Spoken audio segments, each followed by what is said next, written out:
Wi-Fi credentials are available at the air conditioners. You may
So we just want to check quickly, is Dr.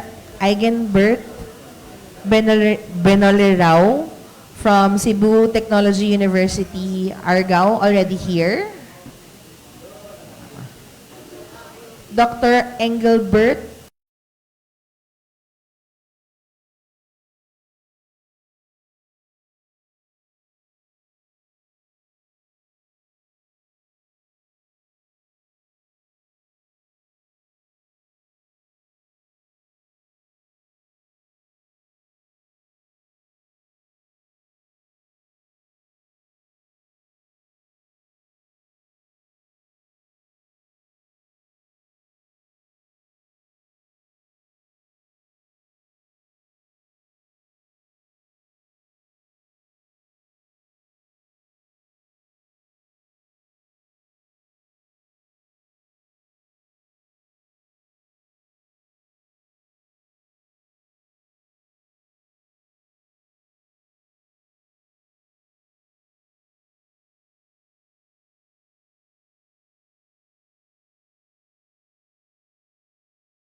Time check. It's now 8:55. I hope everyone is getting settled in. Feel free to utilize our restrooms and go around and mingle. We have 5 minutes before we start our program. We'll be starting our program promptly at 9 a.m. Thank you very much.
Time check. It's now 8:58. So we'll be starting our program in 2 minutes. So kindly please get settled in your seats. We'll promptly start at 9 a.m. Ayan. I hope everyone is getting settled in. There are a few more seats in the middle row tables if you would want to get closer and be in the action of our program today.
Once again, we're inviting everyone to please get settled in as our program is about to start.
Welcome to AI Horizon 2025. Our host this morning is an innovation coach who helps organizations turn innovation into a powerful competitive advantage.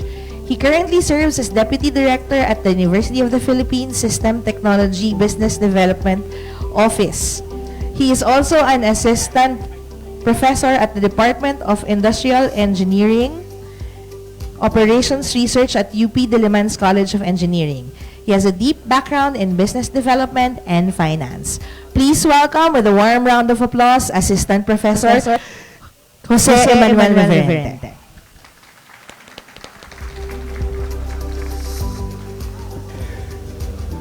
Maayong buntagan at tanan. I am Jimbo Reverente, Deputy Director of the UP System Technology Transfer and Business Development Office. I'm thrilled to welcome all of you to our conference, the second AI Horizons PH 2025, in person at the UP Cebu campus and online. May we request everyone to please stand for the Philippine National Anthem.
Please be seated.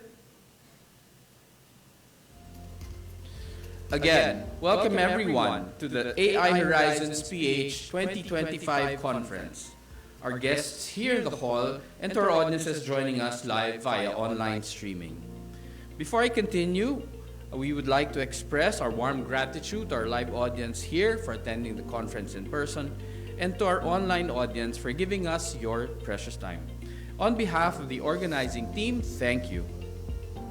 We invite our attendees online and in person to use the hashtag AI Horizons PH25 on their social media posts.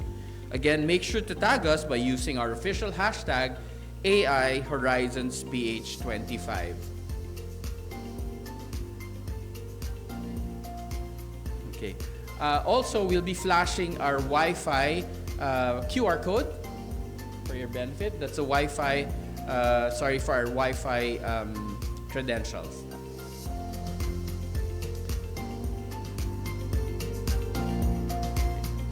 It is an honor and a pleasure to have the opportunity to gather all these brilliant minds in one room to discuss what has been one of the most intriguing, interesting, and important conversations on artificial intelligence and its role in our world today.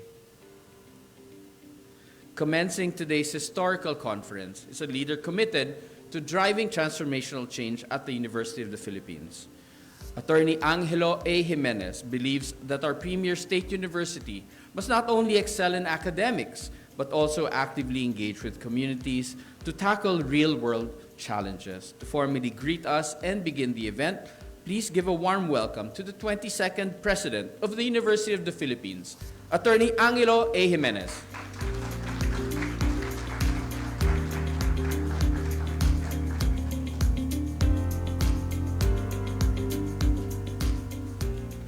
Maayong buntag, good morning. And to those online, Assalamu alaikum. We gather here in Cebu, the city of resilience, the island of endurance, just 16 days after the earth beneath us remembered its ancient fury. I have been an admirer of Cebu ever since I gained consciousness, and I can tell you now, Cebu rocks. On September 30, tremors claimed the lives of 75 of our kababayan and affected over 669,000 residents. The earthquake caused 3 billion pesos in infrastructure damage, power outages for over 800,000 residents, and the evacuation of Cebu IT Park, the very heart of our BPO operations. 10 days later, a 7.4 quake struck Davao, bringing more casualties, tsunami warnings, and disruptions across thousands of schools and business districts throughout the Visayas and Mindanao, where I'm from. Yet here we stand. Here we gather. Here we convene. Here in this very hall, curious minds gather, not in retreat, but in resolve. This is our story. This is the Filipino story, written in typhoon and tremor, in occupation and uprising, in the thousand small surrenders we refuse to make. We are, as history proves, a people who rebuild, who return, who refuse to let disaster write the final chapter. Today we stand with another kind of threshold, not of collapsing earth, but of rising intelligence. Not necessarily ours, artificial intelligence. That constellations of algorithms and ambitions, that mirror we hold up to human thought itself, asking, what can we automate? What should we prepare? Or even more importantly, who decides? What is AI to us? Unsa man gid ning AI? What is AI to the farmer in Mindanao checking crop yields on a weather-bitten smartphone? to the call center agent in Cebu whose voice spans oceans and sustains families, even as machines now seek to replicate her work or his work. To the student in a provincial university who wonders if her degree will matter in a world where code writes code. AI is many things to many people. It is the algorithm that can predict where the next typhoon will strike, giving communities precious hours or even days to prepare. It is the diagnostic tool that reads an X-ray in a rural clinic where no radiologist can reach. It is the translation engine that could finally give our languages the dignity of digital preservation. But AI is also hunger wearing a digital mask. It is the automation now reshaping our IT BPM sector. 1.82 million jobs, $8 billion in annual revenue, the engine that lifted a generation into the middle class. This sector foresaw automation's rise and move up market into finance, cybersecurity, creative services, and legal processes. Our captive centers now help steer global AI strategies, but the pace of change is relentless. Preparedness alone does not guarantee protection. AI carries both promise and peril. Efficiency that may mean displacement. Productivity may mean privileged capital over labor. And a future that may arrive without asking our permission. The United Nations warns that 40% of all the jobs worldwide face disruption from AI-induced automation. Not someday. Today. Now.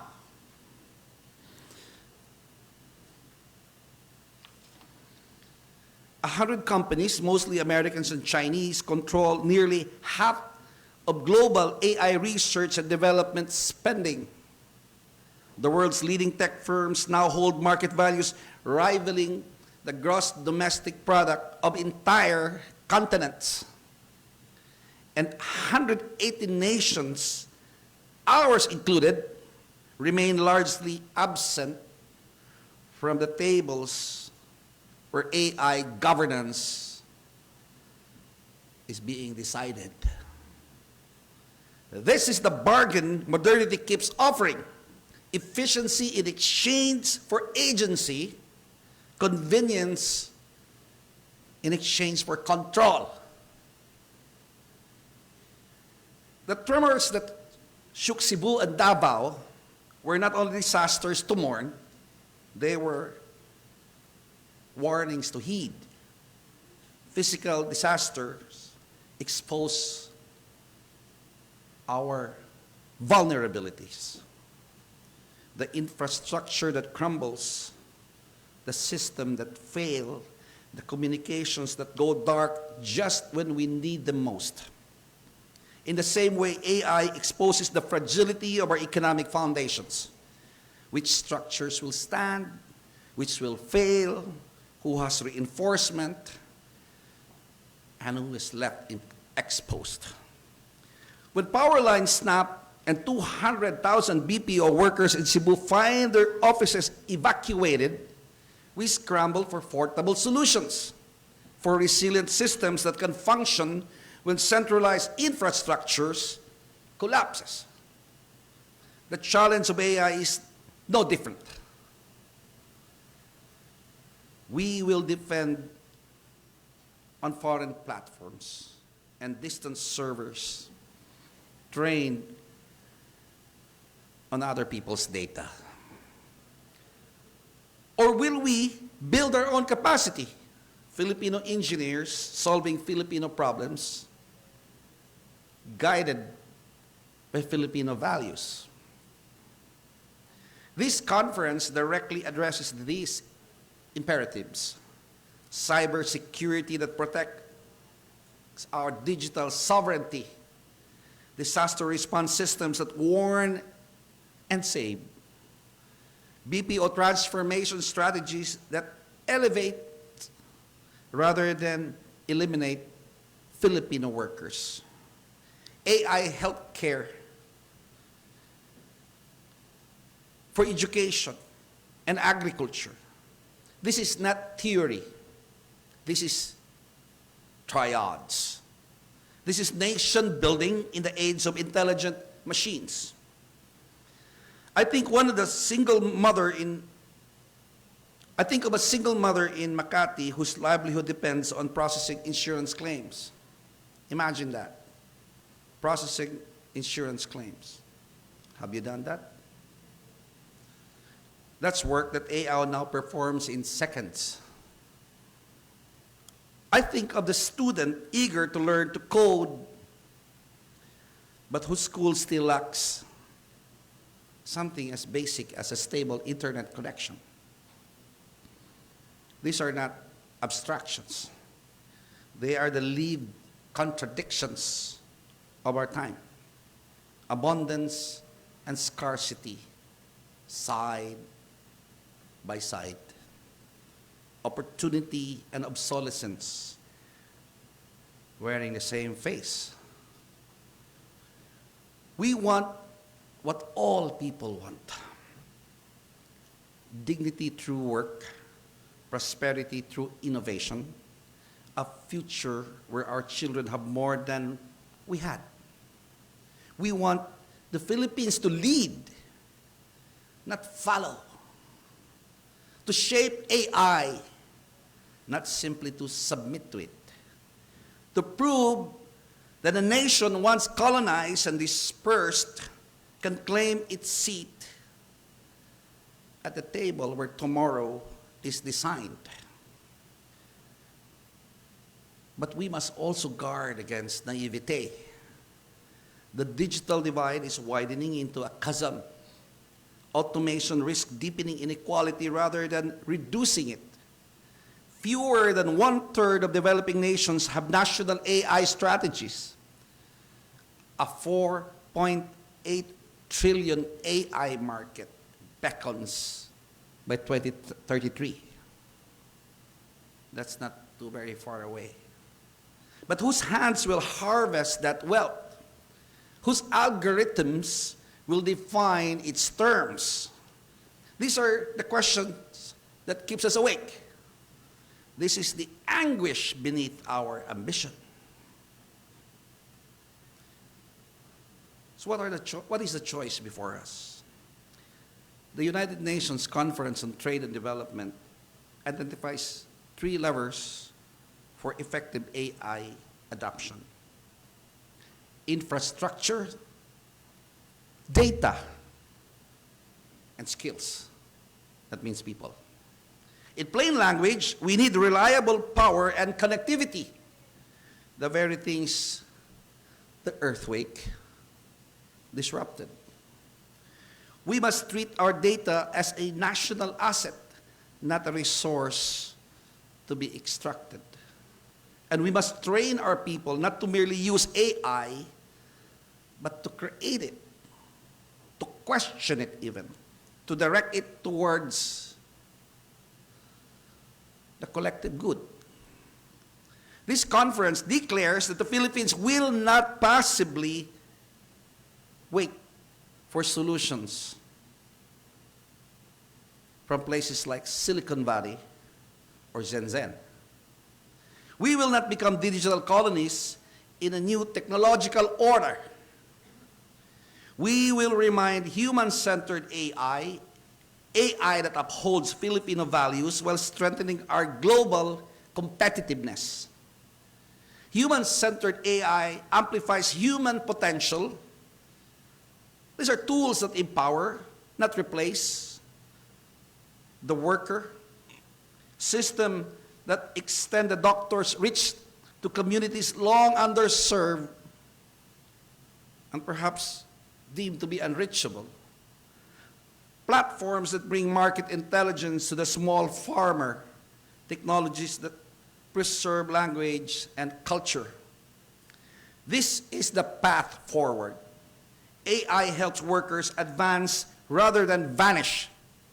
AI that predicts disasters and saves lives. AI that bridges divide instead of deepening them. So over the next 2 days, you will not only hear discussions, you will witness demonstrations. You will witness working prototypes of all systems designed for Philippine realities, portable frameworks for crisis conditions, algorithms trained on our context, governance models balancing innovation with oversight. Undersecretary Julius Gorospi, is he here already? I understand we'll discuss cybersecurity resilience and the National Cybersecurity Plan. When it was a new agency, the University of the Philippines, when I was still regent, helped them set themselves up. And I'm glad to be able to be working with them without expecting that I will ever become president of UP years later. Industry leaders will explore how our BPO sector can evolve, not evaporate. Researchers will showcase breakthroughs in health, education, and agriculture. These are not distant promises, they are immediate possibilities. But possibilities require choices, and choices demand courage. We can choose to invest in AI infrastructure and skills, or we can choose the easy way, dependence. We can choose to develop local capacity or to import capability for a long time, or even forever.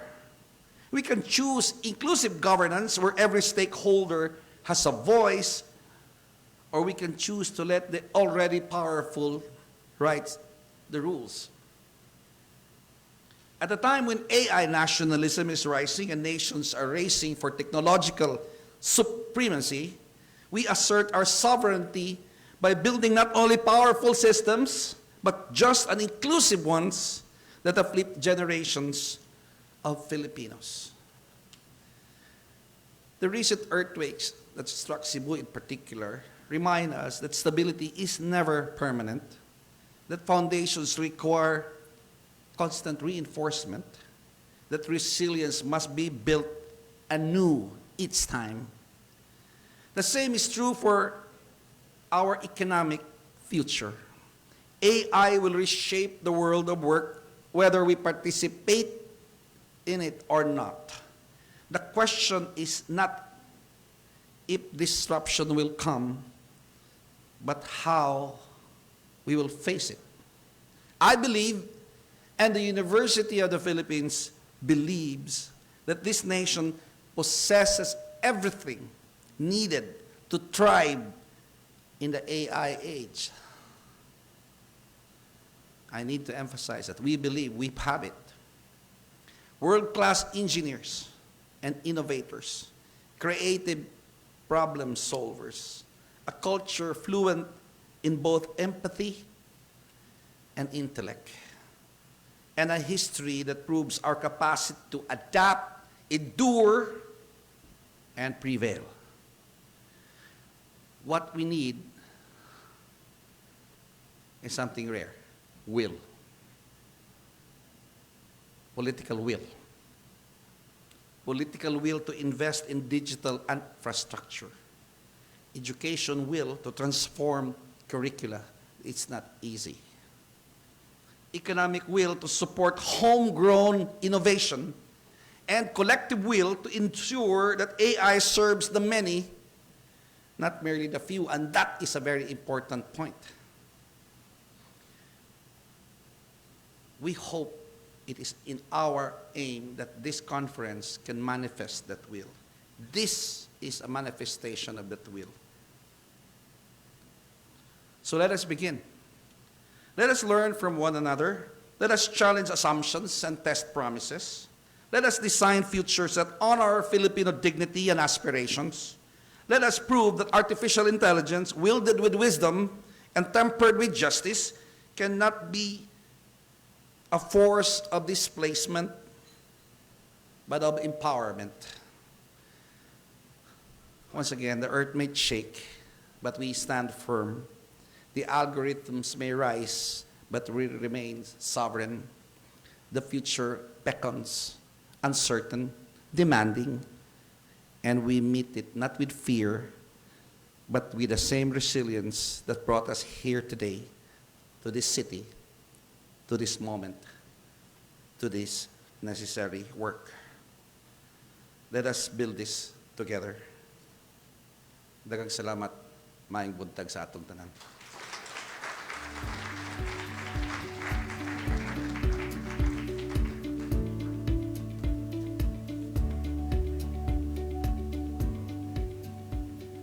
Thank you for your inspiring message, President Gigil. Continuing our program is a leader whose vision and dedication have been instrumental in advancing UP Cebu's mission of honor, excellence, and service. Under his guidance, the university has strengthened its commitment to inclusive education, innovation, and community engagement so that UP Cebu remains a vital force for regional and national development. To officially welcome everyone to today's conference, let us hear from the Chancellor of the University of the Philippines, Cebu, Attorney Leo B. Malagar.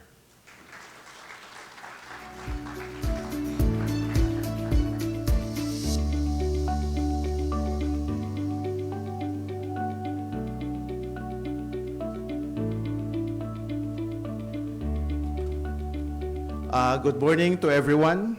It is my honor to welcome you all to this conference, to our UP President, Attorney Angelo A. Jimenez, Dr. Joel Joseph S. Marciano, the Vice President for Research and Innovation, Dr. Peter C., the Vice President for Digital Transformation, Dr. Pros Nabal Jr., the Chair of the Organizing Committee, Dr. Luis Sison, the Director of the TTBD of the UP System, Dr. Jose Manuel Reverente, sir, the Deputy Director of TTBDO UP System, Dr. Maria Antonia Tanchuling, the Dean of the College of Engineering, UP Diliman, Ms. Michelle Alarcon, the President of the Analytics and AI Association of the Philippines, and our keynote speaker for today, Dr. Johanna Canial of the UP Philippine General Hospital, Dr. Cesar Sarmiento, the Deputy Executive Director of the National Engineering Center, the case presenters also for the BPO and creative industries, governance and DRRM, social good and inclusive growth, the cyber physical systems and national security, participants from the different universities, CTU Argao, CITU, the University of San Carlos, and Silliman University. Colleagues, friends, visionaries of the future, welcome to UP Cebu, ug maayong buntag. As we begin, remember that the work before us today, from BPO and creative industries to governance and DRRM, to social good inclusive growth, to cyber physical systems and national security. Let our sessions move from principle to practical applications and then to deployment in the communities. But we gather here today not merely to speak of algorithms, of data sets, or of machines that can learn. We gather to ask a much deeper question. Can humanity still lead the intelligence it has created? Today, as we open the AI Horizons Philippines 2025 conference, we stand at the edge of something vast, something powerful, something that could either illuminate our nation's path or deepen us in shadows. Artificial intelligence, the great amplifier and the great equalizer of our age. As stated by our UP President, it can extend the reach of our doctors, predict the coming of storms, help farmers bring food to our tables, or give voiceless to the voiceless. But it can also, if left unguarded, amplify our greed, our inequalities, our corruption. And so I welcome everyone to this conference today, not only with hope, but with warning, with humility, and with resolve. Because if we have learned anything from our nation's pain, from earthquakes that cracked our homes, to floods that drowned our streets, to systems that have failed us, it is this lesson that technology without integrity will never save us. We build flood control systems that collapse after one rain. We fund roads that lead nowhere but into pockets. And now we race to build AI systems, yet some do so without conscience, without justice, and without soul. If we are to let AI shape our future, then we must shape first our humanity, because no code is truly intelligent if it forgets compassion. No algorithm is ethical if it serves only the powerful. No innovation is sustainable if it forgets the people for whom it was made. Artificial intelligence must not be the story of machines outsmarting men or women, but of humankind rediscovering what it means to be wise. That is why this conference is not just a celebration of progress. It is a call to action. It is a call to progress. To build systems that heal rather than harm, to innovate with empathy, to code with conscience. We believe that every byte of data must be anchored with dignity. Every model of efficiency must still honor equality. Every breakthrough must answer to the nation's need. Because AI must not only make us smarter, it must make us better, a better person, a better society. The future of intelligence cannot belong to a corrupt society.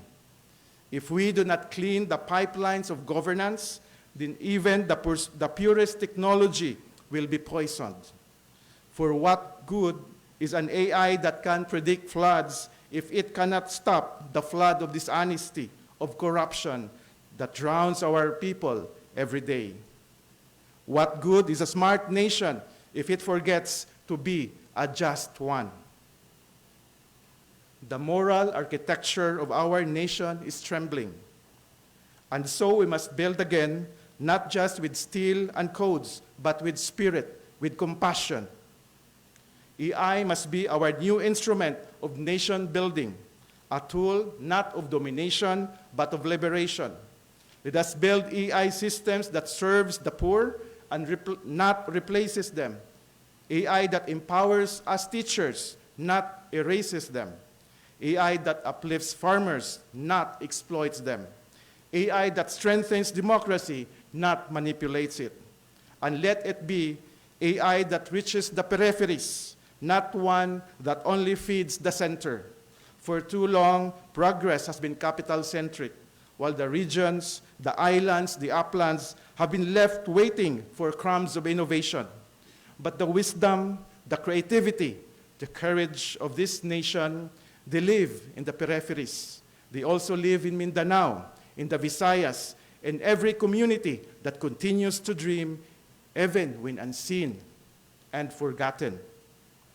Let us build AI that listens to the voices from the margins, an AI that empowers the regions to develop, not as dependents of the center, but as co-creators of our future. If we can do that, if we can make technology serve truth and compassion, then AI will not be our undoing. It will be our redemption.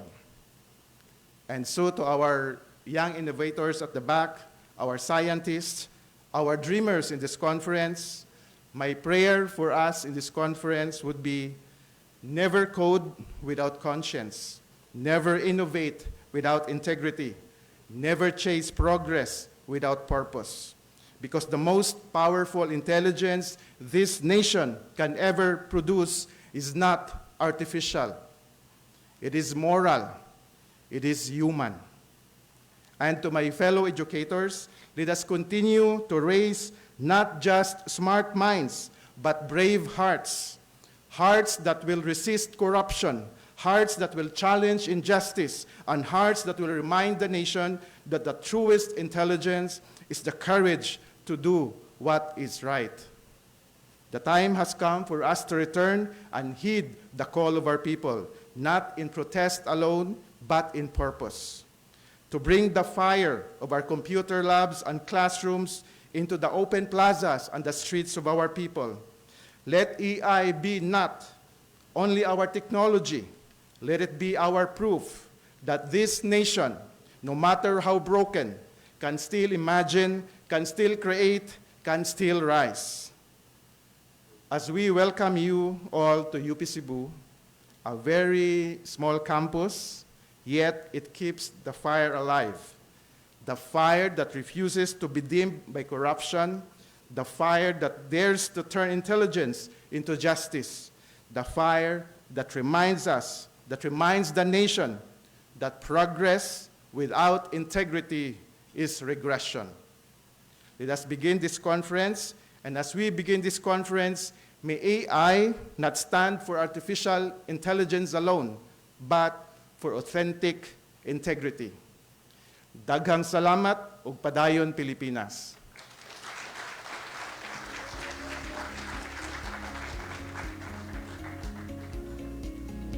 Thank you, Chancey Leo, for an inspiring message as well. Now, to set the stage for our discussions, it's essential to more deeply understand the context and significance of this event. I'm delighted to introduce Dr. Maria Antonia N. Tanchuling, Dean of the UP Diliman College of Engineering, to provide us the background and rationale behind staging AI Horizons PH 2025. Please join me in welcoming Dr. Tanchuling.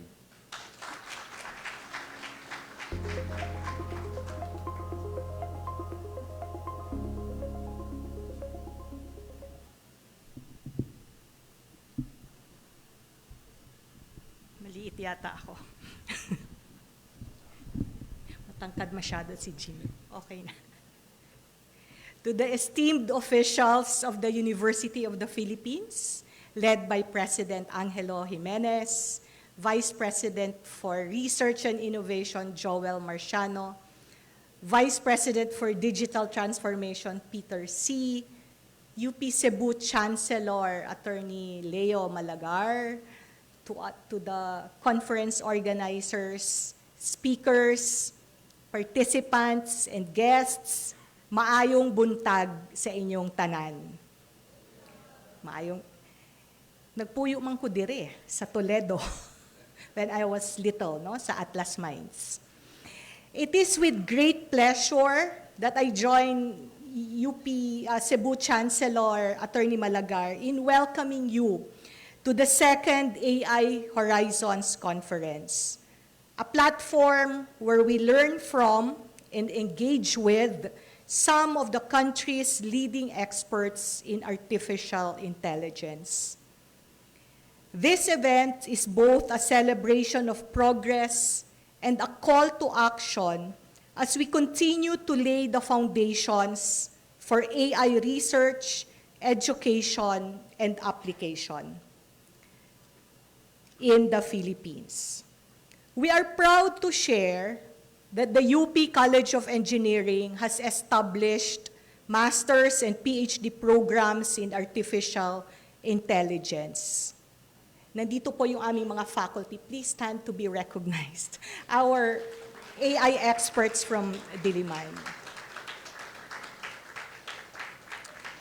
Since its launch in 2022, the program has already produced its first batch of master's graduates in 2024. The growing student interest in AI is encouraging and reflects a wider awareness of its transformative power. Yet, while the interest is strong, the need remains urgent. The Philippines must invest more significantly in developing local AI talent. According to the 2024 Oxford Global AI Readiness Index, the Philippines ranks 56th globally with a score of 58.5, well above the global average of 47.6. I just got this data from AI. I hope it's correct. You know better than I do. My background is in civil and environmental engineering. While this paints, tama po ba? Pwede. While this paints a promising picture, it also highlights critical gaps in infrastructure, capacity building, and governance that we must address to fully harness the potential of AI. To respond to this challenge, we have begun expanding AI education beyond UP Diliman and Metro Manila. Our extension program in AI, now hosted by UP Cebu, represents our commitment to decentralized, inclusive access to advanced education. We are also developing short courses tailored for industry professionals to support upskilling and workforce transformation. A key priority moving forward is the training of future AI educators, beginning within UP's constituent universities and eventually extending to other state universities and higher educational institutions across the country. We envision a national network of AI-capable institutions that can serve all regions equitably. AI is a powerful tool, one that holds immense potential to enhance quality of life. Its applications span a wide range of critical sectors: disaster risk reduction, traffic and transportation systems, agriculture, environmental monitoring and protection, education, finance, BPO operations, healthcare and governance, among others. But with such reach comes responsibility, not only to use AI wisely, but ensure that its benefits are accessible and inclusive. As educators, we have already seen some of the disruptive impacts of AI in the classroom, from academic integrity challenges to shifts in how students engage with learning materials. We are being pushed to rethink traditional paradigms. The challenge is not to resist this change, but to guide our students in using AI ethically and creatively as a complement to learning, not a replacement for it. UNESCO has noted that the scale and pace of AI's impact may soon rival that of the printing press, a technology that reshaped society centuries ago. While AI brings with it enormous promise, it also poses real risks. Unchecked, it can reproduce and even magnify existing biases, widen inequalities, and infringe upon human rights and freedoms. That is why ethics must be at the heart of AI education. Those who design, deploy, and study AI must not only be technically proficient, but ethically grounded. AI must not be built for the powerful and the privileged alone.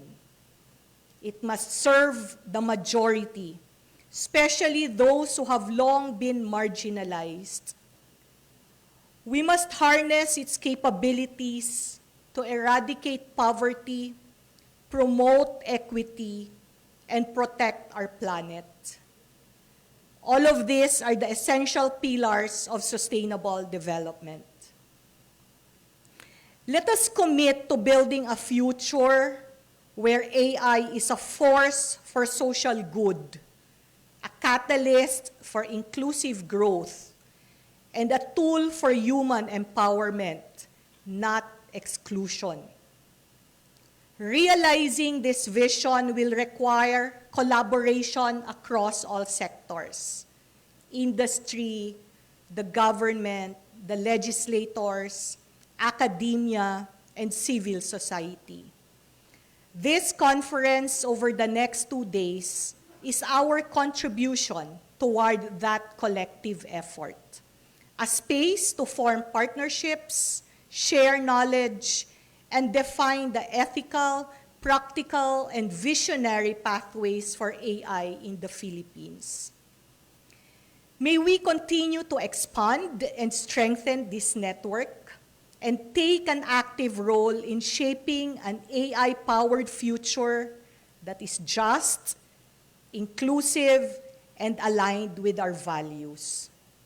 I wish you all a very productive and meaningful conference. Daghang salamat and good morning.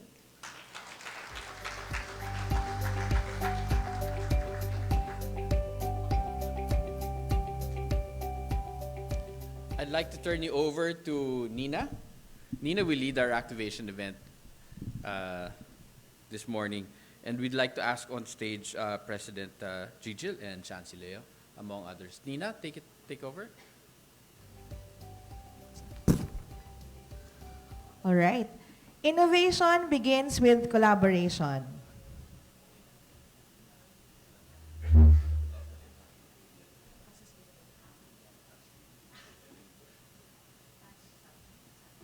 Sound.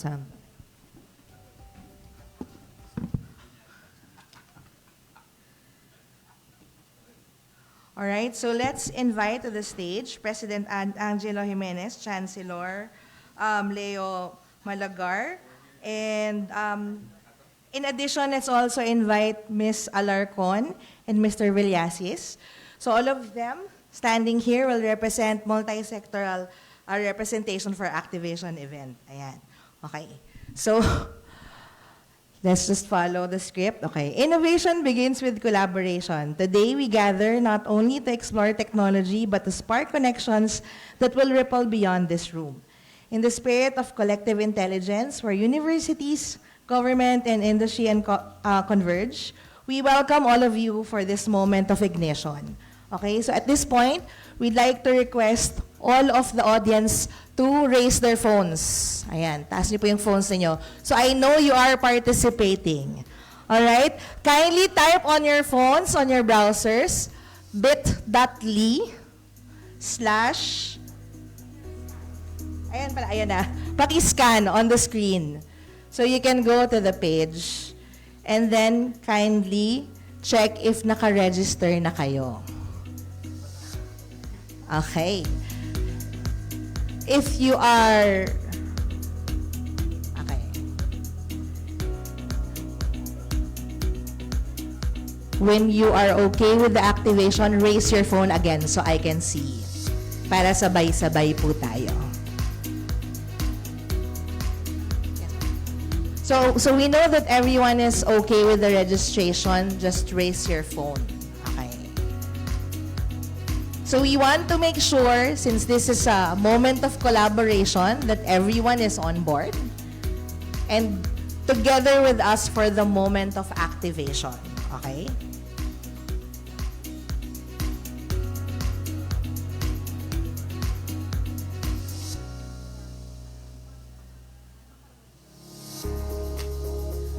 So we have some instructions for those who haven't registered for the page yet.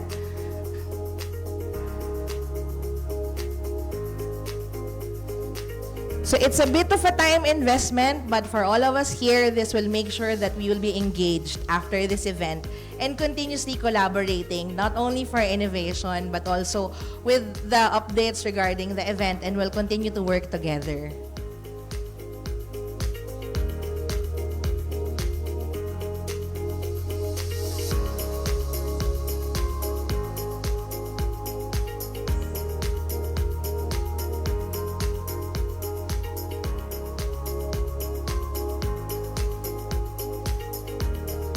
Okay, so when you enter the page, you sign in and then register and then you choose your role.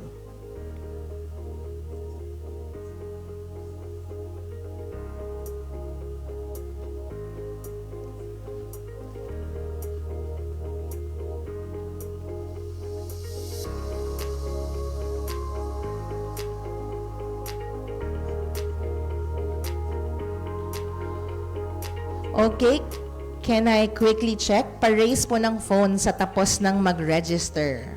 Okay, I see 1/4 of the room has already registered. Sige, baba nyo muna quickly and then, para di kayo mangalay, I'll check in another minute if you have registered. So this is a collective activity, so I hope you guys are able to register. If you need some help regarding Wi-Fi connections, pwede kayong mag-raise ng hand. We'll have our technical assistants give you the password.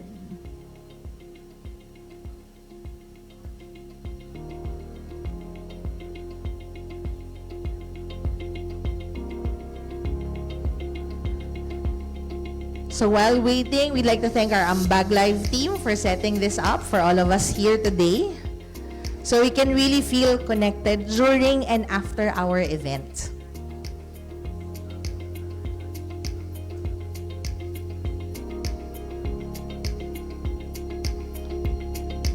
Okay, may I check again? Raise your phones if you're done registering sa Ambag Live. Okay. Sige, since you have a good amount of people already registered, may we invite now si Chansey and President Angelo Jimenez to come near our screen. Maybe we can prompt already our activation button. Nasa left and right po kayo, Chansey.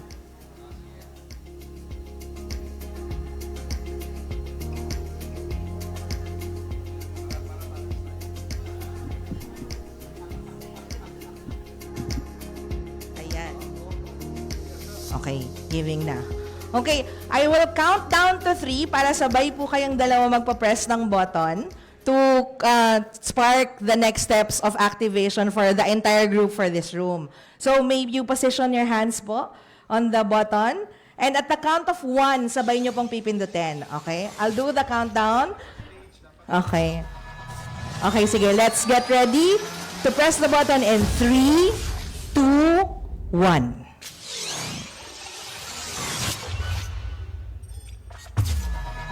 Ayan, we now have 60 seconds to select. Look at your phones again. Select your industry cluster. And this will give us opportunities in the future for our respective clusters to collaborate together through the Ambag Live platform.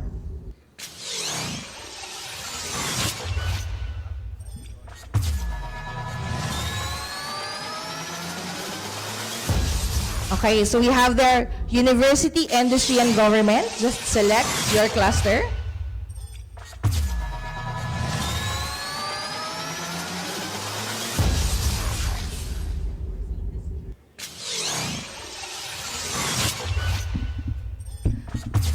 So it's now, sabay-sabay natin bilangin, 8, 7, 4, 3, 2, 1. Look at your phones. Ayan. And we are now interconnected together. Palakpakan po natin ang mga nagsama sa ating event. Thank you very much for cooperating with us for the activation event for this program. May we invite po,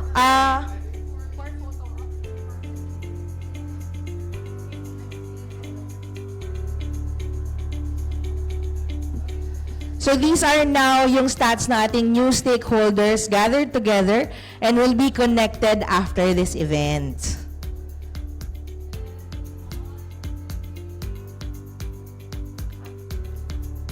Alright, thank you so much. Let's give them a warm round of applause.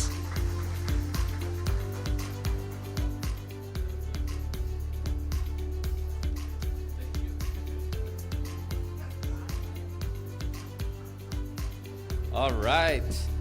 We have an exciting lineup of speakers and sessions throughout the day and until tomorrow to help us effectively and strategically integrate AI into our research efforts and innovations. Share what you feel via Zoom reactions, and for our live audience, can we see some thumbs up? Yes? Yes, we're all ready? Okay. I can feel that everyone is eager to learn from our plenary sessions. Fun fact, our conference sessions cut across AI's role in 4 critical sectors of Philippine society and the economy in these topic tracks: BPO and creative industries, governance and DRRM, today and tomorrow, social good and inclusive growth, and cybersecurity. These plenary sessions will highlight different facets of how theory translates into practice and how challenges can be met with creative solutions. Each topic track will begin with a keynote message, followed by case presentations, and will wrap up with a panel discussion and an open forum. Let's begin with our first topic track. It is my pleasure to introduce our keynote speaker for this morning's plenary session, which focuses on Philippine Skills Framework for Analytics and Artificial Intelligence. As we navigate the era of digital transformation, the responsible and strategic use of AI will define how we are to shape the nation's future workforce. Our keynote speaker has over 2 decades of experience as an analytics practitioner in the private sector and started her own firm, Z-Lift Solutions, a pioneer analytics consulting firm she founded in 2013. She champions responsible AI adoption, ethical data practices, and cross-sector collaboration, helping shape national policies and governance frameworks for the digital economy. The president of the Analytics and AI Association of the Philippines, Ms. Michelle Alarcon. Let's welcome her with a warm round of applause.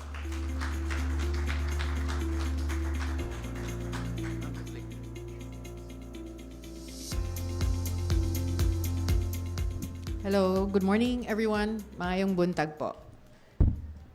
First time in UP Cebu and so happy to be here at AI Horizons. I participated also last year on the first AI Horizons as a participant, and very privileged po to be part of your agenda of your program this year. And I want to start by just showing you first yung ating, yes, yan po. So the title of my presentation is really about building a future-ready national AI workforce. And a framework that we have built as an association is called the Philippine Skills Framework for Analytics and AI, and that's part of the plan. No? That's part of the enablers natin for having a national AI workforce. But before I tell you about that framework, ang tanong po natin, bakit tayo nag-build? Bakit may ganyan? Or may ganyan pala? Depends on if you have heard about us or not yet. So AAP, the Analytics and AI Association, is actually an 8-year-old non-profit organization built by practitioners in the analytics and AI space back in 2017. So myself, part of the private sector, as mentioned, I started a consultancy firm on analytics and AI in 2013. And I was looking for where I will be recruiting, no, for my firm. I'm a product of the UP School of Statistics, and it was natural for me to go back to my alma mater and ask, ilan na yun ang po-produce natin na graduates? No? Because, of course, biased po, no? Ang foundation ng statistics ay, it's a good foundation for data science, analytics skills. No? And then, my batchmate before then, who was then faculty in the School of Statistics, sabi niya, 150 na. Before, we were just 30. Nung back in my day, no, 19XX. And then he said, now it's 150 because data science, analytics is really height, sabihin na natin. He said, okay, that's good. Patingin naman ang curriculum. And then he said, what do you mean? It's the same one. It can't be the same one that produced me. is also what I'm expecting na yun pa rin yung graduates natin. Siyempre, the foundations are the same, no? Pero it's been, again, XX years. Hindi ko tuloy ma-illustrate yung ano. But it's been more than 20 years when I went to the school, right? And many things have changed, especially on the techniques, on the technologies for doing analytics, data mining back then, data science. So it kind of made me frustrated, right? I'm building this firm, and I was going to be recruiting from UP, and parang oh no, paano natin ito papalakihin, or paano natin i-update yung skills natin? So back in 2017, I was fortunate to have met other practitioners who had the same dilemma as me. No? Should we wait for our government, our academic institutions to produce, to keep up with these new technologies, and wait for them to graduate after 4 years pa, and so on and so forth.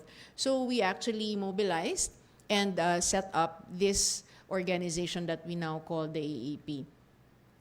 And this is what it looks now. No? When we talk about an ecosystem for analytics and AI in the Philippines, what we have started to build and continue to nurture and develop it looks like this. No?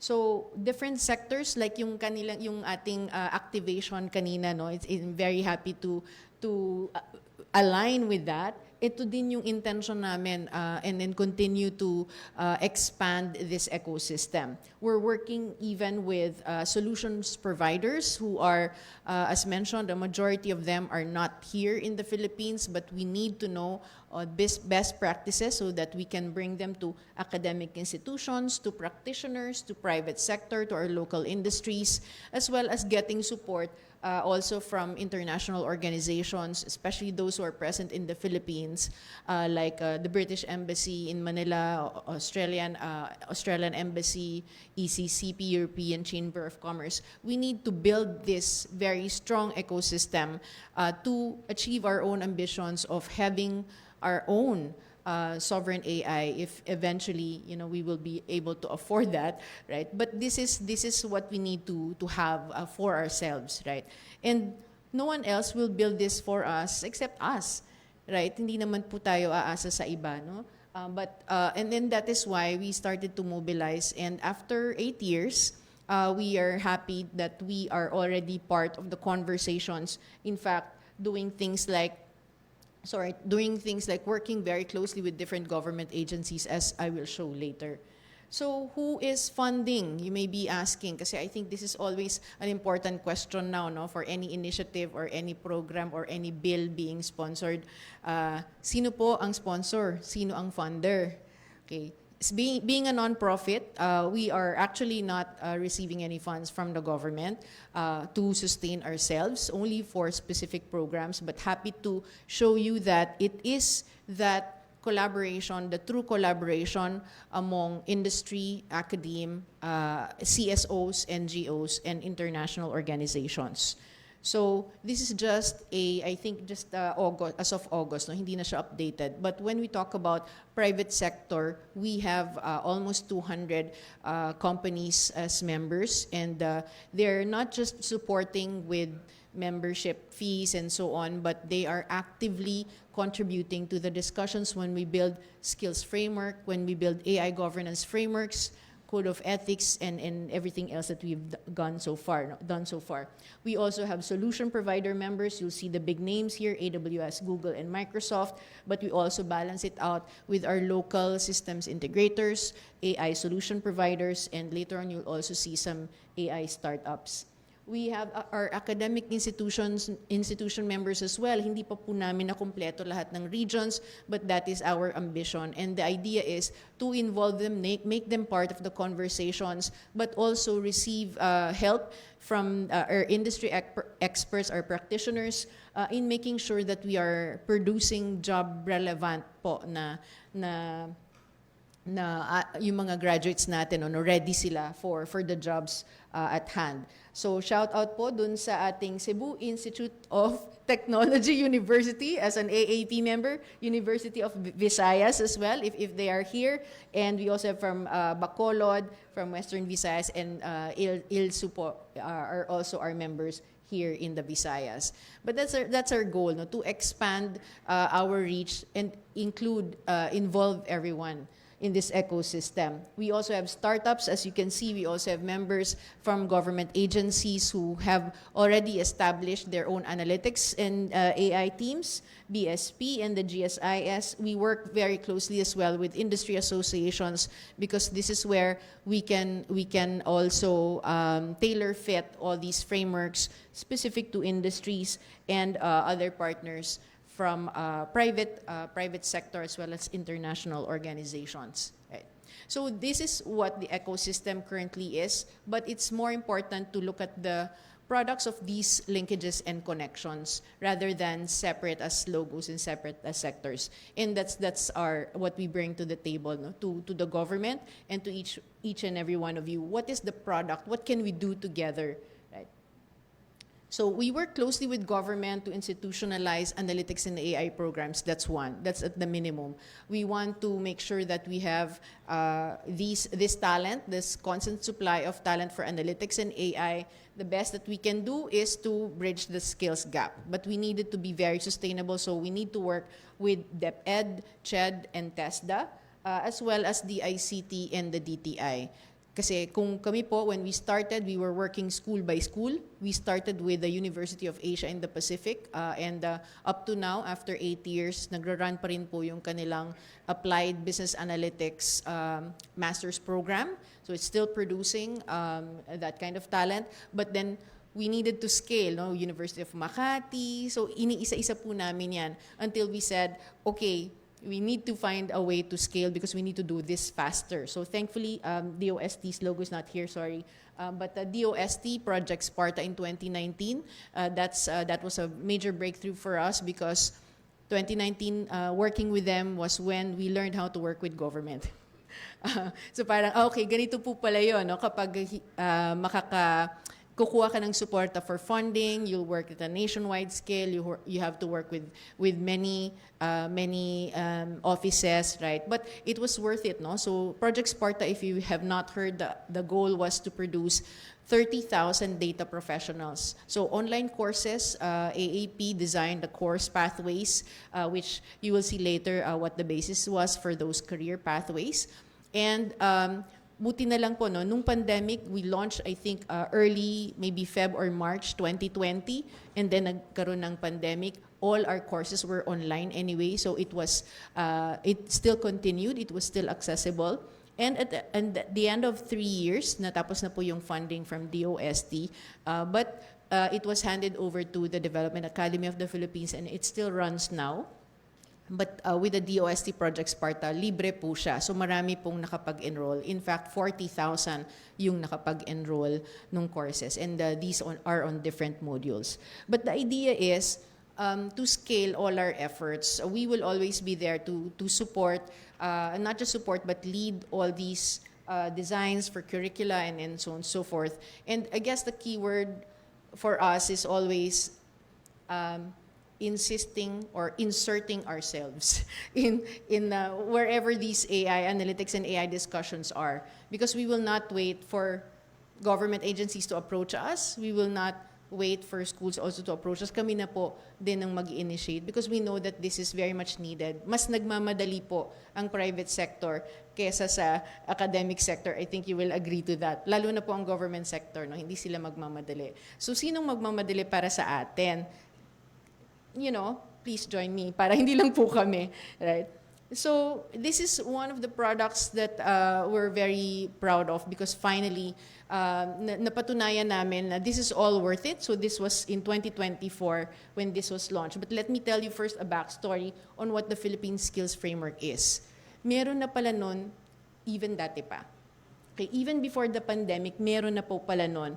No, so meron na po tayong Philippine Skills Framework for creative industries under the DTI po siya, no? And then, for the ICT industry, it was through the ICT, may 5 pong skills framework. Analytics and AI is just one of those, but there are others for software development and security, if you're interested. So the Philippine Skills Framework for Software Development and Security ay ibang association po yung gumawa no, Philippine Software Industry Association, PSIA. Kapag Analytics and AI, so kami po, AAP. Kapag Contact Center, meron din po CCAP and Health Information Management and Global In-House Center, so mostly from IBPAP. But this is good to, hopefully good information because ito dapat yung una nating hahanapin kapag maghahanap tayo ng ano yung kailangan i-produce ng schools, ng academic institutions and learning providers for industry. Industry, ano yung request or wish list natin for academic institutions to produce? Dito sila magkikita sa skills framework. So what does it look like? So before we were given funding for to build that, we already had our own sa AAP, which was based on APEC project there. So you'll see that there are different career paths. So for data stewards, data engineers, data scientists, managers, data analysts, and then the different competencies. Maliit po talagang sadya yan, but you'll see the bigger one later. And then through Project Sparta, dyan po namin na operationalize yung framework na to. Meaning, for each of these competencies, we laid out the lessons, the lectures, and the assessments as well. And so dyan namin siya na-test. No? And then, marami namang naha-hire po no, ng mga graduates na Sparta. And then we were able to produce the very first labor market intelligence report na sinasabi na 350,000 analytics talent ang kailangan isupply ng institutions, academic institutions by 2026. Okay. Are we, yung tanong nyo sa akin, are we still on track? Hindi na po namin mabilang because naghalo-halo na yung mga definitions. May may machine learning engineer, may biglang yung ating biostatisticians, of course they can also be analytics practitioners. So medyo gumulo po But I think we are still attempting to build an updated or to create an updated labor market intelligence for analytics and AI para po may tracker tayo. And I'll tell you later how we will be doing that. Now from here, we learned also, let's just put it in quotes, the best practice ng skills framework, and that is from Singapore. They call it the Skills Future Singapore, and it looks exactly like our Philippine skills framework, pero kinontextualize po natin for the Philippines. And then other best practices as well, and then we did validation sessions with industry and academe. Dun sa ating member base, and we also opened it later on to the public for them to comment and make suggestions on our framework. So this is it. Yun po ang QR code. I hope that kaya pong iscan from the very back. But the skills framework for analytics and AI looks like this. There is an interactive website para mas ma-explore nyo po siya. But each of these boxes, when you click it, there will be many details, and I'll take you through it. So starting with the job levels at the top, business intelligence and strategy, data stewardship, data engineering, data science, AI engineering, applied data, AI research, and even data and AI education, yung pagtuturo naman ng AI. So you can imagine that from all these suggested rankings lang naman po, it starts even at the associate level where we intend na even senior high school graduates can get involved and magsisimula po sila dito sa track na to, and they can choose magsimula sila as associate data analyst, and this program is already available in TESDA. So kami din po yung nag-craft niyan, even the competency assessment, and then they can choose their path kung saan nila gustong mag-upskill next. So there is a career path for analyzing data trends, for managing data assets, developing algorithms. So lahat po yan, kino-cover natin. But we know that it is an evolving technology, and therefore evolving din po ang career paths. So this is currently owned, ang custodian po ay AAP, and we continue to organize these validation sessions. So that's the idea, that you also have a guide for job leveling. Educational levels, yung sabi po natin, senior high school pwede nang pumasok, and then get a certification from TESDA to be NC3, NC4 equivalent, stack them up. And then, papakita na po sa employer kahit hindi college graduate, dapat ay kaya silang ma-employ as an associate data analyst, associate data engineer, and so on. Inalign din po namin yan sa PQF. So when you click each box, there's a job description, critical work functions, and performance expectations. Hindi na po kailangan mag-chat GPT, kokopyahin na lang po yan. There's also functional skills and enabling skills because these are not just hard skills that we want to be part na i-build yung competencies ng bawat estudyante. And then there is also PQF alignment. We have competency standards, may proficiency levels din po na you can use as a guide. So it's a very detailed framework and applications, tool sets, and that's why we also need to continue updating it. This is a list of the functional skills and competencies for, this is the one that's aligned with Skills Future Singapore, and that's also aligned with yung pong ibang skills framework na nakita natin for software development and things like that. So, enabling skills and competencies, this is very important. Yung tinatawag natin pong soft skills dati, na-realize natin na hindi siya soft at hindi siya madaling ituro. So, we call them now, we used to call them 21st century skills, pero parang masyadong masyadong naka-time bound. So, we now call them enabling skills and competencies. So, that's also what it's called in Skills Future Singapore. So, interacting with others, thinking critically, and staying relevant. Kasama po siya dun sa guide per box. So, ano yung proficiency levels for each of these enabling skills and competencies. But what we want in the end is for every Filipino to have a guide. If you want to enter into this career path, meron pong entry point. Even if we start out as users first, then you can be a planner, a designer for AI systems, or gusto po nating magturo ng AI. So yun po yung intention natin for the framework. And of course, this is constantly evolving. So kung nakikita nyo po na parang may kulang, please give us feedback. But we are actually deliberating, for example, should we have an AI ethicist na career path, na job role? I think that's also very important. So this keeps on evolving, but at least we have an owner, no? Meron na po tayong nasimulan. So some of the institutions, UP is also here. So we have a data science program and AI program. So may finalo din po tayo dyan. So you can start if your school or your company wants to get started on the PSF and aligning. Hindi naman po kailangan eksakto yung job name or job role name. At least yun pong competencies na pwede nating magamit or maging guide. Right?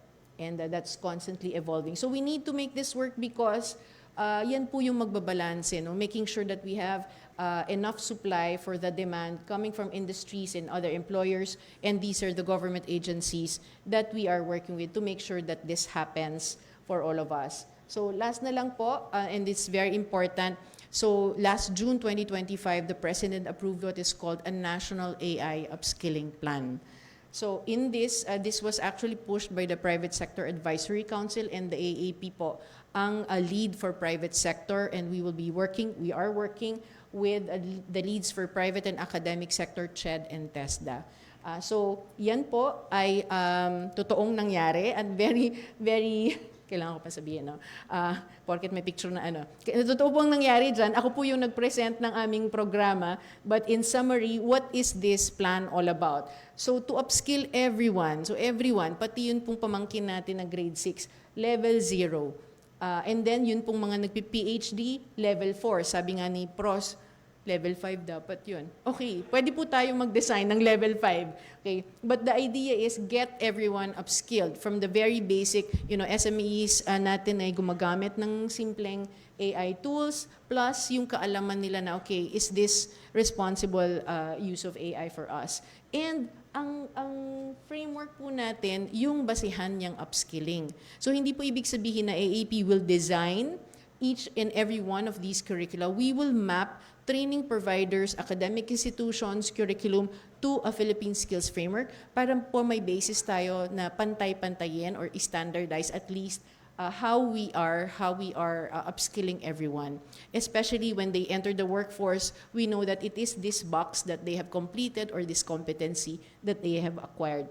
So this is the plan. So with TESDA and CHED, in charge of the following. So may competency standards po tayo sa TESDA based on the PSF and also sa CHED po. And we're also I'm also part of the technical panel in CHED. And shout out ulit po kay Sir Dave Marshall and Miss Jerry Santa Romana of CIT na mga kasama ko po doon sa technical panel. So that's how we are integrating this PSF that is a product of industry and academe and making sure that that's operationalized in this way. And then eventually po everyone else with the National AI Upskilling Plan.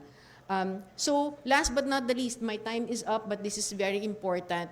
Kulang po na yung ating na-mention po ni Dean Tanshuling, no, yung ethics naman na part. How do you even teach that? Right? So mahirap pong ituro kasi based po yan sa values ng school nyo, values ng parents, values ng bata kung saan siya lumaki. But at least maybe we can agree on a code of ethics for AI professionals. And this was another product of the AAP. It was launched, I think that's July. And there is a responsible analytics and AI council at the AAP composed of 8 representatives from different sectors. And one of those is actually here, nawala siya, Attorney Jello Santiago of UP Law Center. There he is present. Ayan po. So, kasama po siya dito sa sumulat ng Code of Ethics. And what does it look like? So, there are 8 guiding principles. So, for those who are planning AI systems, building, testing, deploying, at least we have some guide po, no? Some guidance on what we need to abide by, or at least align when we are building. And this is also aligned with the OECD AI principle. So, please check it out at our website, aap.ph, under resources. Feel free to reuse, but at the end of the day, this is a shared roadmap for us on upskilling, shared responsibility, and we want to make AI a force for progress for all Filipinos. Isang Pilipinas, handa sa kinabukasan, isang Pilipino, handa sa AI. Maraming salamat po, and konting promotion lang po. We have an AI Con in Cebu. We're taking it to Cebu for the very first time on November 27. Please join us at the Quest Conference and Hotel. Everyone is invited. Sana po ay maging kasing laki din po nung ginagawa namin AI Con at around 600 people attending. So hopefully you guys will be interested and involved. We will also mobilize here in the rest of the country. Thank you so much for this privilege. Thank you po.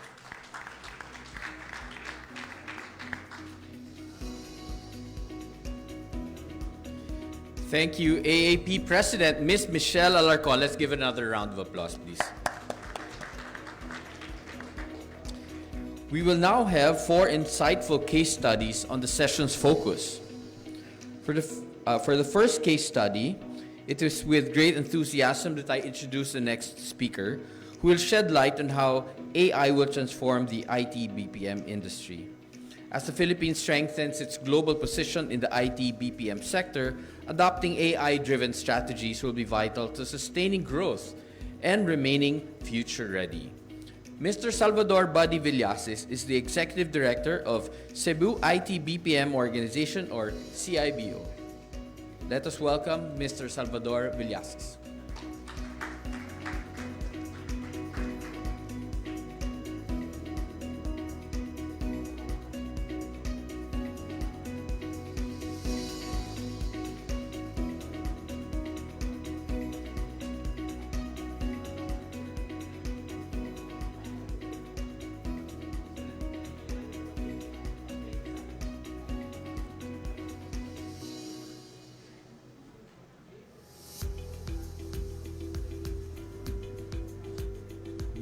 Good morning, everyone.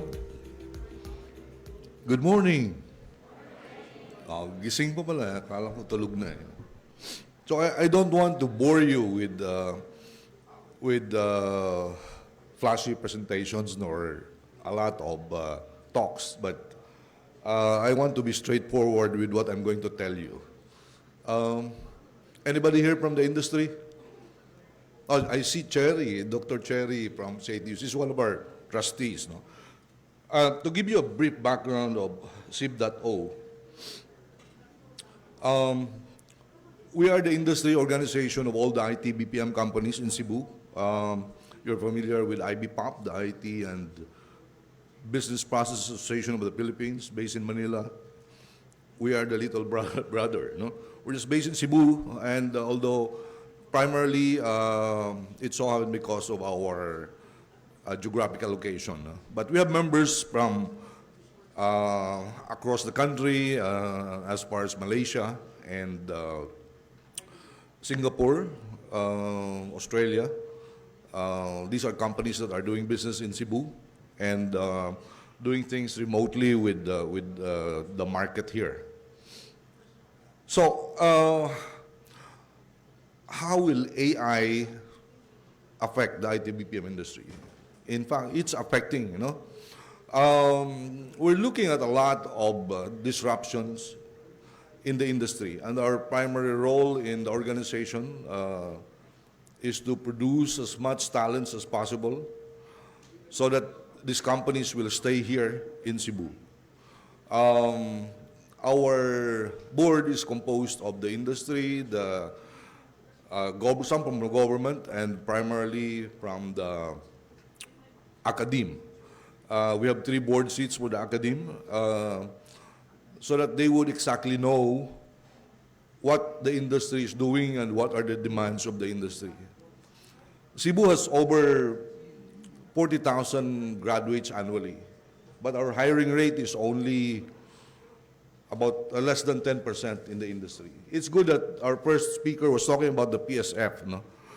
We've been pushing for the PSF to be integrated in the schools because anybody from CHED here? Nobody?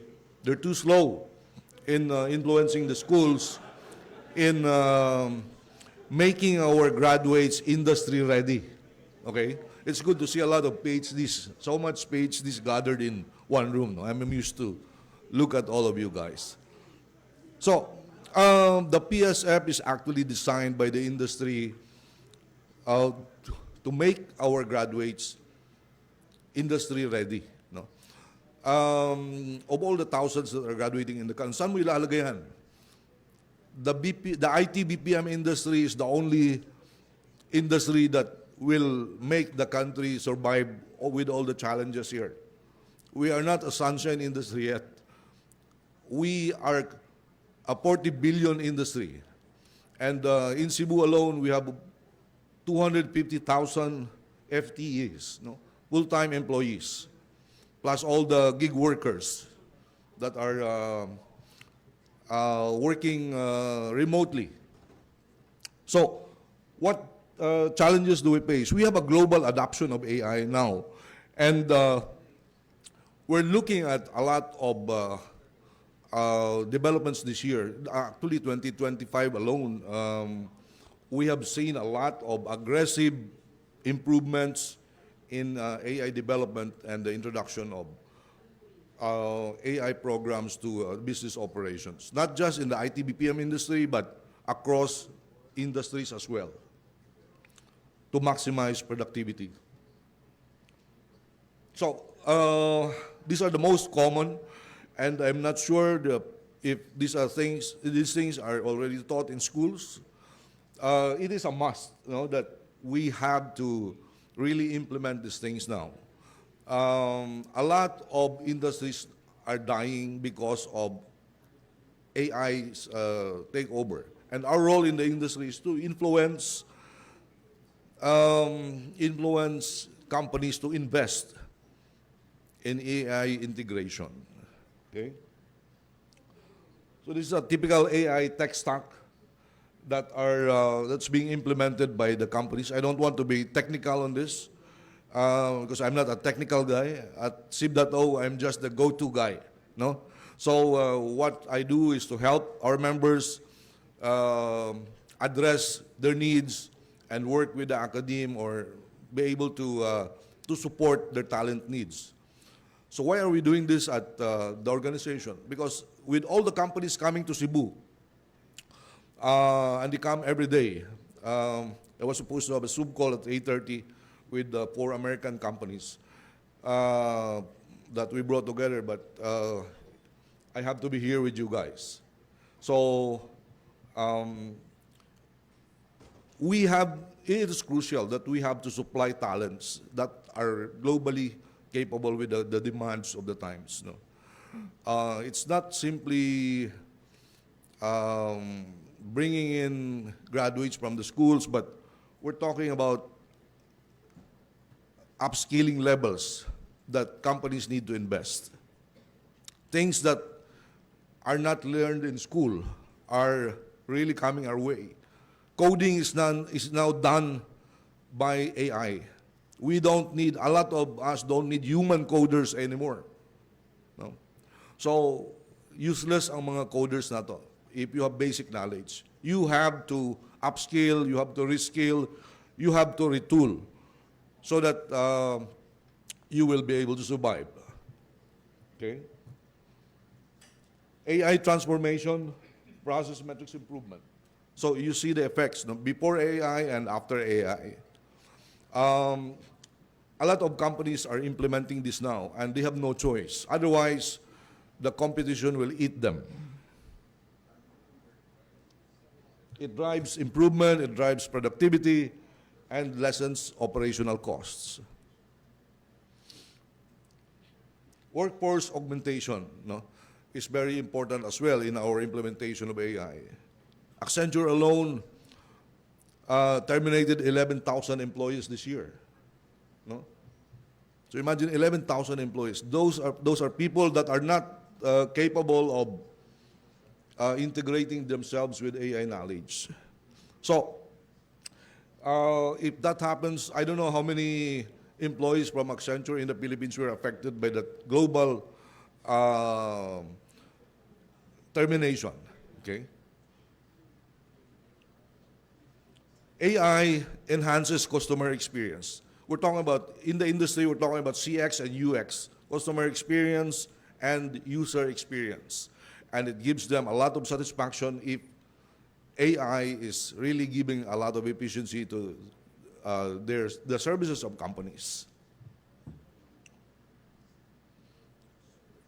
We also have our own AI at SIB.O.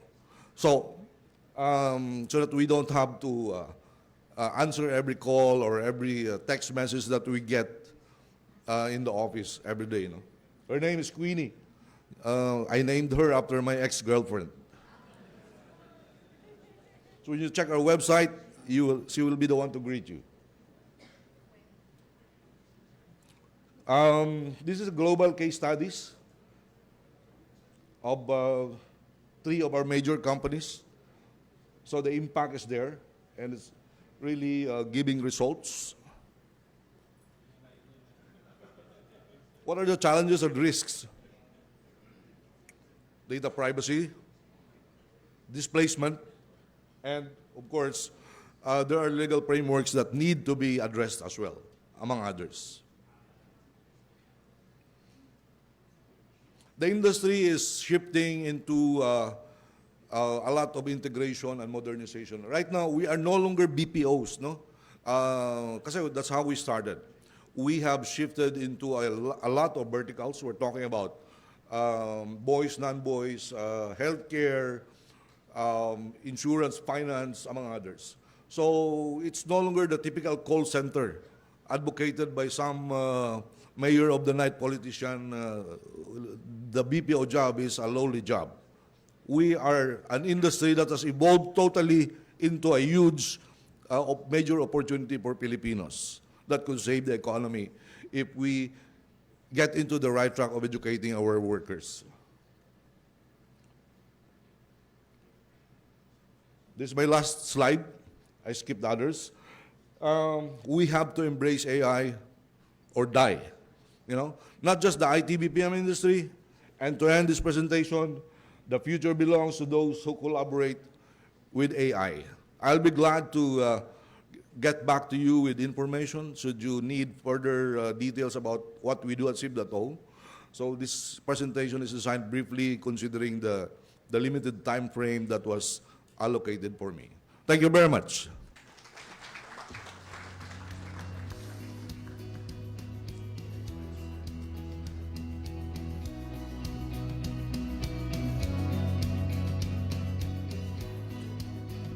Thank you so much, Mr. Buddy Villasis.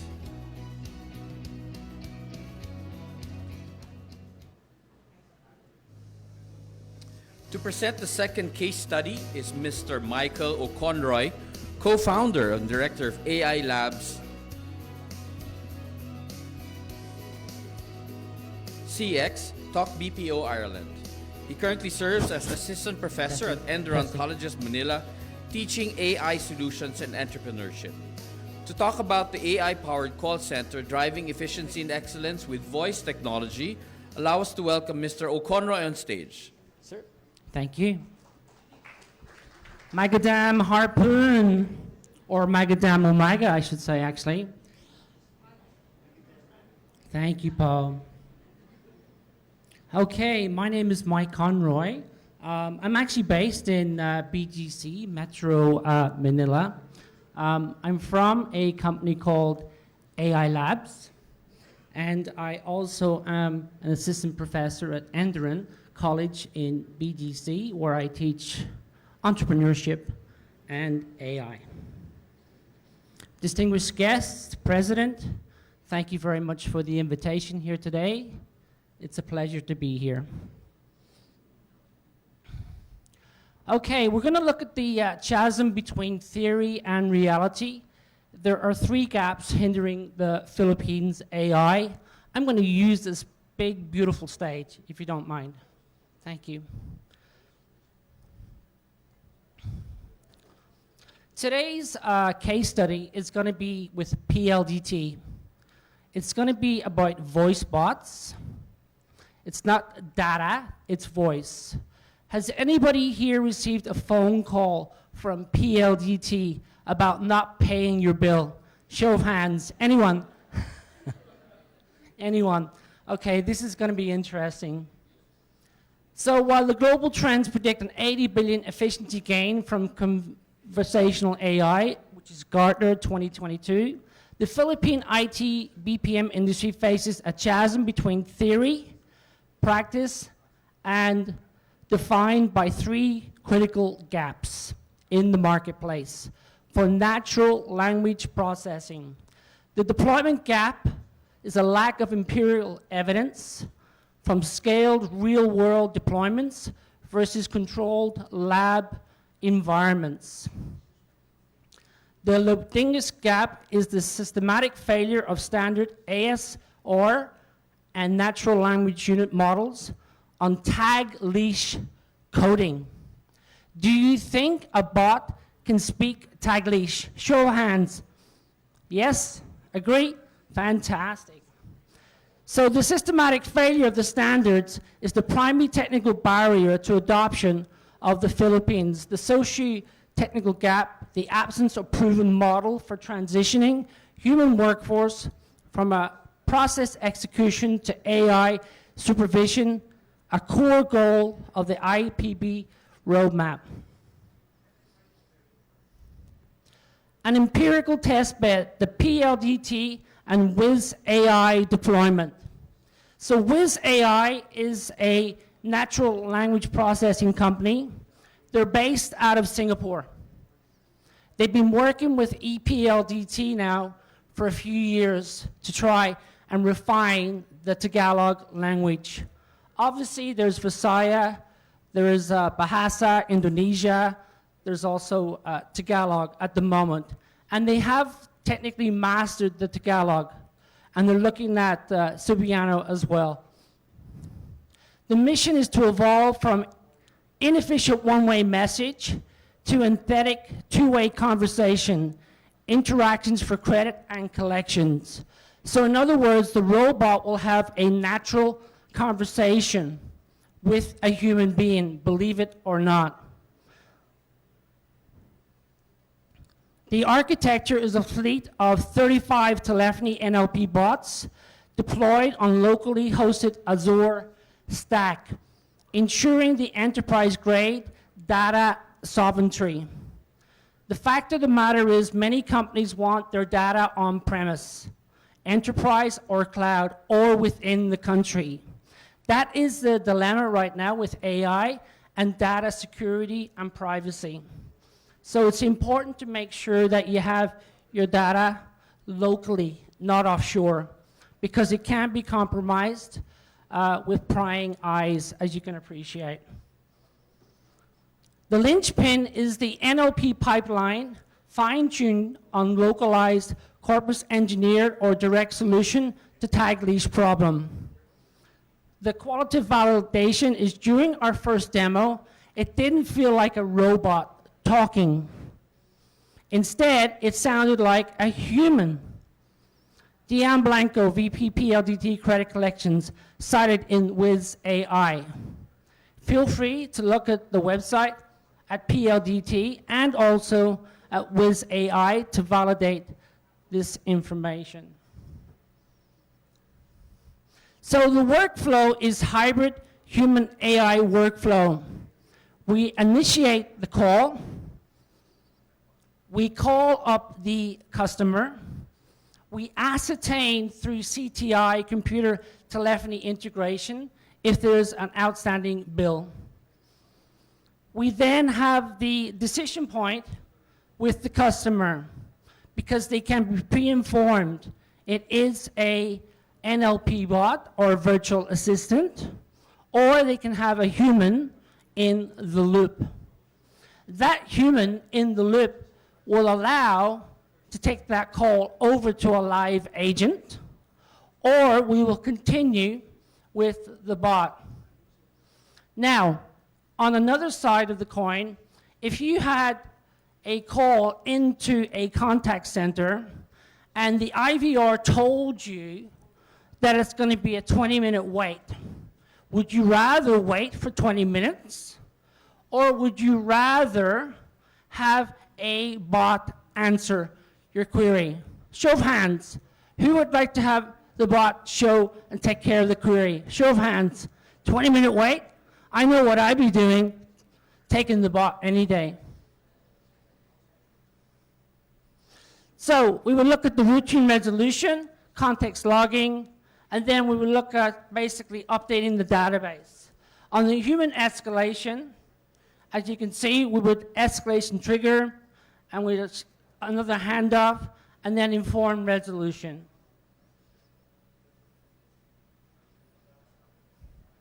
Now, we're going to do a demo with the bot. Just bear with us. The bot is actually going to be a similar bot, and let's have a listen to it. Penalty fines. Kaya suggest po na bayaran na ngayon para wala na po penalty.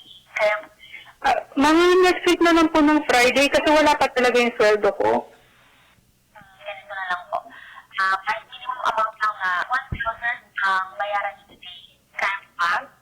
Magkano ba yung penalty? May penalty interest rate kami na 2.1% ng repayment amount charged daily. We can now stop more details. Gusto mong bayaran ang minimum amount today? Sige, bayaran ko na lang yan. Sige, sa'yo na lang po namin yung payment. Makikita niyo naman sa app yung payment details and kung paano bayaran. Pag may concerns kayo regarding sa loan, use the agent check up to speak with an agent. Okay, sige po. Salamat. So what was the robot? Who was the robot? What did you think? What did you think? The robot. Is the robot the customer or is the robot the agent? Which one is it? Thank you. Robot the customer or the agent? The robot's the agent, of course, Champray. So with the robot, would you be comfortable speaking to that robot? Would you show hands? Would you be comfortable speaking to the robot if you know your data's safe? Show of hands. Because it's going to become efficient and effective. What we need to understand here, folks, is that when it comes to an employee or it comes to an employer or a stakeholder, it's going to be cost benefit for them. The cost benefit analysis is the fact that the bot's not going to only work from 9 to 5. If you have an international company in the BPO industry, it's going to be 24/7, diba? So can you imagine how much you're going to save within the organization? The option's there for the customer to go to a live operator if they want to. But can you imagine the OpEx costs and the savings? Phenomenal, diba? So, what are the results? The results are average handling time reduction 50%. So the handling time of an agent with a customer on the phone, talking chismes or whatever the case may be, is 50%.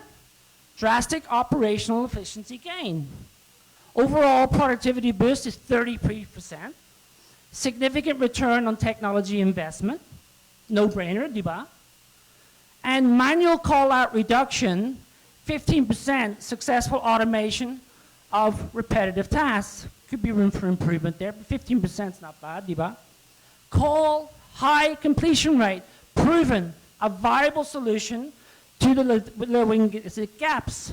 Conclusion, the data confirms this is scalable, effective, and linguistically adopted to solution for the Philippine content.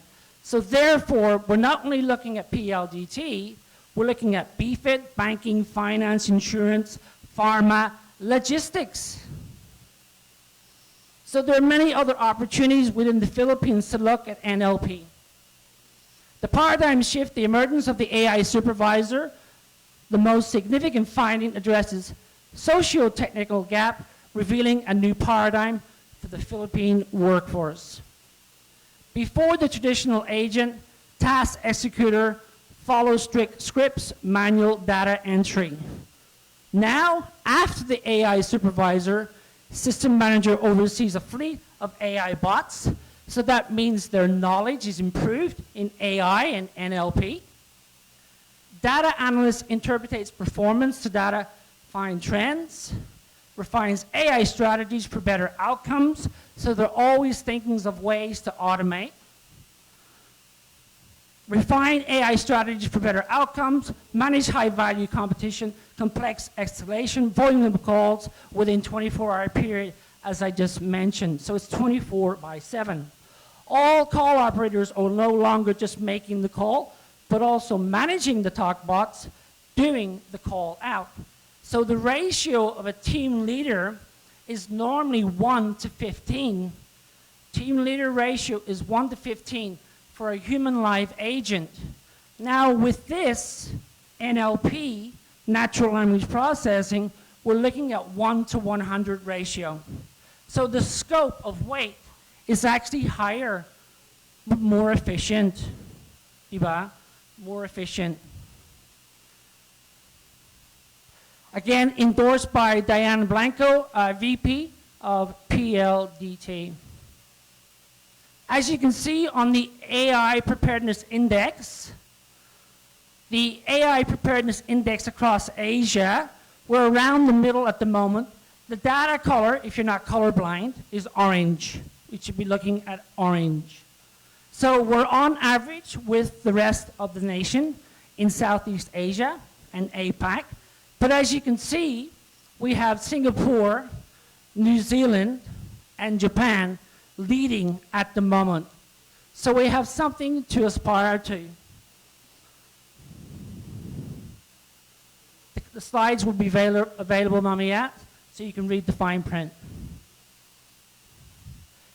So, Imperative National Blueprint, the PLD case study is not just a success story, strategic blueprint with 3 core imperatives for the nation.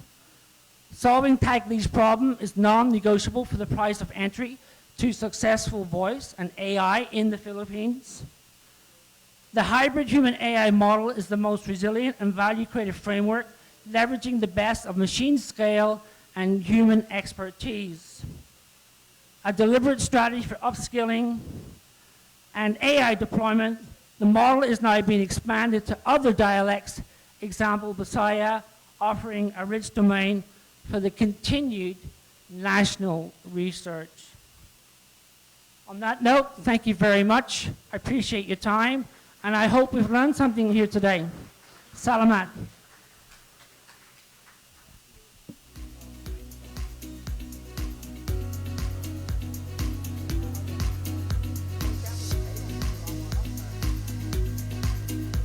Thank you, Mr. Conroy. Now let's take a deep dive into the AI creatives with Attorney Josel Isidro Dilag. Attorney Josel Isidro Dilag is the Chief Innovator of Bughao Creatives. He is also a partner and consultant of Cebu Furniture Industries Foundation. He will be discussing designing for AI, how the creative industry should be responding to the changing times.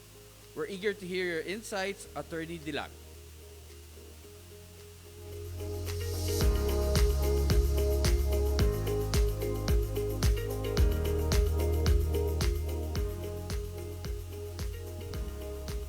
Isang malikhain at mapagpalayang umaga po sa inyong lahat. A creative day to everyone. And I am very excited to share with you the ongoing research and work that we are doing with the creative industries. Like what Jimbo has mentioned, I'm Jox. I'm the Chief Innovator of Bughao Creative Collective. And we work closely with the furniture industry associations as well as other creative industry players in order to navigate this new territory that we are entering. You know, this place where creatives are afraid and worried about how AI would be taking over the creative process. And here, I would try to argue, or at least present to everyone, a situation where we should not be afraid, but rather be more welcoming of how AI can actually improve or augment the creative process. And let me begin this by asking you for a quick moment of silence and reflection. And try to remember, as creatives ourselves, because we agree that all of the people inside this room are creative in our own special way. Correct? Yes. So I'd like you to think about this. When was the last time something really challenged the way you create things? When was the last time that you have encountered something that made you realize that I can do something more? The aha moment or that spark in your head, no? And that could be anything for us. For your visual artists, that could be the first time they have experienced a new medium that they can use to express themselves, right? For designers that have tried using computers, that could be when they first opened Photoshop or some form of new technology to help them. For us today, that could be generative artificial intelligence. It can be your new aha moment, but it can be your new what could be moment. AI is learning from our creations, and our art, our music, our words. And now, it is also beginning to create with us. But mind you, again, this is not about AI replacing us. This should be a story of a partnership. So throughout history, we have seen that creativity has always evolved through new tools. Using rocks, chalk, paint, even a camera and design tools. Now, AI is entering this new list of tools that we can actually use. So again, we are seeing that artificial intelligence is really challenging and disrupting our notion of creativity. And also begging us to answer more questions and also inviting us to new kinds of choices. And that is why we are looking into research being done by different institutions, both locally and internationally, to also understand how they view the intersection of AI and creativity. And this one article written in the Harvard Business Review by De Kramer and others, talk to us about 3 potential futures that creativity can have because of AI. The first is where AI explodes in terms of assisting the creation of more innovation. In this kind of future, you don't have to be tech savvy to create innovation. Tools like GitHub Copilot right now already help people write code faster. Yesterday, we had a workshop with UP Cebu on using Google Studio to create things faster and more efficient. AI becomes a creative amplifier. It improves speed, efficiency, and our ability to retrieve and interpret knowledge instantly. So it's not a threat in that future, it's a superpower. The second future is the more problematic or even scarier one. This is where the machine actually monopolizes the concept of creativity. This is when we surrender to artificial intelligence the creative process. Here, algorithms will flood our consciousness because we believe that the new definition of creativity is what the synthetic kind of creativity is providing for us. It's overwhelming human expression, and we risk losing our own creative experience. Those moments of cultural connection that come from, the reading the same books, we watch the same movies, because hyper-personalization will become the new thing. Thus, we lose the ability to create, and we focus more on the ability to curate, the ability to understand, filter, and find meaning, because we have lost it and we want to find it. That's the second future. The third future is where human-made commands premium. This is another school of thought that other people are actually pushing for, because it is a situation where now we understand the intrinsic difference between human creativity and synthetic creativity. This is where, after being inundated with so many algorithms, we now are able to decode or understand the difference between the two. Precisely because human creativity carries the weight of context, empathy, and emotion. What do you think will the future look for us? Which of these three do you like? The first one, the second, or the third? Because it might be that all three will happen at the same time, depending on how we view and how we embrace the concept of artificial intelligence, especially in the creative process. So, how do we respond? How should the creative industries respond to these changing times? And what we propose is that the creative industries must reimagine how impact can be used, or how AI's impact can be used in design. This means we need to understand the operational and the behavioral impact of artificial intelligence in human society. We're bringing out AI merely as a tool, but also as a driver or shaper of human behavior. Because operationally, it's so obvious. We can use AI as a tool. It's a no-brainer anymore. But what we lack is a better understanding of how AI is actually currently shaping how humans think, decide, and even feel. If AI is changing human behavior, then our work as designers, artists, and creators must evolve to design for future humans. And this is how AI should be addressed. That we need to recognize that the design component or the creativity process is really one where we understand the people we are designing for. Thus, we propose that creatives should understand better how to harness the ability of AI models to process large volumes of data to capture insights faster and more efficiently. This is the operational impact of AI. Here, trend prediction and consumer insights can be driven faster because AI can listen socially better and more efficiently. What's also more exciting, especially for the furniture industry, is how this tool can actually further material innovation. AI's pattern recognition can accelerate the discovery of new sustainable materials, which are vital for the creation of new designs that can actually address a lot of our problems today. Also, on the psychological aspect, as human interact with technology, we need to evolve as far as we can do for our designs. Future humans, and this is what we are seeing also developing, and mind you, I want you to look at your own behavior inside the office, at home, or with your peers, because we are seeing that we are already engaging people and things differently. Look at the people around you. 10 or 15 years ago, they will not be on gadgets like your phones and laptops. probably they are writing or talking to you or making small talk because that is the kind of engagement before.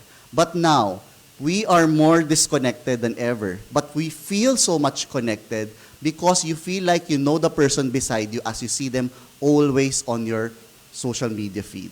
That is the kind of engagement technology has done for us. That's the kind of impact behaviorally technology has brought to us. What more about artificial intelligence? We are seeing that through AI-integrated furniture, responsive spaces, and more dynamic digital ecosystems, can we bridge the gap that technology and AI could create in the future between people? What AI is also telling us is that there will be a new wave of humans that creativity needs to serve and satisfy. We need to design to complement the development of human activity, intellect, and preference. And creativity must keep pace with how people themselves are changing. So we need to really understand how AI actually augments creativity. Earlier, we mentioned that the creative process should take note of the changes in human behavior. That means when we create for people, and we need to change, we need to understand how these people are changing their behavior. But also on the part of the creative themselves, we need to understand how AI can actually impact either positively or negatively. So we focus more on the positive aspect, of course. And this is how some researchers are also highlighting the better ways that the relationship between AI and the creative themselves can be further strengthened. Number one, promote divergent thinking.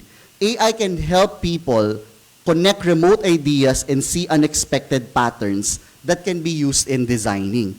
You can even use tools like ChatGPT to generate ideas through what it calls, or what the researchers call, trisociation. You know, relating three different things together. Imagine, try to do this exercise quickly. Imagine connecting furniture with exoskeletons and mergers and acquisitions. What can you come up with a better design for furniture, right? Second, challenging expertise bias. We all suffer from some form of design fixation, or what we call functional fixedness. You know, you stick to what you know, right? And AI can help you challenge your own assumption. Third and fourth would be assisting in idea evaluation and refinement. AI can now better help you assess new ideas, not just a few, but thousands or even millions of ideas faster and more efficient. And finally, I think the most exciting one, which is addressing the gap between people, is that AI can actually facilitate more collaboration. This happens because AI can connect creators from different disciplines, backgrounds, making it easier to co-create and expand who gets to participate in the creative process. So where does this leave us? No? The creative process needs to evolve, and it needs to evolve fast. We don't need to just integrate AI in the process itself, but we need to respond to the new human behaviors that AI itself is shaping. And as creators, we have three responsibilities moving forward. First, we need to be prepared for disruption because it's already happening. The landscape will keep shifting, and adaptability is now a creative skill.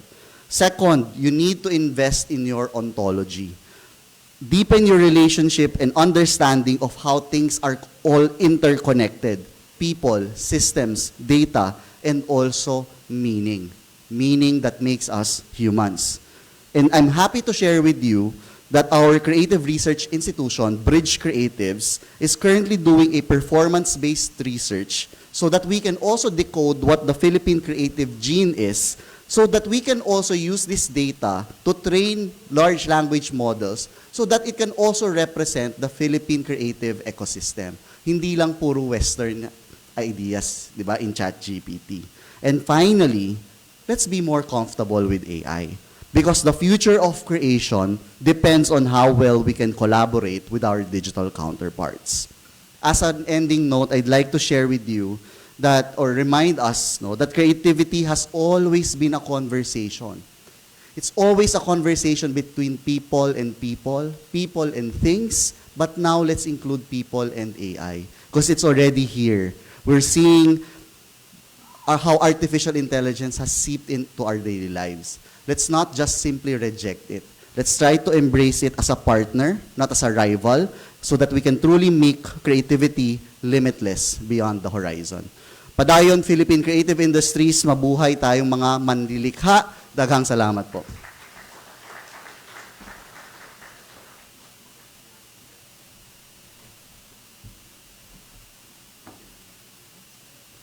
Okay.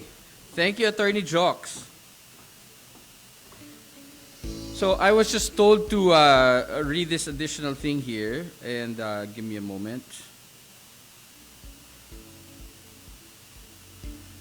So we were asked on live stream if there's a Zoom link. Unfortunately, we don't have a Zoom link. We have the live stream on Facebook. So all online audiences who join us by a Facebook live stream will be eligible, confirmed registrants are eligible for the certificate of participation given if they're able to provide proof of attendance via the evaluation form later at the end of the conference days. So, so take note, we are available online via Facebook live stream, not via Zoom. Okay. Now for our fourth case study, let's delve into AIDUB, or Automated Accent Adaptation for Filipino English as Second Language Speakers in the Global Voice Industry. Introducing Dr. Drandreb Earl Juanico from the Artificial Intelligence Program of the University of the Philippines. We look forward to your presentation, Dr. Juanico.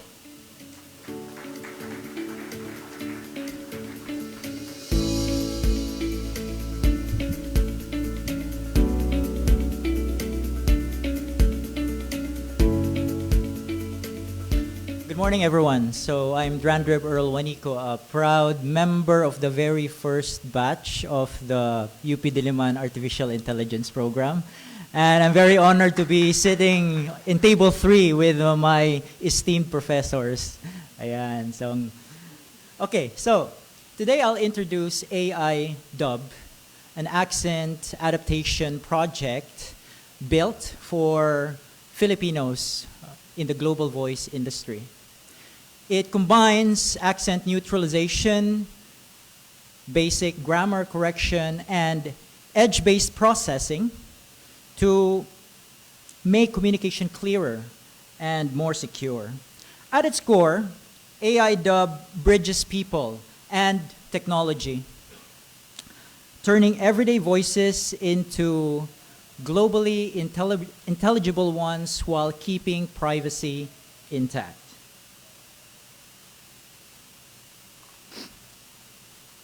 Accent differences often create small misunderstandings that, over time, lower productivity and customer satisfaction. Most existing tools rely on the cloud, exposing sensitive audio data. AI Dub addresses this gap by operating entirely on device, removing the need for an internet connection. The result is real-time accent adaptation that enhances clarity, preserves privacy, and restores confidence in every conversation. Well, AI Dub actually began as a venture board project in UP Diliman's Tech Entrepreneurship Program under Professor Luis Sison. So he's here. Hi, sir.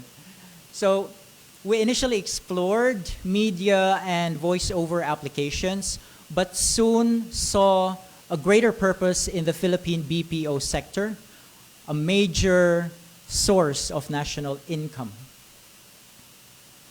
Through private academe partnership,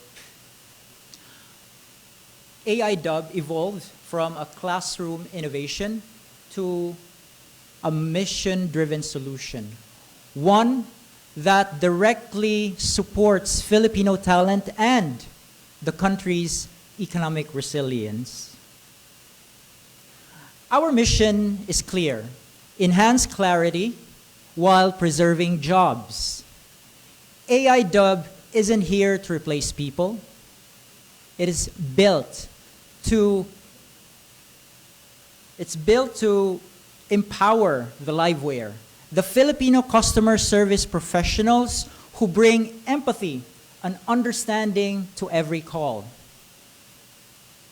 This is where artificial intelligence meets human intelligence, helping Filipino talents compete globally while uplifting communities and sustaining livelihoods. AI Dub performs all processing on device. It neutralizes accents for intelligibility. It corrects basic grammar for clarity, and it authenticates every speaker through verification and liveness detection. A secure watermark links each generated voice to its authorized user. And the system runs on less than 25 watts, like a small light bulb, making it energy efficient and deployable as a USB dongle, desktop unit, or rack-mounted module. In short, secure, sustainable, and scalable edge AI. We invite you to experience AI Dub live, and there will be a short demo later. Imagine how accent adaptation could improve communication quality without compromising privacy. Visualize a contact center floor where every voice is confident, clear, and authentically Filipino. AI Dub transforms technology into a tool for inclusivity and national competitiveness. Join us in breaking accent barriers and driving the next wave of human-centered AI innovation from the Philippines. And now for the demo.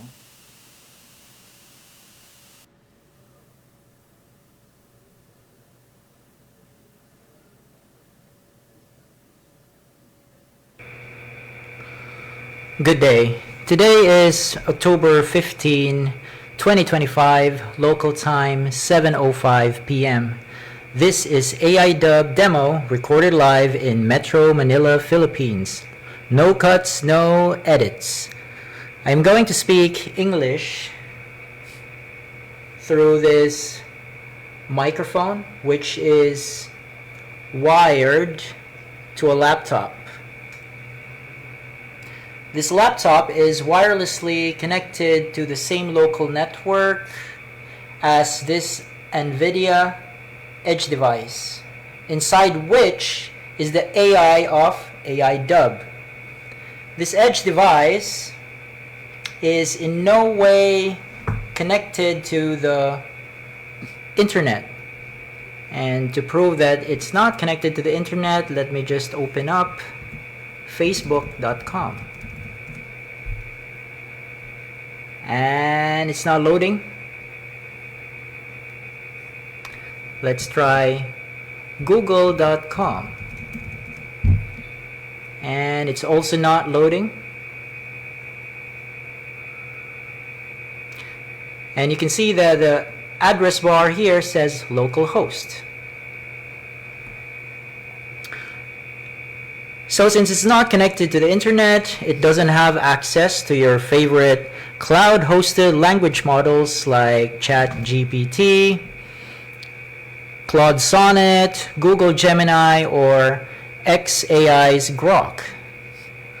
I will speak in my Cebuano accent, something I am proud of, Bisayang dako. and with deliberate grammatical issues, some of which I heard in actual contact center floors back when I had the privilege to work for one. And here is a list of the sentences I will speak, going through it in random order. And let me start with this one.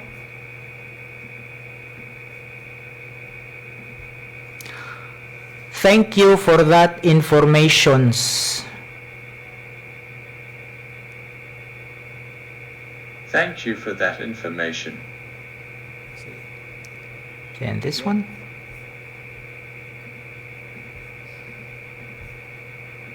So, what is the wrong with your phone? So, what is wrong with your phone? Then this one.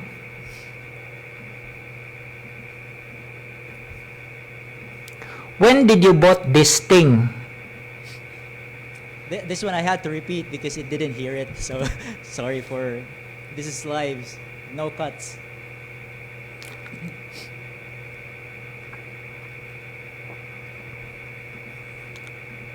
When did you bought this thing? And then it only caught the did.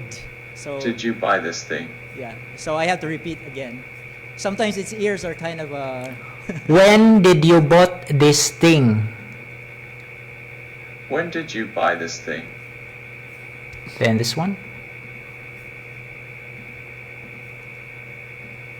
I have seen him yesterday.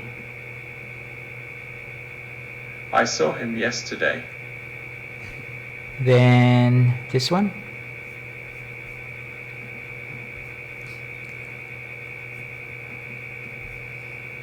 She is married with a doctor. She is married to a doctor. last one. And finally, this one. I speak with my manager and they tell me no discount. I spoke with my manager and they told me no, this can't. I will also demonstrate speaker authentication that supposedly prevents spoofing. So I will first say a sentence and then I will let another speaker say the same sentence and see how AI dub authenticates the user.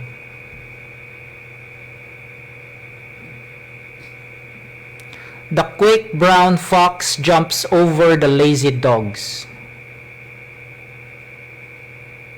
The quick brown fox jumps over the lazy dogs. And now I'm going to let another speaker speak the same sentence, and I got this from the internet. So it's I think it's from YouTube, and here goes.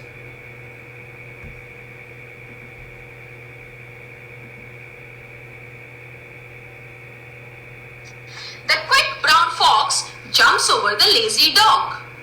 The quick brown fox. Okay, so Let's do that one more The point time. there is that no voice is generated because it's not me. I am the authorized speaker. So I said spoofing, so you can't Jumps spoof over me. the lazy dog. This sentence is not a... And it doesn't generate anything. The quick brown fox jumps over the lazy dog. The quick brown... And you can see it's just a flat line. Nothing. And that's it for AI dub. Thank you. So if you'd like to collaborate, pilot the technology, or bring AI dub to your organization, or if you have any feedback to today's talk, please do contact me through email or LinkedIn. Together, let's redefine clarity, security, and sustainability. So AI dub, powered by Filipino Liveware, enabled by Filipino AI. Thank you.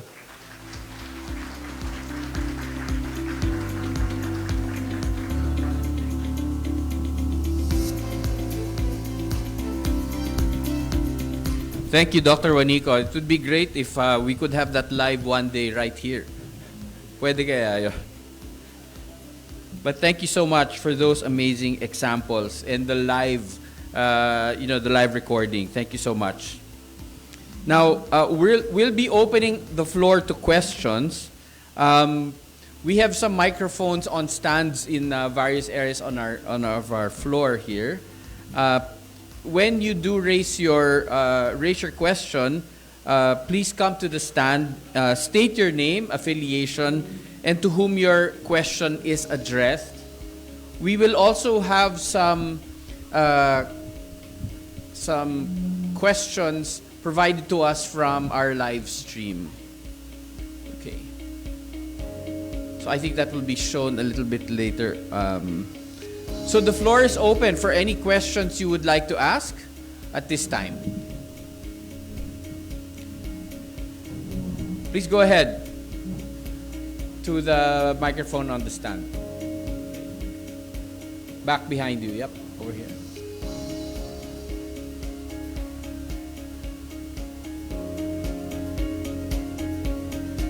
Okay, Mike Conroy again from AI Labs. Earl, congratulations, great presentation. With the voice neutralization, Earl, can we actually perform that transaction in real time? Will it now actually reply in real time? So in other words, blah, blah, blah, blah, blah, da. Blah, blah, blah, blah, blah, blah, blah. Will it actually project it in real time as opposed to having that pause? Diba? So that question is to Dr. Juanico. Let's have a microphone to Dr. Juanico, please. Yeah, here we go. That's if you a can great have a question. few more microphones available. Yeah, that's a great question, actually. So what I showed there is a Gradio demo. It's just to have a dashboard that I can show. That's why there's a start-stop there. But the CLI, or the command line interface, there actually doesn't have anything.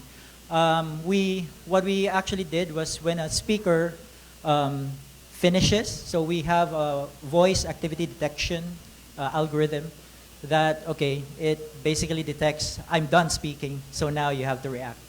So we don't have to push buttons anymore. So our measure of real time, although I'm not sure if it's very clear in that demo, we have their latency. So we are targeting a latency of less than 500 milliseconds, and we somewhat achieve that most of the time on average. We are also measuring it in terms of real-time factor. So real-time factor is really just the amount of time you need to process the output speech from the input speech versus the length of the speech. And we are targeting an RTF of less than 1. So we are hitting like 0.2 and below. So that's our measure, and so we can, with further optimizations actually, we can target a latency of less than 300 milliseconds, which is just like Spotify. When they're streaming and then they're actually like streaming real time.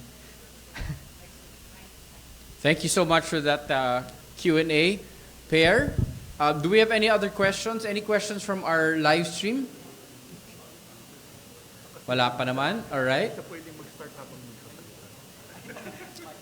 Last call for a question. If not, we'll proceed to our fireside chat. Not at this time. Medyo kahiyaan pa. All right, no problem. We'll proceed to our fireside chat. Oh, meron pang isa? There's one question back here.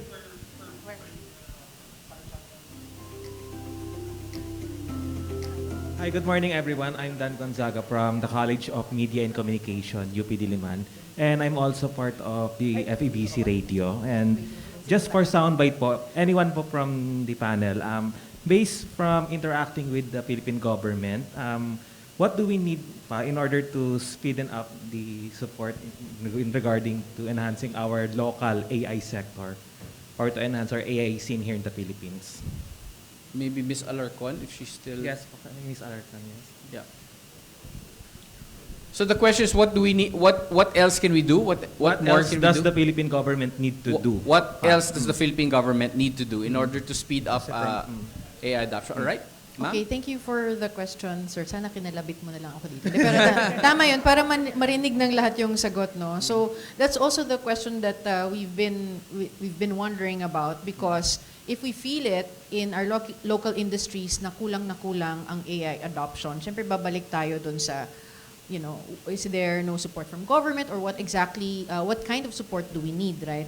So, I think I'll just limit it to the discussions around AI kasi alam natin na the government is distracted in so many things right now, no? But when we talk about workforce development, who do you go to in the government agency when we talk about upskilling on AI? So eventually, we were, I guess, successful na rin, no? And in making sure that we have a plan that the government will be funding, at least initially, yung ating national AI upskilling. So on workforce development, and also, I guess, not just those that are in the workforce na stage in their lives, but also even the young students, no? So as we prepare them. So that budget is going to be coming initially from TESDA. So there is, kumbaga, yung part of the what does it take, right? So that's only on the workforce side.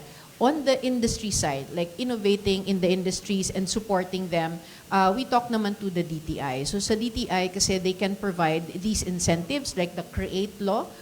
So kapag, if you are an investor that's bringing in new technologies, particularly AI, then you will be incentivized, no, to set up an office here, to work with a local company.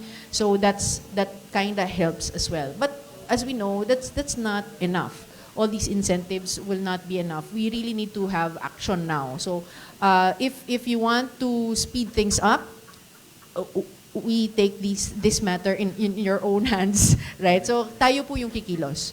We don't wait. So if we are waiting also for government in terms of legislation, let's say AI regulations, AI policies, and just like what they already have in other countries, that will take 3 years. I think that's the fastest, because I heard that the Data Privacy Act took 3 years and mabilis na daw po yun.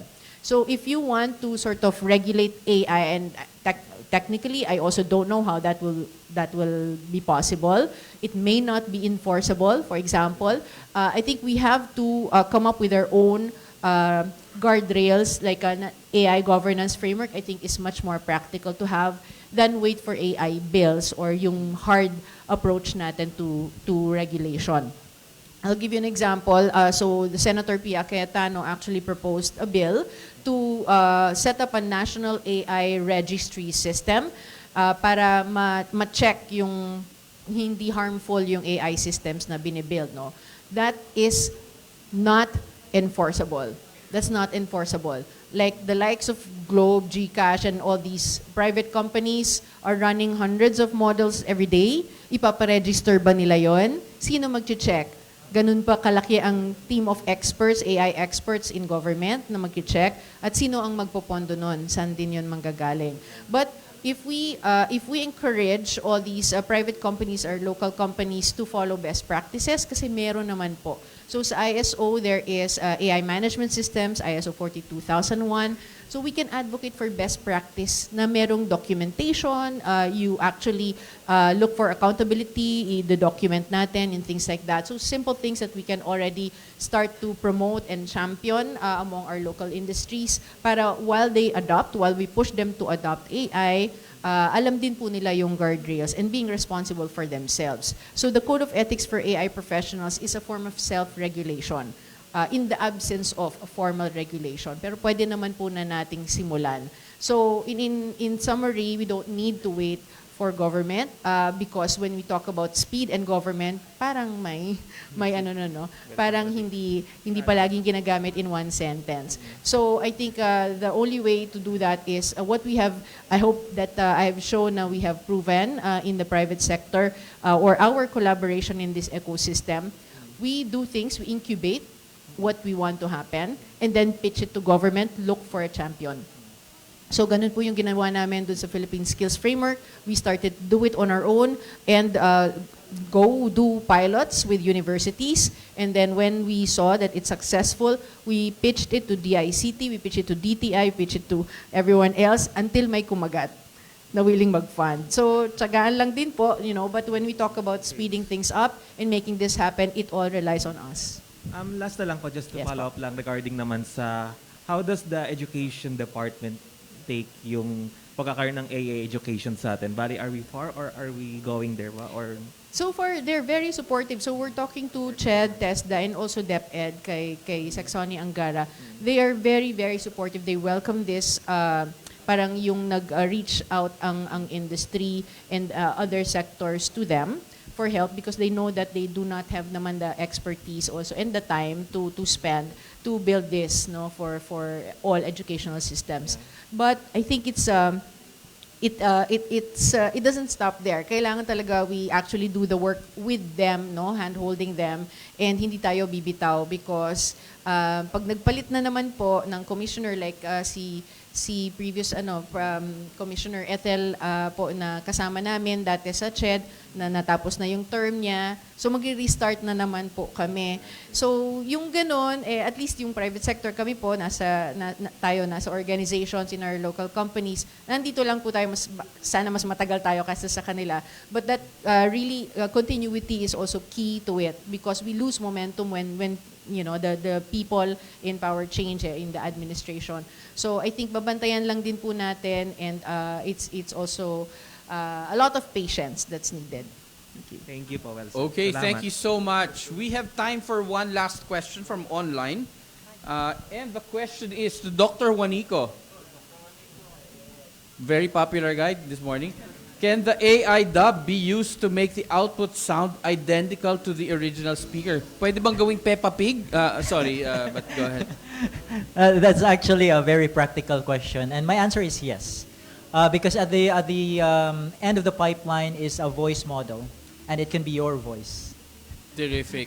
I remember when I was growing up, nanonood kami ng yung kung fu movies na Chinese dub, yung, hey, my brother is better than you.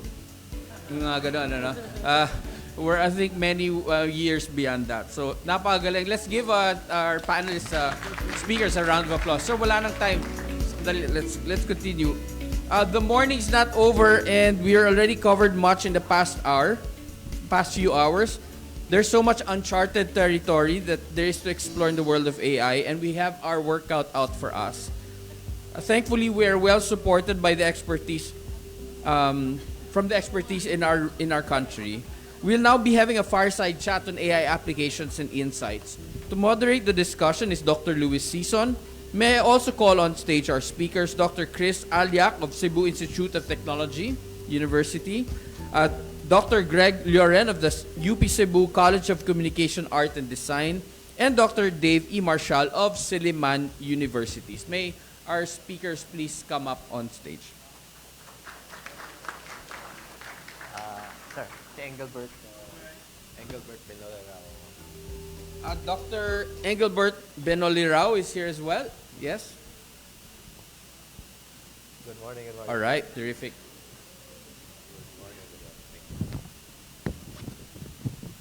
Good morning, Chris. Good morning.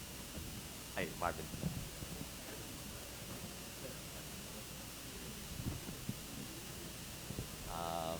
Maybe I can have an extra mic for our panelists. Okay.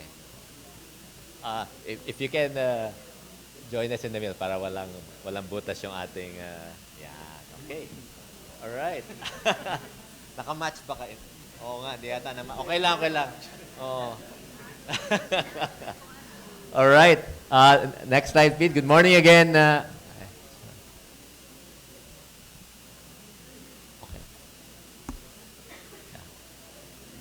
Can we have the next slide, please? So just to introduce our panel for today, just to set the context, in addition to sharing, exchanging, challenges in our work, one of the things we'd like to do for today, and this is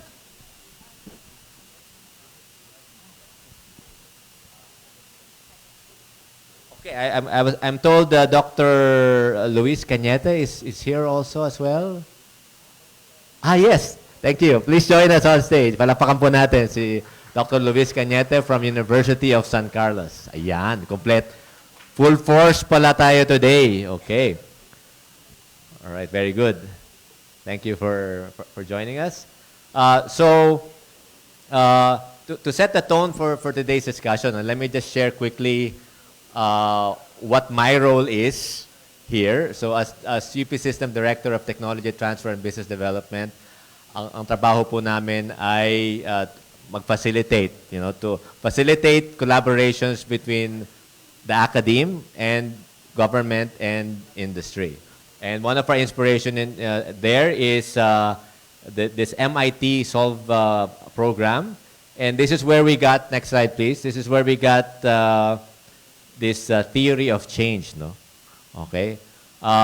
You've heard some projects in the university as well as in industry.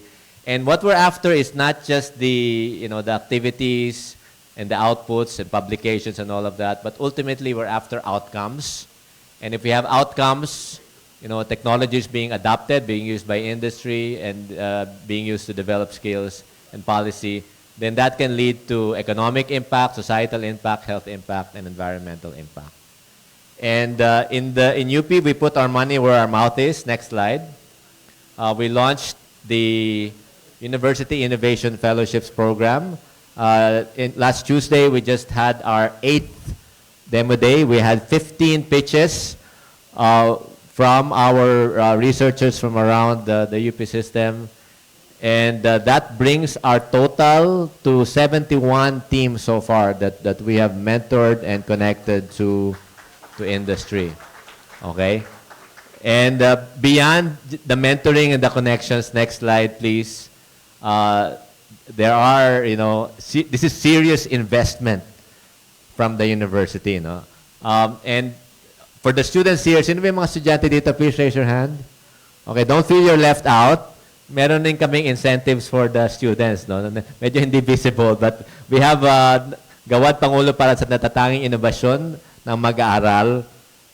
So we're offering incentives for the students as well. So hopefully, over the course of the next 2 days, you can spot opportunities and volunteer, solutions and collaborations. Okay. So to continue the discussion and maybe shift the, give our universities a chance to also, particularly here in Cebu and the region, a chance to showcase what we have. We have our diverse panel here today.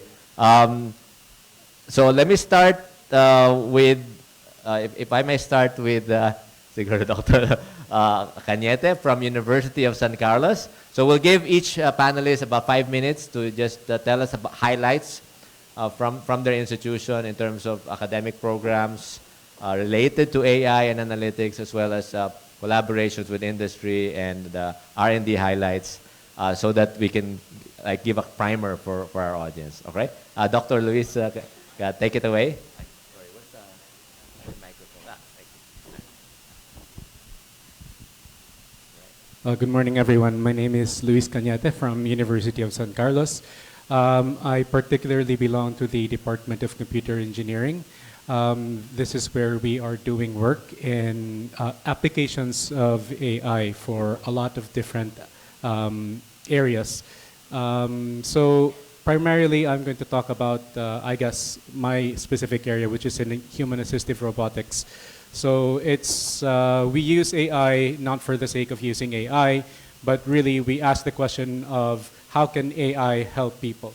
And we're looking into projects such as biomedical devices and rehabilitative devices that use some kind of machine learning, because when you talk about rehabilitation, there is always this aspect of the human side, which is very difficult to model and actually, shall we say, stimulate. So using AI and these difficult modeling techniques, we can primarily optimize our rehabilitation systems and some of the applications so that we can get better results. So like physical therapy, for example, right? Exactly, okay. Yes. We are using that for functional electrical stimulation. So yes. Like TENS, no? Yes. Yung mga muscles. Okay. Yes. So nice. We're targeting the nerves, and then the nerves that control the muscles and cause finger flexion and dorsiflexion in the feet primarily. But the difficulty is always that the human side is very diverse, and every single person has a different kind of mapping. So we're using automation together with some form of reinforcement learning and other types of machine learning to optimize that further. So this is something like a physical therapist or a rehab Exactly. doctor can use Yes. to tailor Yes, the treatment exactly. for Yes. individual patients. Yes, yes. So you're more okay.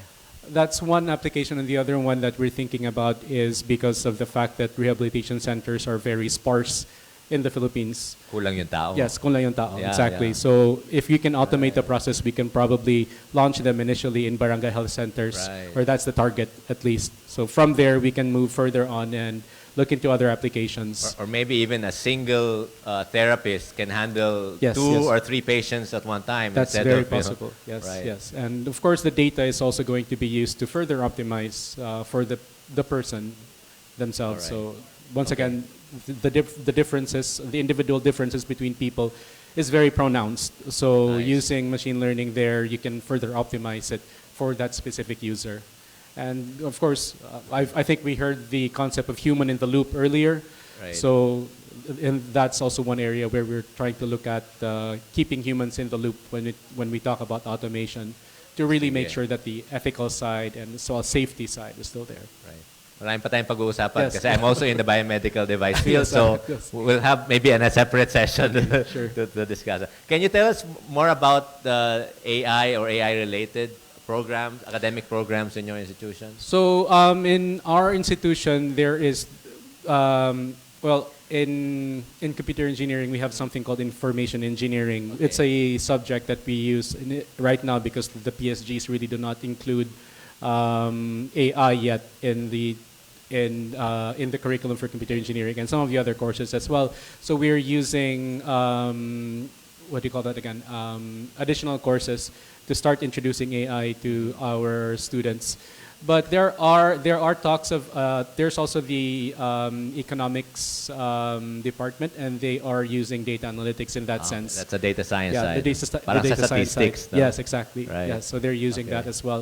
Right. But people in computer science are also looking into NLPs, Mhm. so natural language processing. That's a big area that they're Okay. looking into. So there's a lot of activity in AI. But I think that the infrastructure to do further and a lot larger, much larger systems require the advanced infrastructure that we just don't have at the moment. But which we know Yes. we're going to be provisioning Yes, both yes. in the university and government side, and even with industry support Yes, as well. So stay tuned for yes, that. no? Yes. This is a very exciting time, Right. definitely. Okay, thank you, Dr. Cañete. Okay, let's have medyo ano yung ano, I try to have take advantage of the diversity, no? So let's change the pace a bit, no? Let's enter a different field. If I may invite Dr. Greg Loren to medyo this is more on the creative pedagogical side of AI. Go ahead, sir. Hi, my name is I'm an assistant professor of cognitive architecture. So my studies usually comes with emerging technologies and how they figure in the repertoire of our cognitive processing. This is more on the general human Yes, interactions. yes, no? yes. So Right.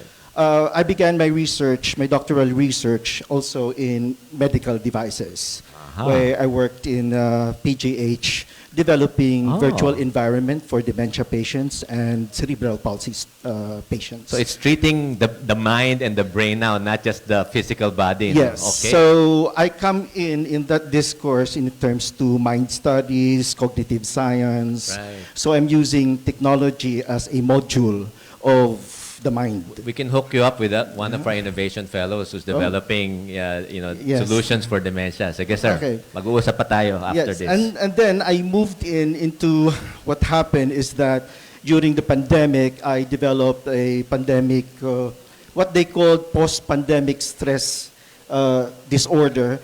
It is a trauma kind of condition, and that's when I that's when I understood Yung what PTSD, sir, no? it's like Post-traumatic, PTSD, but yeah. it is localized for pandemic experience. So PPSD, so Alright. post-pandemic stress Okay. dementia. So at that time, I was questioning what is madness, what is dementia, and I don't want to listen to medical professionals because they have already been repeatedly talking about madness. I mean, I wouldn't take it for that. So because of my experience, I understood it. So my thesis went awry, and my supervisor, he is a I was taking then my doctoral studies in University of Edinburgh, and my supervisor is a professor of architectural computing, and he said, since you are studying emerging technologies and your writing is becoming unintelligible, why don't you use AI? That was the beginning of AI, and this was way back 2023 when there's what you get are hallucinations, and they're very bad. It's much improved now. Right. Yeah. So this is using it on the research side. I engaged with it. I rewrote my thesis to organize it and make it more comprehensible and intelligible. Because if you're going to read it, it's like a writing of somebody having schizophrenia. And my supervisor said, "Why don't you use ChatGPT?" And I said, "I don't want to do that because it's like plagiarism." I said, "No, you declared that you did use it, and tell them that I told you to use it." Just like having a proofreader. No? Yes. And you, then aside from that, he said, "Your project is about emerging technology, so you might as well ride the waves." So how do you understand something if you don't use it? So I use it, and all my experience all throughout has always been collaborated with AI. Now I am requiring my students to use AI in my class, which now compounds our learning. We can discuss Foucault in 1 week. You know, so it will accelerate. It accelerates it. I do not know yet how to measure the depth of the understanding, but these are undergrad students. So really, you still have to have the human intervention in there. And now also, I use it to develop what I call unified quantum semiotics because I am a cognitive semiotician. And what do I know about quantum mechanics? What do I know about cognitive science? I was a BA philosophy graduate, and I was in the creatives all my life. The meaning it was, now. Yes, it was AI who helped me to understand and have a crash course on quantum mechanics, quantum physics, and I was able to fuse it with semiotics, the study of science and meaning.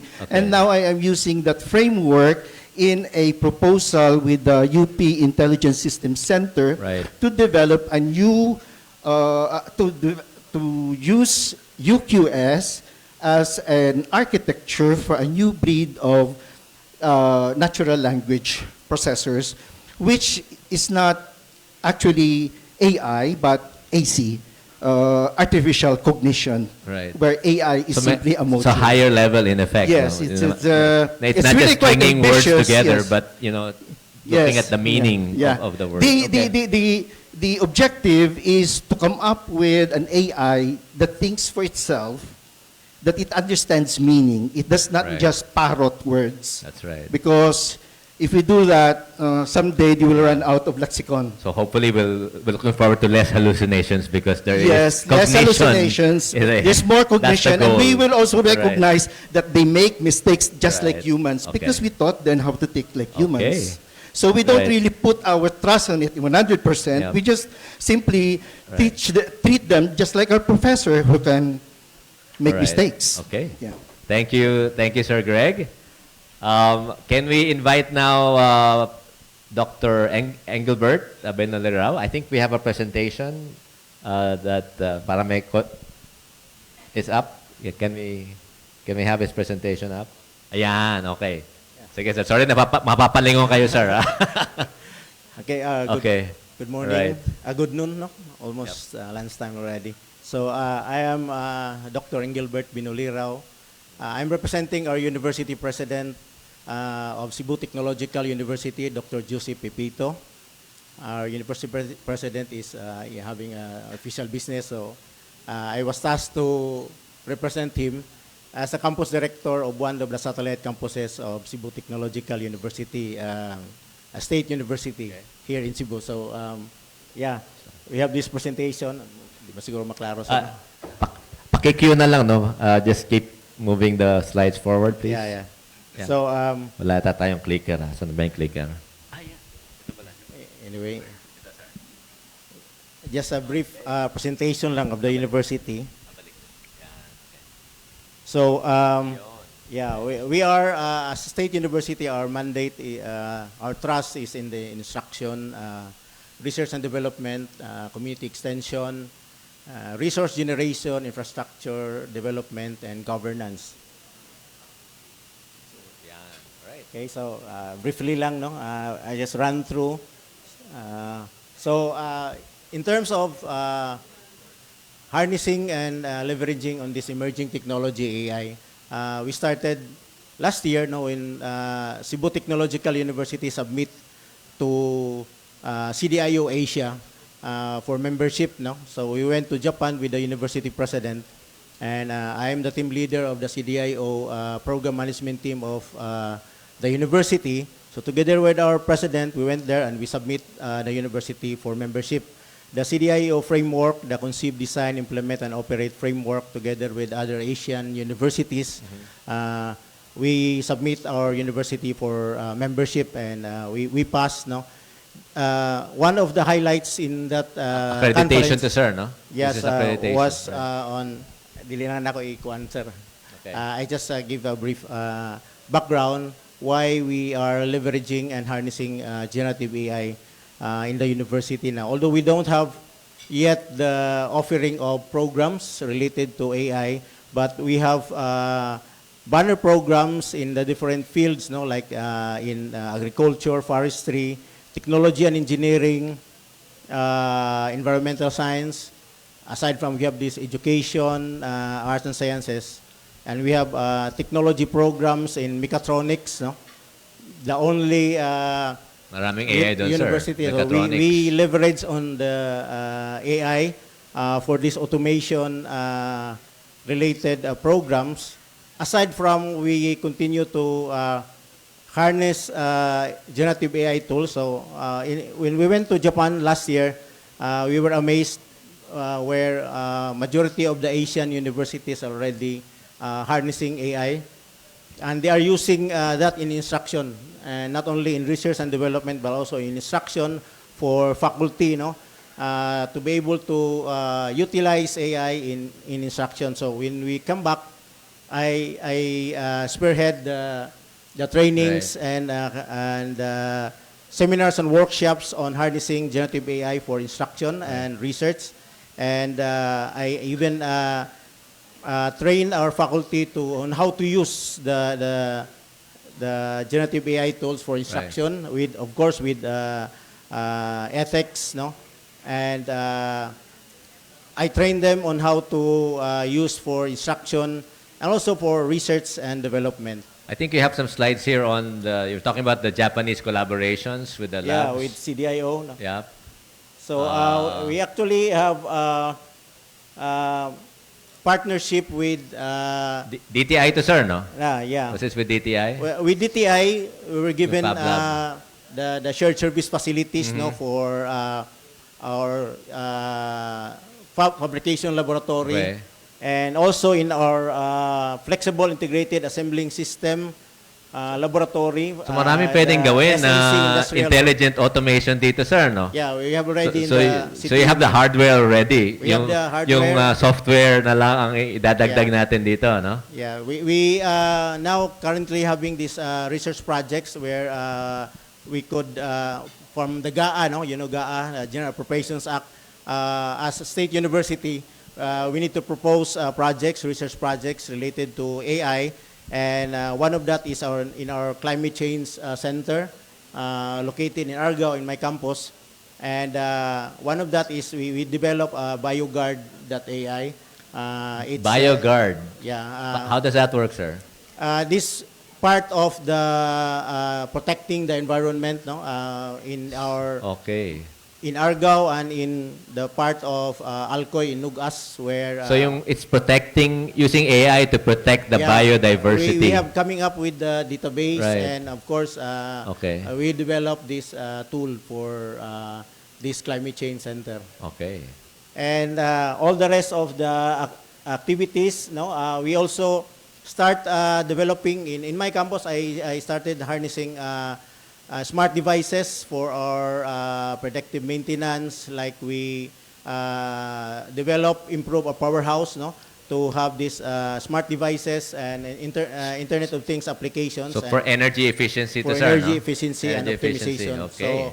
So across all programs, we are currently integrating AI in the delivery and as well as in research and development. All right. Okay. So that's all now. All right. Thank you. Thank you, sir. Thank you, Sir Engelbert. Next, can we have Dr. Dave Marshall? Yes. Can we bring up the slides? Hello. Doc?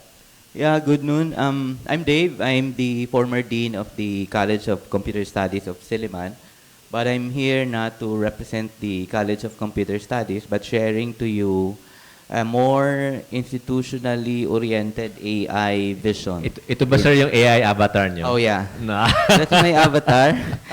I'm from Dumaguete. That's 15 minutes by plane from here in Cebu. And 2 hours, almost 3 hours by ocean jet. Anyway, ayan.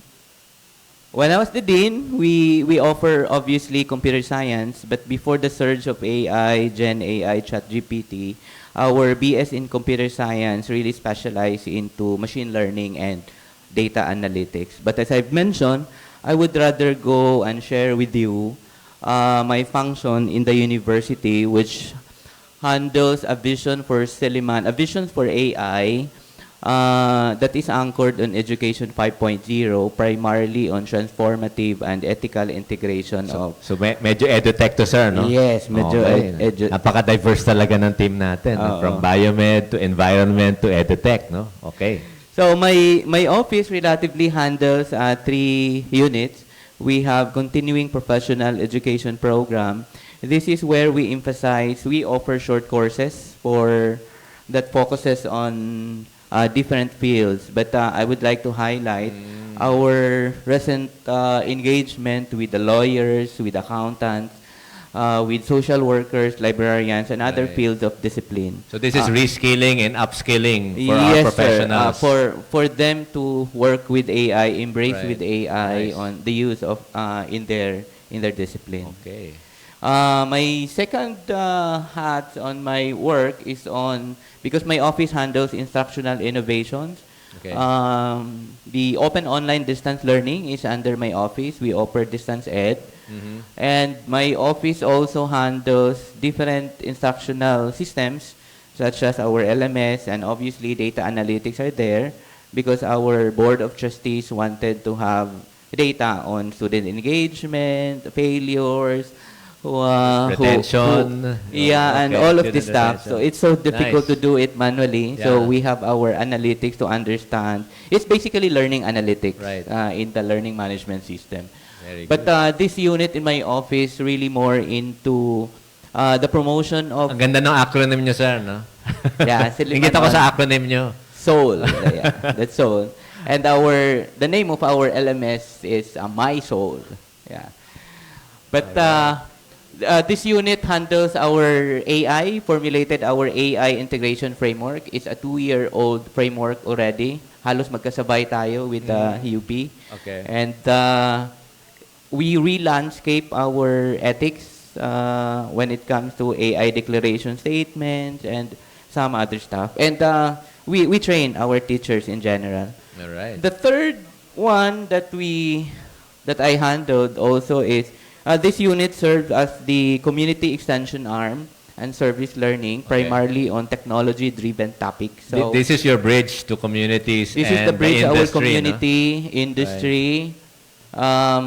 We offer literacy program from parents to senior citizens. And one of those topics are basically AI. So si Lola pwede na mag-chat GPT. Yes. So level 4 namin is really more AI. Matagal na kasi ito.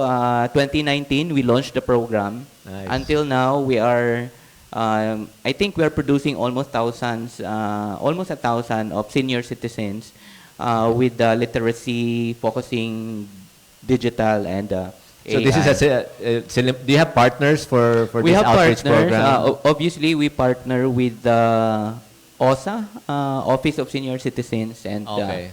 and some other local agencies in the government. Being the president, the founding president of the ICT Association in Dumaguete and Negros Oriental. Nice. Yeah, and then my office also handles. We offer seed money for students, for master students, for faculty, doing some AI related. So projects to, hindi lang to scholarship, no? Yes, So they can parang- actually work on projects. Yes, with that fund. because an alumni donated amount of money galing. to share to students. This is in Right. cooperation with our TBI. You were there. Yes, sir. When we launched our TBI. So, does it really more into providing framework and capacity building, not just within the university, but it's really an effort with all the stakeholders in teaching and learning. All right. Thank you very much, Sir Marshall. Last but certainly not the least, no, can we hear from Dr. Chris Aliap from the Cebu Institute of Technology? Can we bring up his presentation? Yeah, Maing Utto. Okay. Noon. So, I've been watching this, the audience, no. Sarap ng kain nila. Yeah, so my name is Dr. Chris. mabubusog kami sa updates nyo, sir. Hopefully. Okay. Yeah, so my name is Chris. I am actually the manager for CIT University's Artificial Intelligence Fab Lab, which was established this year, formerly known as Intelligent Systems Lab, a few years ago, and it was called Makerspace also. So DTI rin ito. Yes, no? this is also Okay. funded by DTI. Specific Parang lab of- nakarami yung Cebu sa no? Sa Fab Lab. Talagang, Yeah, diba? but this is Yes. quite different because we are privately owned. Yes. But we were funded by okay. DTI. Yep. Ayan.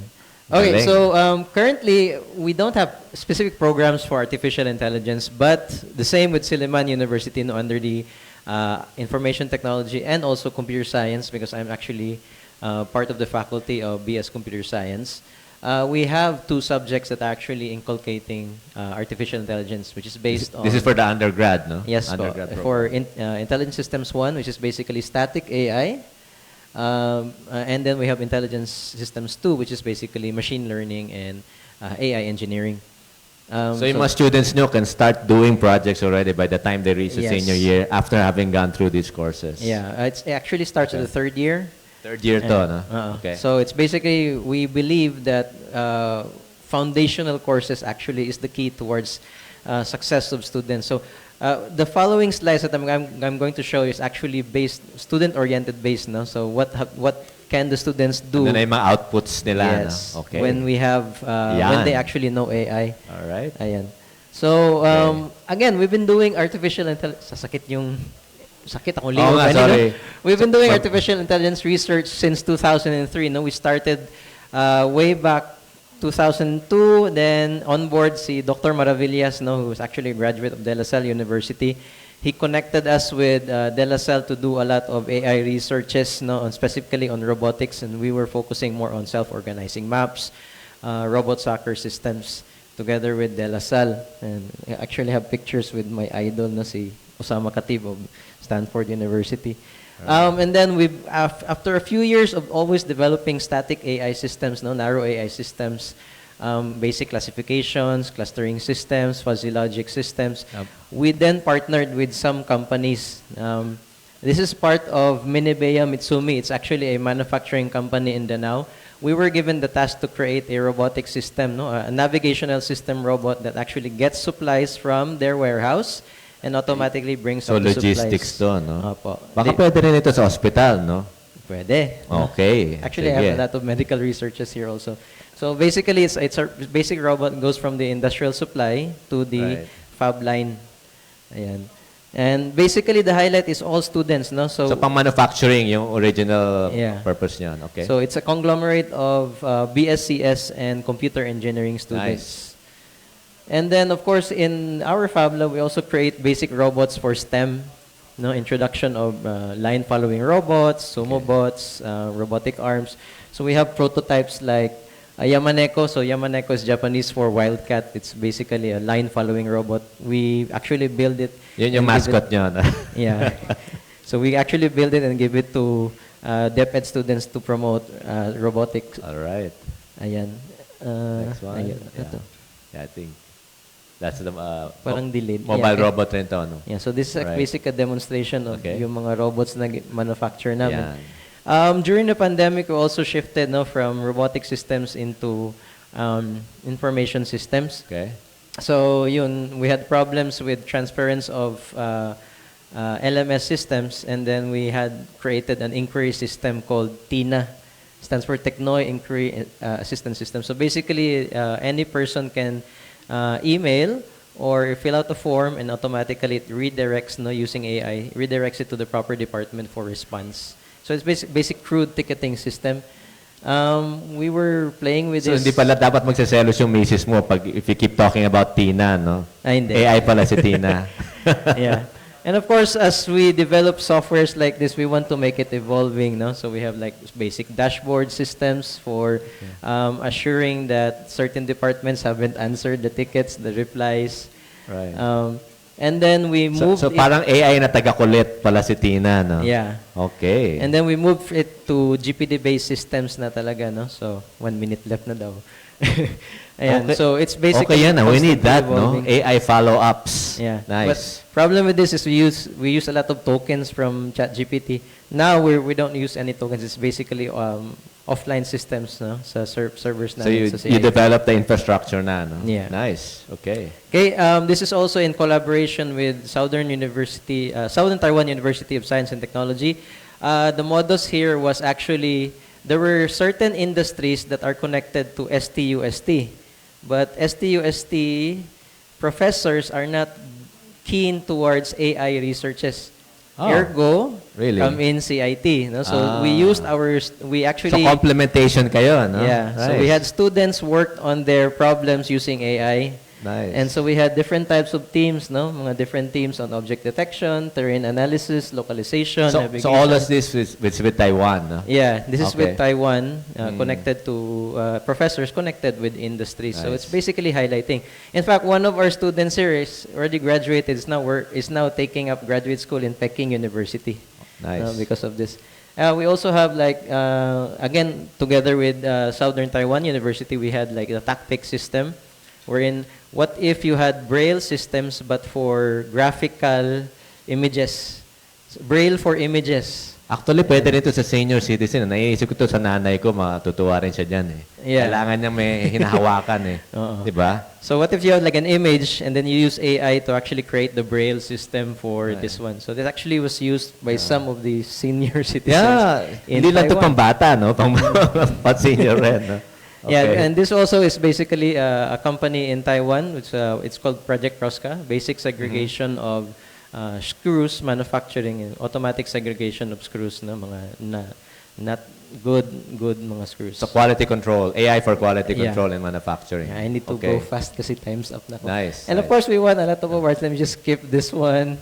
Yan, mga researches that we've done. No, so, student-centered talaga. No, we actually done. And if we can come full circle, we started with health. I think you have some slides on AI in health tech as well. Yeah, and of course, mga success stories lang. No, mga our students are actually now heads of their departments in some companies in AI. All right.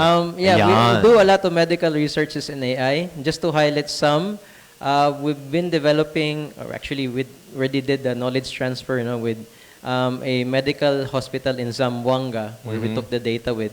And we took MRI scans, CT scans, we took the DICOM slides, we combined the DICOM slides and created 3D printable 3D printable objects out of the scans. So Is for that example, for surgery? yeah, for reconstructive surgery. Reconstructive So we actually surgery, took okay. facial, cranial MRI Right. scans, combined them, and then created 3D printable objects so that you can analyze before surgery. Are you working with a clinical partner already for that? Or- It's a fab lab in Zamboanga.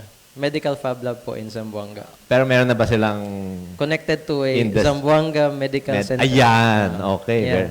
Right. Yeah. And then we're currently... Baka pwedeng meron din partners dito sa Cebu, no? I think. Yeah, because Okay. last year we actually partnered with some clinics and hospitals here in Cebu. Okay. Kasi magulo yung kumuha ng data eh. Right. Yeah, so we had to partner and actually develop. So again, highlighting the students do the solutions. No, one example here in Cebu is the detection of diabetic retinopathy in eyes. So we actually did a 3D printable mount for lens connected to the mobile phone. Hindi ka na kailangan tuturukan, no? Hindi na. Sa mata na lang. Yeah. So scan niya lang yung mata na using a mobile phone, and then we can detect if there's like Pwedeng for diabetic screening yan. DOH might be interested in that. And the device actually cost parang 1,000. Sige, masaya yan. Yan, ganun. Again, this May was partner so na ba good. kayo for that? For that Currently, we project? have a doctor partnering with it. Okay. Doctor pa lang. So, kailangan i-tie up natin with, you know... that would be nice. Sige, sige. Yeah, and it was so nice Tutukan that we natin actually yan. had won some of the... Right. It was presented in CVHRD, Region 7 here.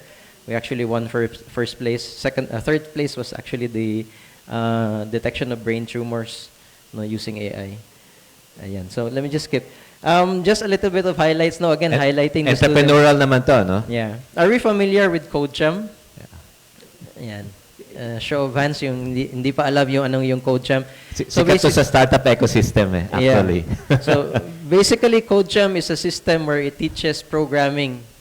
But it actually is partly like an LMS system that you actually have use cases, you actually code, and then the AI system actually checks if it's correct, what you're coding. And this is a spin-off, right? Yeah, it's a spin-off from CIT. Okay. Actually, Jude Maranga is the CEO. He's a graduate of CIT University. Nice. And his brothers are actually graduates of CIT, which created GradeCham, the one in my right, my left here. GradeCham is basically if you have like engineering problems that you need to solve on paper, or you want solutions written on paper, not on the LMS, because you can actually cheat when you're using a computer. So what we do is we get the answers of the students, scan it, and then let AI check. Ayan. Grading, AI grading assistant. Yeah, so it's an AI grading system. Yeah, for handwritten work ng students. Solutions. So it can be targeted for engineering, programming, etc. Kailangan namin yan kasi kami matagal magbalik ng graded papers eh. So maybe with this mabilis na kami magbalik na score. Then malapit na. Almost done. And then here in our AI Fab Lab, since we are an AI Fab Lab, we now focus more on towards multi-agent systems. So we work hard on the usage of N8Ns, LangChains, towards business process automations. Okay. Now we're actually focusing with MCPs, model context protocols, wherein we provide services. We have an AI that actually can access different types of services. Okay. And of course, going towards offline systems. So this is the next level na. That's the next level na. All right. And of course, advocacy in CIT University, teaching AI systems in the university as well as outside the university. Yeah. So these are just some examples. Last one, second to the last one. So we just signed a MOA with new LMS. It's an AI LMS called Open Learning. In this case, so this is your industry partner for LMS industry partner. Yes. So when you actually create courses, instead of you creating courses from the ground up, you actually use generative AI models to generate the courses for you, and then you just ethically check if it's correct or not. So making faster courses and faster exams, quizzes using this tool. All right. Thank you very much, Dr. Chris. Okay, sabi ko sa inyo mabubusog tayo sa mga projects and opportunities. Okay, we have time for maybe one or two quick questions from the audience. Offers for collaboration or ideas. Gutom na ba? All right. I think diyan pa ba si Sir Villasis? All right. Okay, if none, thank you very much again to our the distinguished panelists for joining us today from the different universities here in the region. Maraming po salamat.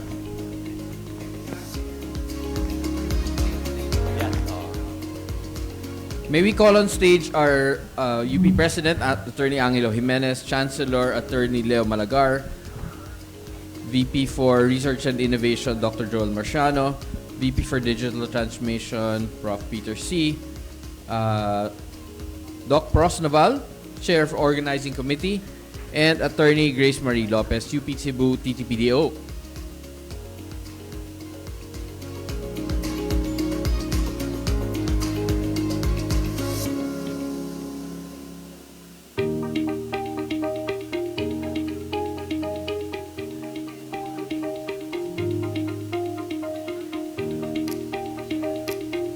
May our other speakers from this morning sessions also come on stage. Ms.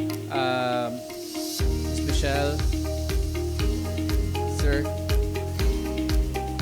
Mr. Villasis, Mr. Conroy, Doc, Attorney Jocks, VP Joel, would you mind coming up?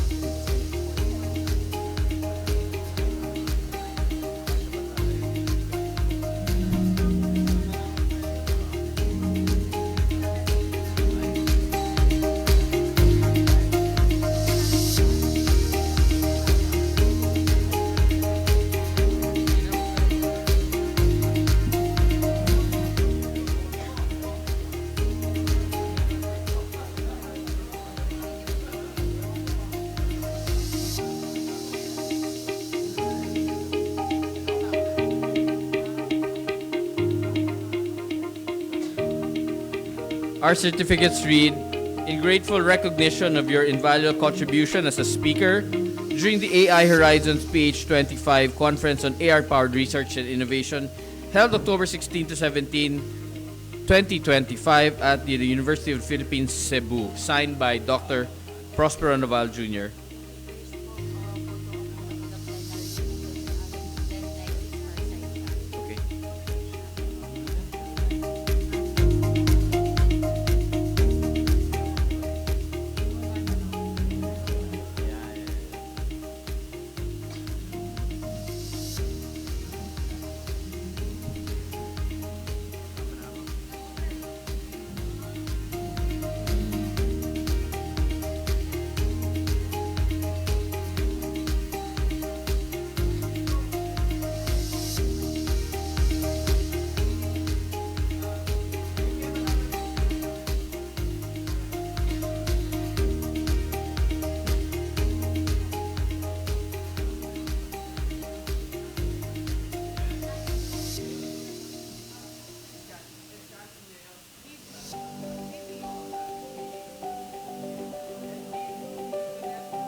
Thank you so much, everyone.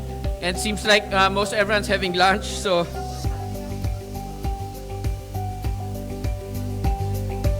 we'll take a break for lunch. Also, excellent time to network and discuss new themes we've explored so far. We encourage you to engage with each other to make most of this break. We invite our attendees online and in person to use the hashtag AI Horizons PH25 on your social media posts.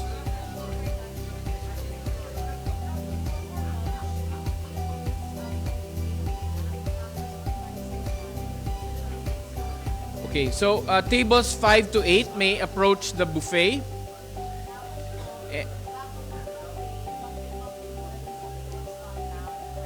Right, and we would like to request that you sign the registration for the afternoon sessions as well as you go for your lunch. So tables 5 to 8, please approach the buffet. Okay na ba? Di pa? Okay na?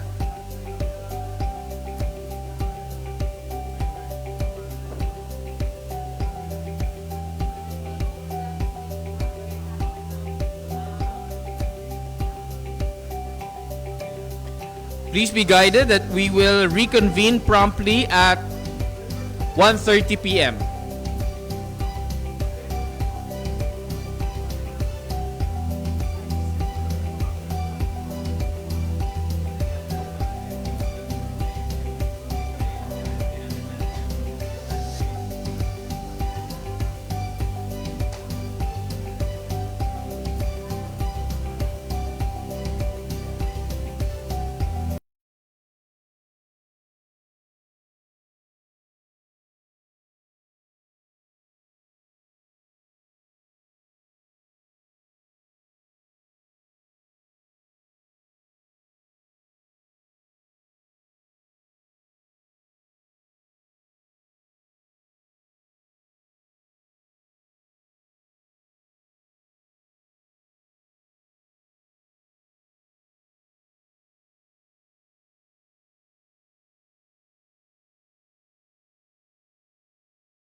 Intellectual property, your thesis, your researches, only becomes useful if it's transformed.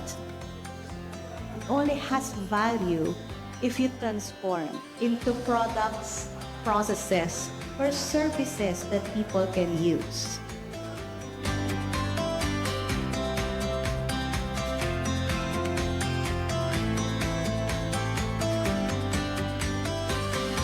Look around, talk to people, and find out how you can convert these ideas into something that people can use, because these are valuable ideas. So from people from industry, we acknowledge that there is a dissonance in the way that we do research and what the market woos.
Intellectual property, your thesis, your researches, only becomes useful if it's transformed.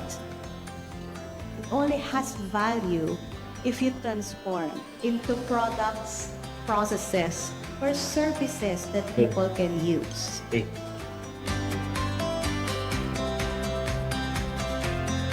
Check. Testing. Check 1, 2. Look around, Audio. talk to people, and find out how you can convert these ideas into something that people can use, because these are valuable ideas. So from people from industry, we acknowledge that there is a dissonance in the way that we do research and what the market woos.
Intellectual property, your thesis, your researches, only becomes useful if it's transformed.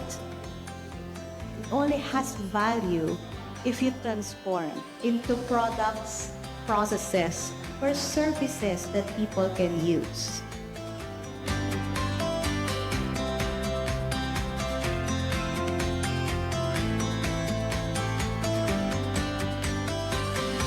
Look around, talk to people, and find out how you can convert these ideas into something that people can use, because these are valuable ideas.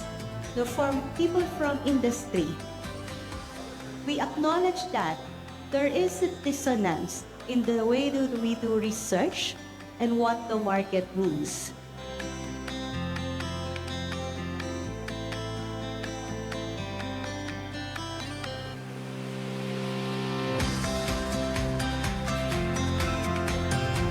All right. Hello. Good afternoon. I see that everybody is still enjoying your lunch. We actually have more food. So kapag gusto nyo pang mag-round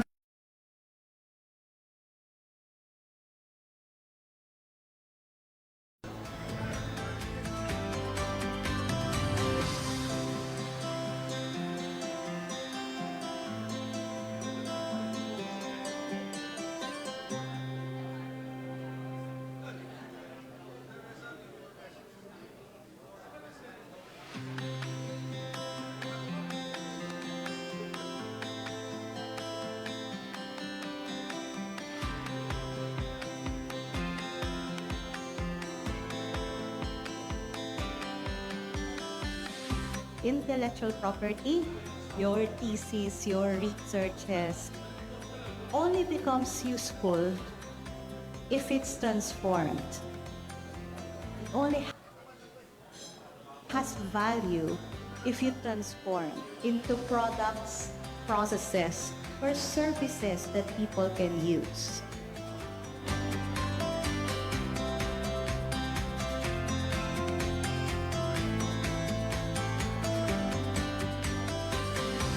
Look around, talk to people, and find out how you can convert these ideas into something that people can use, because these are valuable ideas.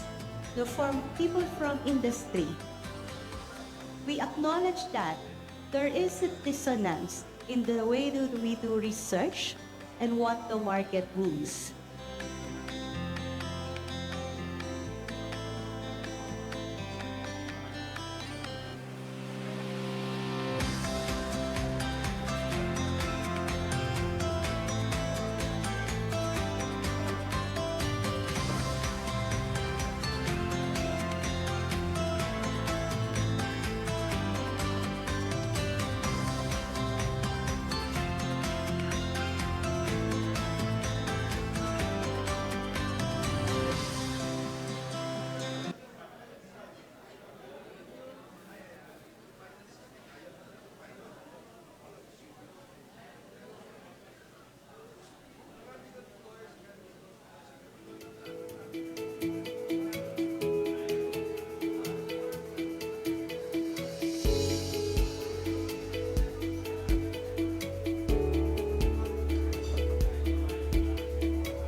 I'm thrilled to welcome our conference attendees in the very first AI Horizons PH 2024 in person at the UP BGC campus and online.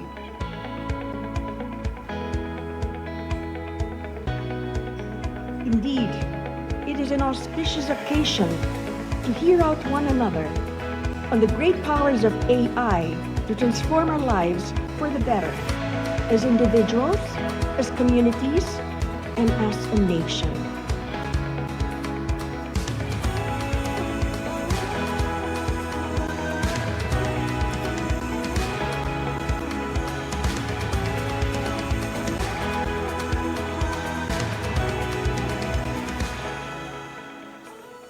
Our AI principles, there are 10, but let me just focus on several key principles, which is transparency, accountability, safety, and most importantly, meaningful human control. We want to leverage AI. It is not something that we have a choice to adapt to it or not. It is transforming us already today. Our children will live a different life than the life we are living today.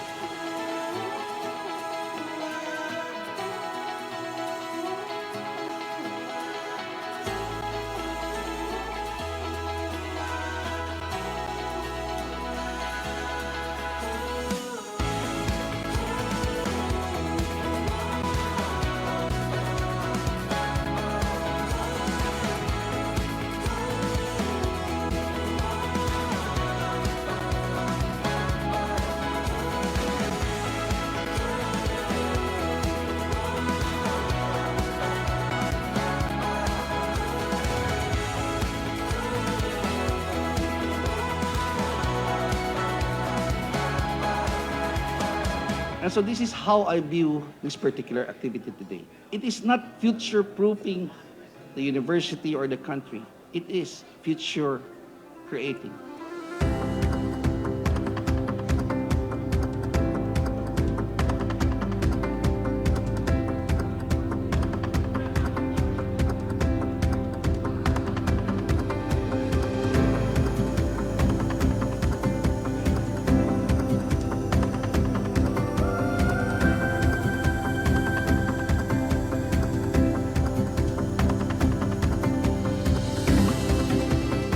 Educating 25 million learners throughout 17 regions. The data scientists in the room could project the rate of change there.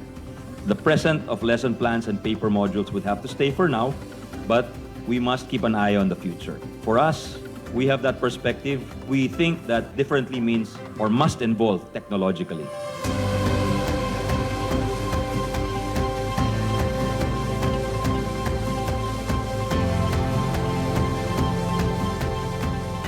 Quezon City, today we are happy to say we actually do have the data. 5 years ago when it started, everybody wanted to propose AI systems, and our response was, well, I would love to AI, but I have no data to AI with. We now have 25 online platforms servicing 145 different online services, covering a wide range of needs and transactions from business to social services, among others. So we hope this integrates in the entire city government by 2025.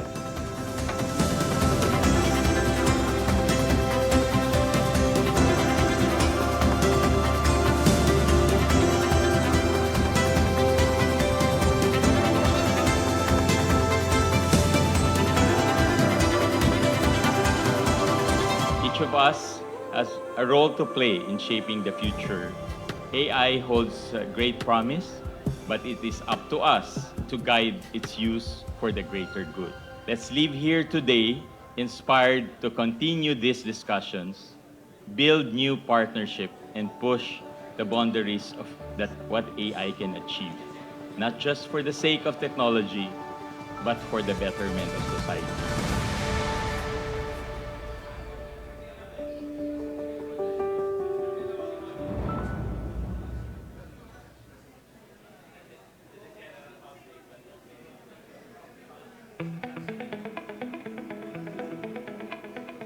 I am thrilled to welcome our conference attendees in the very first AI Horizons PH 2024 in person at the UP BGC campus and online.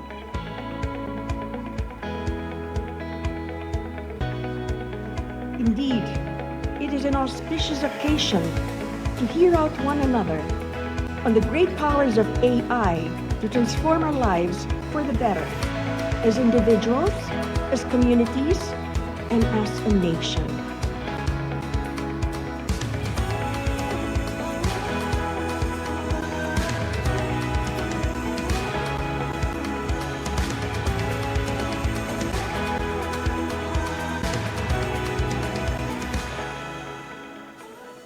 Our AI principles, there are 10, but let me just focus on several key principles, which is transparency, accountability, safety, and most importantly, meaningful human control.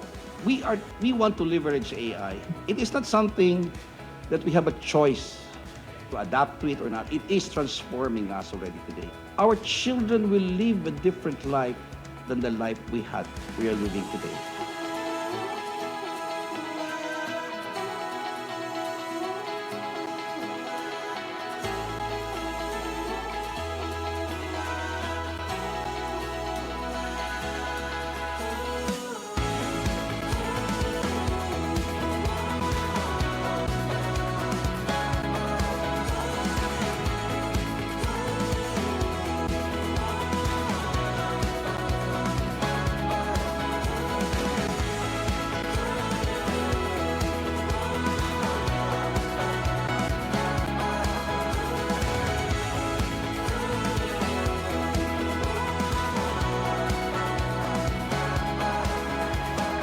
And so this is how I view this particular activity today.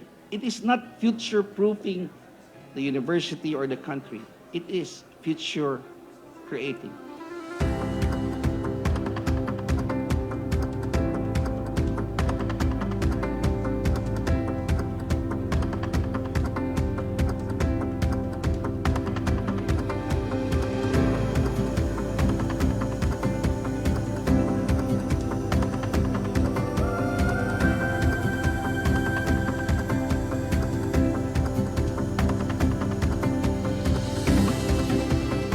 Educating 25 million learners throughout 17 regions. The data scientists in the room could project the rate of change there. The present of lesson plans and paper modules would have to stay for now, but we must keep an eye on the future. For us, we have that perspective. We think that differently means or must involve technologically.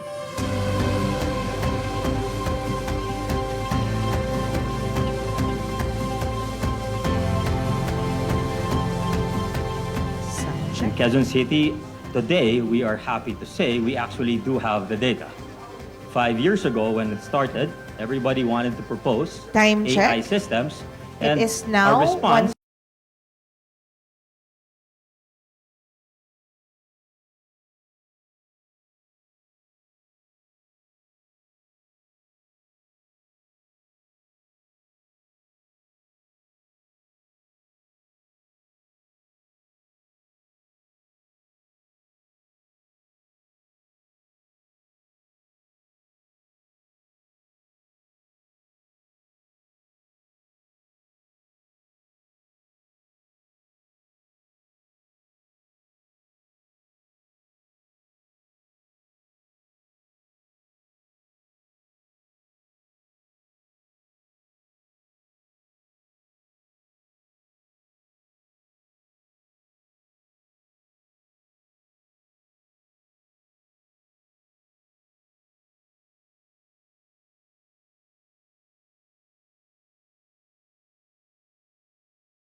in the Speech Community Conference. Driven by innovation in pedagogy, he integrates AI and digital tools to enhance learning and community engagement. Let us all welcome our host for this afternoon, Mr. Maurice G.T. Villaster. Palakpakan po natin siya.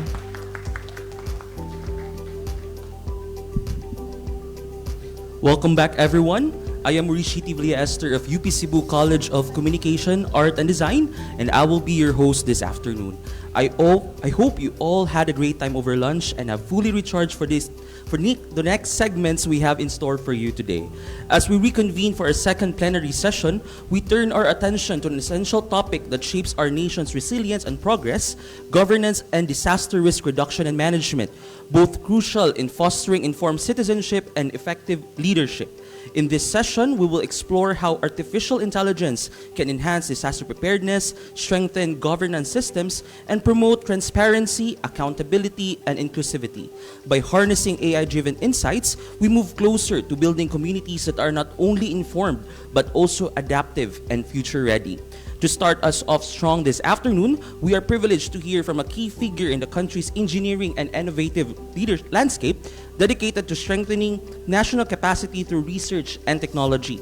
To talk about AI in governance, geospatial artificial intelligence for local governance, insights on adoption and capacity building, we have Dr. Zar Jakiri S. Sarmiento, the Deputy Executive Director of the National Engineering Center. For a keynote address on governance and DRM, let us welcome Dr. Sarmiento.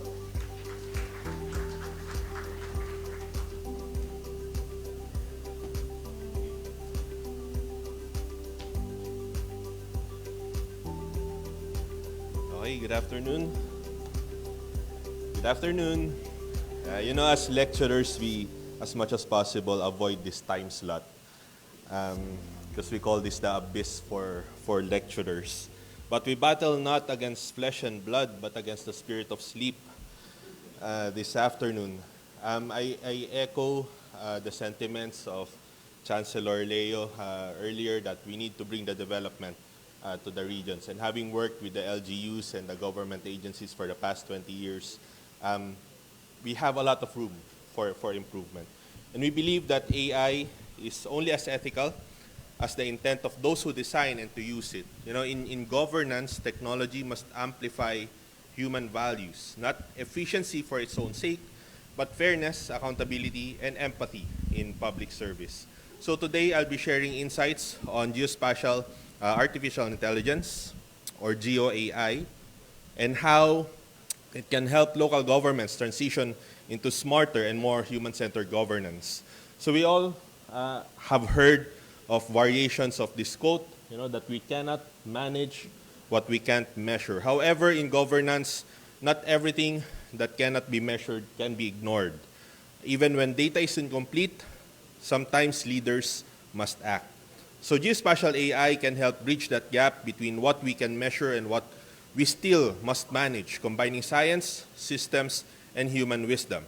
So across governments, we see uneven digital maturity, legacy systems, and siloed processes. However, in the Philippines, we have strong national frameworks. We have the e-government master plan of the 2022, PDP 2023 to 2028, and so on and so forth. But the challenge is translating these national ambitions into local implementation, where governance actually happens.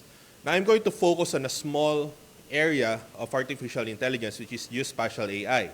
Now, what is GeoAI? It combines geospatial data, maps, sensors, satellite imagery with artificial intelligence such as machine learning and analytics. It enables prediction, it enables automation, it enables decision support in almost real time. For LGUs, or local government units, it means anticipating floods, optimizing mobility, managing land use, and allocating resources based on evidence rather than intuition.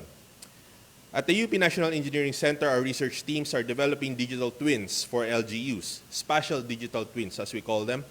These are virtual representations of cities that integrate drone data, IoT sensors, and GIS platforms. These twins simulate traffic, flooding, and zoning, so LGUs can test interventions before they implement them. It's a shift from being reactive to being predictive. So the geospatial industry is moving fast. So this short video on geospatial reasoning captures the potential of harnessing how we perceive patterns, proximity, and relationships into something a little bit more conversational.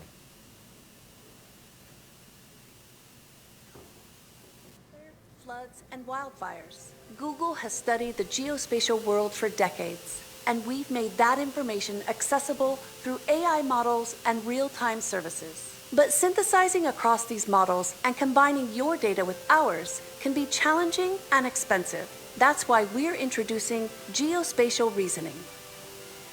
You can now bring your data and models together with Google's geospatial tools for easier analysis using Gemini's reasoning ability. Gemini plans and enacts a custom program, searching over data and gathering inferences from multiple models to unlock powerful insights, all through a simple conversational interface. Geospatial reasoning can be a critical tool for advancing public health.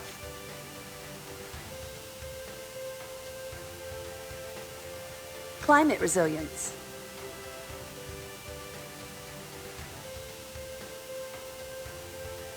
Commercial applications.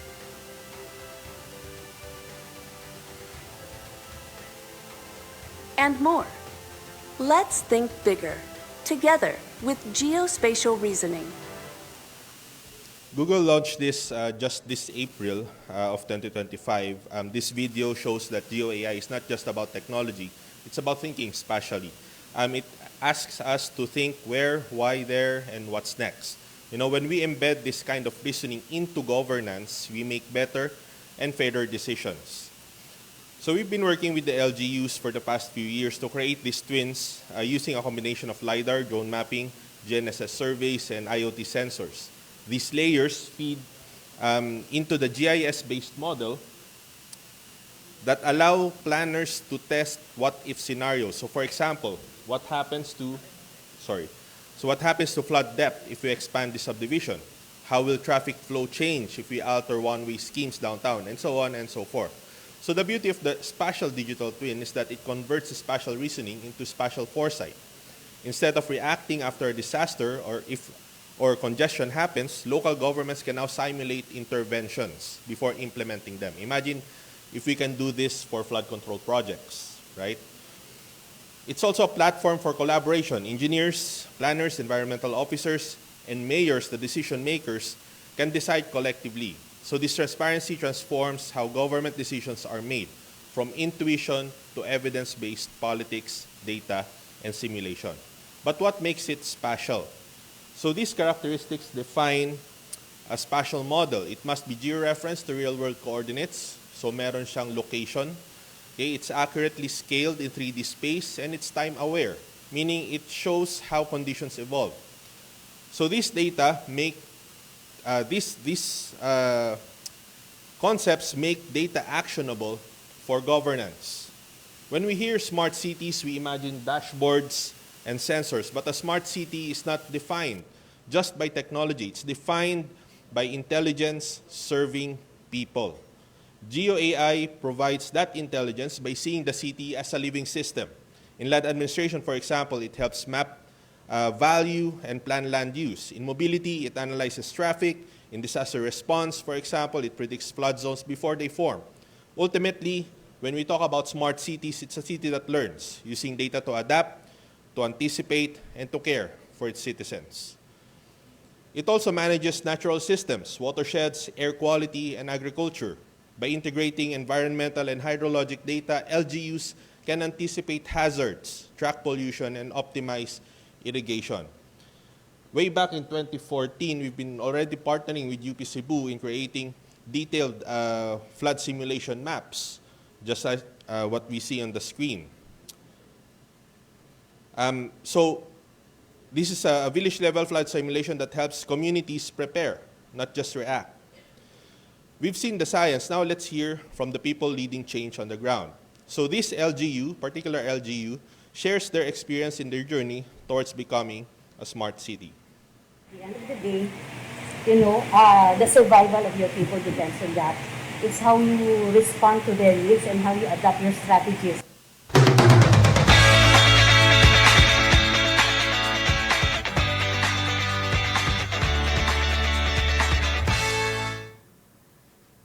Anyway, given what I know about smart cities, I guess the words that come to mind are one, connectivity,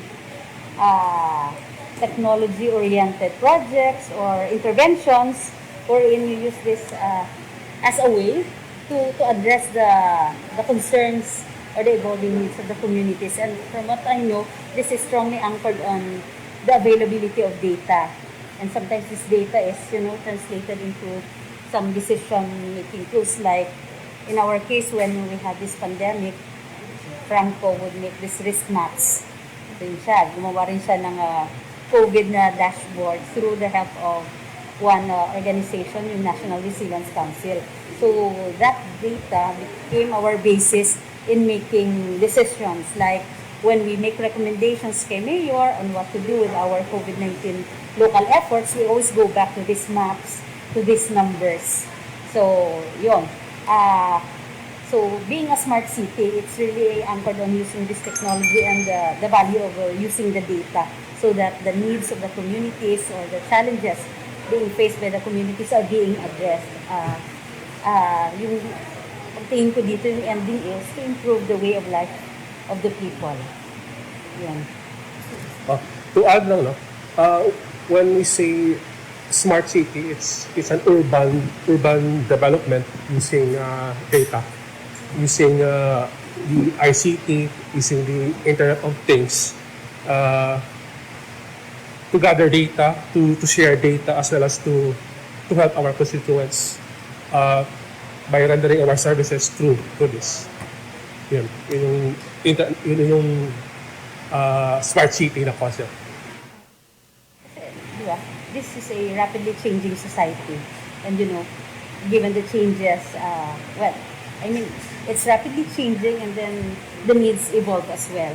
So cities have to respond to these changes if it wants to survive, or if it wants to make itself relevant or meaningful to its people. Kasi kung sa akin city, nakikita mo kung anong pangangailangan ng mga constituents mo. Like right now, we're being faced with issues of climate change. We are faced with various disaster risks or issues of migration because of COVID-19. So as a city, you have to be responsive to the evolving needs because this will affect, for example, employment. Many will be unemployed, so you have to think of ways on how to respond to these needs of the people. Kasi at the end of the day, the survival of your people depends on that. It's how you respond to their needs and how you adapt your strategies based on these needs will spell the survivability of the city or of your people. New trends, new techniques, new normal, and forget those old obsolete ways. We have to build our city to this new, to cope up with the new life.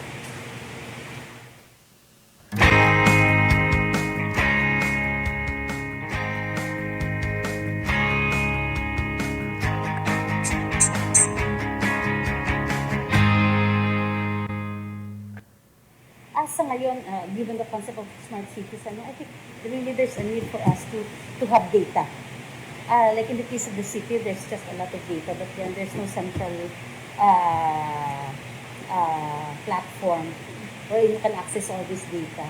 So, lagi nga, kailangan namin yun sa risk reduction efforts. Just how many people are exposed when it comes to flooding, how many communities are exposed to earthquake, to fire. So we need all those numbers kasi doon din nakasalala yung mga strategies when it comes to, prepositioning of goods, identifying how many people do you need or personnel do you need in this kind of response operations. So kailangan namin ng data and, there's a need for the different offices to sit down so that we can talk about how to store all this data and how can this data be accessed by everyone. I'd like to think so because, the OST has already set out their framework. And at the same time, we have Project Lungsod to assist us. So I'd like to believe that the ingredients in making a smart city is already available for Iloilo City. What we need is just to pull things together. Alam mo yun? Pag-usapan, how can we kick off with our journey in becoming a smart city. So with the right guidance from the experts like Project Instead, I think we can kick off with a transition of Iloilo into a smart city. This is Iloilo City. We are always ready for everything. We are always ready to become a smart city. And going smart isn't just about buying new technologies, about rethinking governance. I'm a geodetic engineer, and in the Philippines, traditional applications of land surveying are still the most recognized. But geospatial science goes far beyond boundary mapping. Everything begins with precise measurements, the foundation of all spatial intelligence. When I was doing my PhD, we explored how to create reference systems for visual navigation, systems that could allow machines to understand their positions and orientations even without GPS. That same principle was later applied in planetary navigation, including the Mars mission, where rovers had to find their way across an alien landscape using only visual and spatial cues. Geodetic engineering provides the coordinate systems, reference frames, and the standards that make all spatial data accurate, consistent, and interoperable. Survey-to-Twins process involves data acquisition via GNSS, via LiDAR, via UAVs, processing and transformation into standard formats, integration with GIS, BIMs, and IoTs, and maintenance and updating to keep models current. It's a continuous loop linking field data with digital insights. It also enhances infrastructure management, roads, bridges, utilities through monitoring and predictive analytics. In recent months, our engineers have been assisting the Senate and the Independent Commission for Infrastructure in the technical review of flood control and other infrastructure projects. This effort is not adversarial, it's an act of professional integrity. We do this to help uncover the truth, not to condemn, but to protect the honest and the hardworking engineers within our government agencies who continue to uphold high standards of engineering service. We also had a team who responded in the recent Cebu earthquakes, doing quick inspections and assessments that will hopefully inform better decision making. And we have created geospatial AI-enabled monitoring portals since 2019 through the Digital Imaging Monitoring Program of the DBM. It prevents costly failures, improves public safety, and our goal is to make infrastructure intelligent and not just physical. Adopting geospatial AI is not easy. The first challenge is, of course, we have fragmented data. Agencies still work with incompatible maps, formats, coordinate systems. When data does not align, it can sometimes introduce slowdowns to decision making. The second is limited technical capacity. Many LGUs have GIS users, but very few data scientists or even geodesists, making it hard to connect spatial data with AI tools. Third, and the most common, is budget and policy barriers. Investing in data infrastructure, for example, long-term, but government budgeting is short-term. That's a problem. Clear data sharing standards and privacy safeguards are also still evolving. Finally, there's the mindset challenge, seeing technology only as automation and not as transformation. Real change needs leadership that values evidence and not just equipment. Again, digital transformation is not just about technology, it's about people. How do we build smart people for smart governance? We're going to need visionary leaders who see how data drives accountability and policy, skilled professionals who can manage and interpret spatial information, and empowered citizens who engage with data-driven services. The goal is not just digital literacy, but digital confidence. Once capacity is in place, a roadmap keeps transformation strategic and sustainable. It aligns initiatives with mandates, budgets, and long-term goals. And again, the goal is simple: make it easy for people to deal with the government. Every agency must know its context, what services matter most, what are the bottlenecks. We should assess digital maturity and ICT readiness and plan capacity growth systematically. This is the MMDA Command Center in Manila. It's a showcase of large-scale smart city operations. It integrates a lot of things. It has CCTVs, traffic, emergency systems across Metro Manila. It proves that what a network metropolis can do. It can do real-time coordination, it can do rapid response, but it also reminds us that scale is not the only path to smartness. Governance and planning makes technology meaningful. Now, from Metro Manila to Pavia, a small province, a small municipality in Region 6, their command center is smaller, but it's equally purposeful.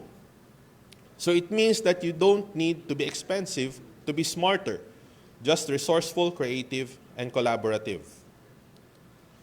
Whether you are an MMDA scale or Pavia scale, transformation follows one rhythm: plan, implement, monitor, and improve.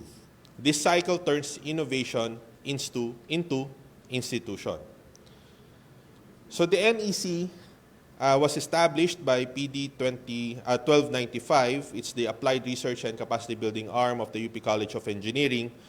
We have seen a sharp increase in productivity since 2024, and we are continuously doing trainings, webinars, capacity buildings, consultancy projects all across the nation. These are just some of the activities that we will be doing in the next few weeks. Later this November, we are holding the second run of the Digital Government Training, or DigiGov program, which aims to capacitate our government agencies and LGUs in high-level digital transformation initiatives. Last month, we hosted a forum on integrated water resource management with former DPWH Secretary Babe Singson right before he was appointed as a member of the ICI, emphasizing the importance of coordinated water governance. This Friday, we will be holding a session on nature-based solutions. Online po ito, so you can join this, bringing together experts in hydrology, ecology, and urban systems. And on October 23, the NEC will once again host Secretary Singson for a public dialogue on the progress of the ICI. PhilGeos will happen later this November to explore the role of geomatics, remote sensing, artificial intelligence, and spatial analytics, fostering livable, resilient, and inclusive societies. You can just check out the website shown on your screens. And to conclude, geospatial AI empowers data-driven and human-centered governance. But technology alone, again, we cannot emphasize this enough. Technology alone is not enough. We need people. It takes leadership, it takes capacity, it takes trust to turn data into action. The academe is in a unique position because it bridges research and governance, innovation and impact, and we hope that we can all build our country, the Philippines, where every community, large or small, will become smart, will become resilient, and will become compassionate. Maraming salamat po.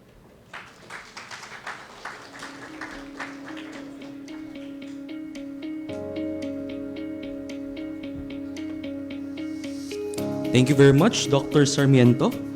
Now, let's dive deeper into our case studies this afternoon.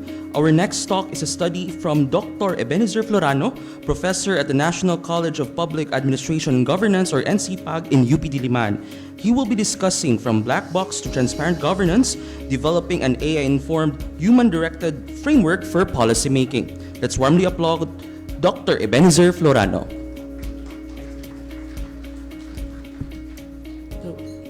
Good afternoon to everybody. I'm glad to be here and in the presence of the officials of the University of the Philippines system. I was hoping President Gigil Jimenez will be here. Thank you that we have Vice President for Research Innovation, Joey Marciano, Dr. Joey Marciano, and Dr. Peter C., our Vice President for Digital Transformation. So I can get more support for the Data Science for Public Policy program and our activities, which I will be discussing. So for today, pag-usapan naman natin ang policy analysis or public administration, because in governance, lots of decisions will be made by the government. Okay? And yes, AI will be able to help them. But should we trust the AI that they are using? Because public AI, like public administration, is now here. from womb to tomb, they will really manage our lives. So we must also equip our policymakers, our government executives, with the right kind of AI that will help them create evidence-based public policies which are explainable. Because whatever decisions they make, no, it will be a subject of trustworthiness. Pwede ba nating maniwala sa mga decisions ng ating mga government officials if they are using AI? Okay, so I will be discussing a framework on using AI based on a class experiment that I did. So this incorporate the generative AI, and then perhaps some of you first time to hear explainable AI, and then the third element is human intervention. Okay, so this is going to be the framework, the elements in the framework, and I'll be talking about the policy analytics, the software that we develop at the Data Science for Public Policy program, and the boot camps on explainable artificial intelligence, which is ongoing this year. So my topic starts from a doctoral student of mine in 2024 who wrote a term paper. I only said term paper, but I think she did a thesis already. She wrote a paper on the use of ChatGPT in writing memos in government agencies. Okay, the conclusion is that, yes, it's very useful for simple memo, but it's unreliable for technical memos. Okay, so I took the challenge, and in the next semester, still 2024, I asked my students in public policy, master's students, to participate in an experiment. But before doing that, we did a literature review, and we found out that in the use of generative AI, okay, it is not much very there is not much assessment yet on how effective it is in policy analysis. The role of human judgment in policy analysis or making using GNI or generative AI is unclear. The integration in policy making of explainable AI remains underexplored. So there are good reasons for us to conduct the experiment. So I had 19 students. I grouped them into into 9, composed of 2 members. I asked them to select a topic, and I asked them to use the Gen AI like ChatGPT, Perplexity, or Gemini in coming up with policy analysis. Okay, so one student will use the same Gen AI, but without we called it aided Gen AI. Aided because they downloaded materials from the internet. So these are usually in PDF that are relevant to their topics. And the other student, we call the process is unaided AI. Do not download anything. Do not upload materials to the ChatGPT. Okay, so it's freehand. Okay, and then I taught them the way of policy analysis, and policy analysis is from problem structuring, policy formulation, policy adoption, creation of implementation plan, and creation of monitoring and evaluation plan. And these are all technical. Hindi lang siya writing. No? These are all technical. There is a way to state the policy problem, and there are also computations involved. Okay? So after doing I asked them to write their answers in a PowerPoint. I gave them guide questions, and after that, I asked them to assess their experiences. What were the difficulties you had using the ChatGPT, for example, aided and unaided? What were the solutions that you use, and what are the strengths and weaknesses of the systems that you use? Okay. So these are the 9 topics, or the 9 papers, actually, policy analysis papers that they made using Gemini, ChatGPT, and Perplexity. Okay, most of them use Gemini.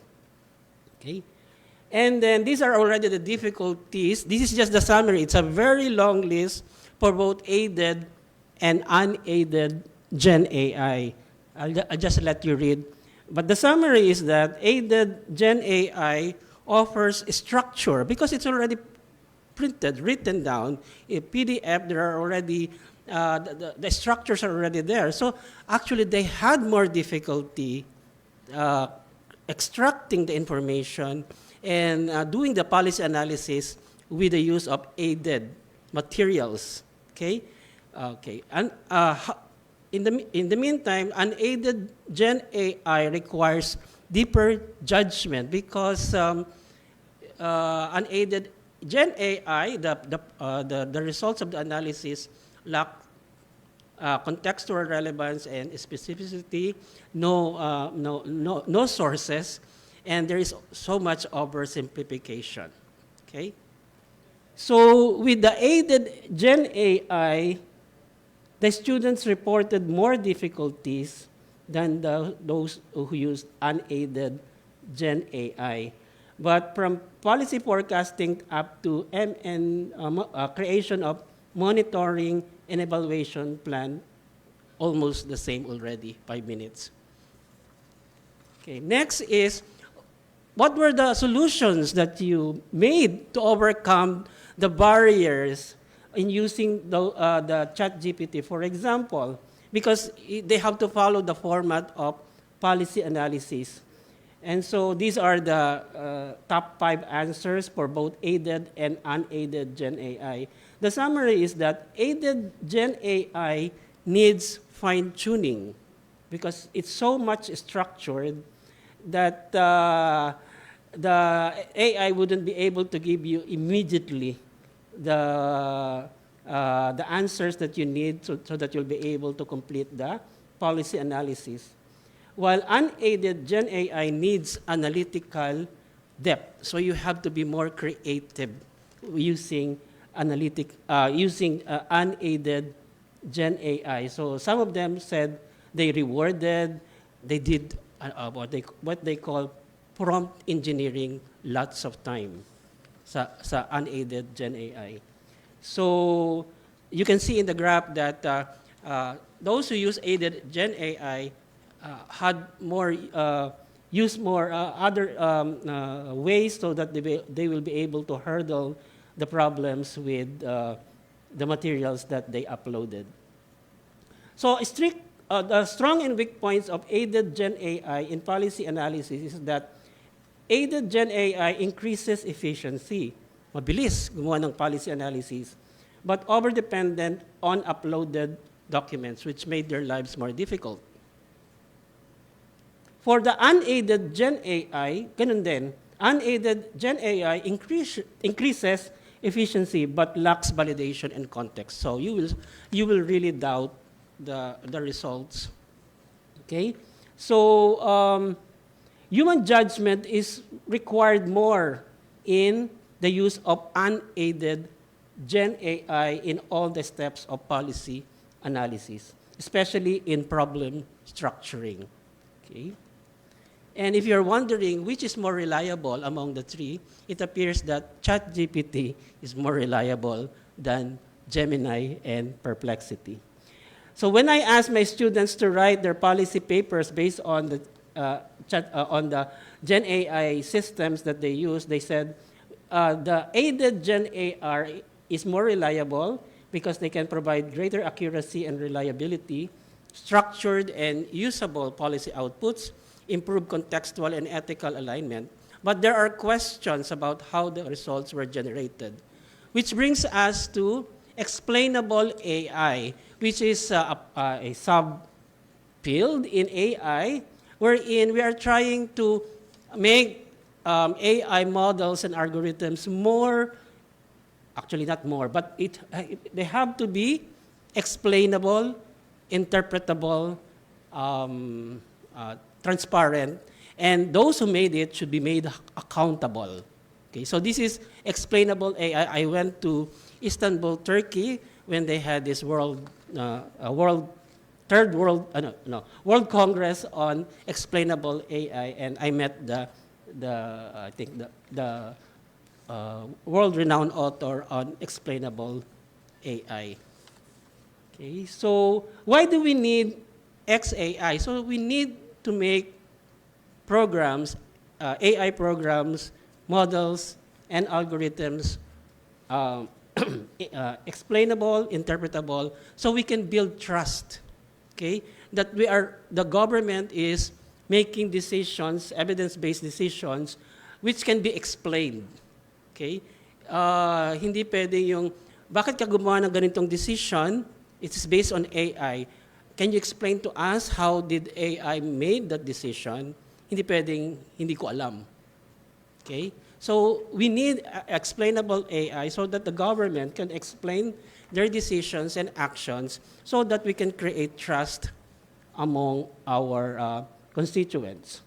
Okay? So there is a very long list of this about the relationships of Gen AI, XAI, and human intervention, but this is too long for me to discuss. Simple na lang po, ano? Gen AI will be able to produce data, summarize them, but XAI will help us explain the reasoning behind those results generated by our Gen AI systems. And humans will make the decisions, okay? So Gen AI produces, XAI explains, and human decides. So, which is equivalent to our mantra, AI-informed, human-directed. So this is the concept of the AI-informed, human-directed policy analysis. That means we're just going to use Gen AI to gather data, to process them for us. But when they give us the results, we should be able to explain them. And it should always be human beings who should make the final decision. Time's up.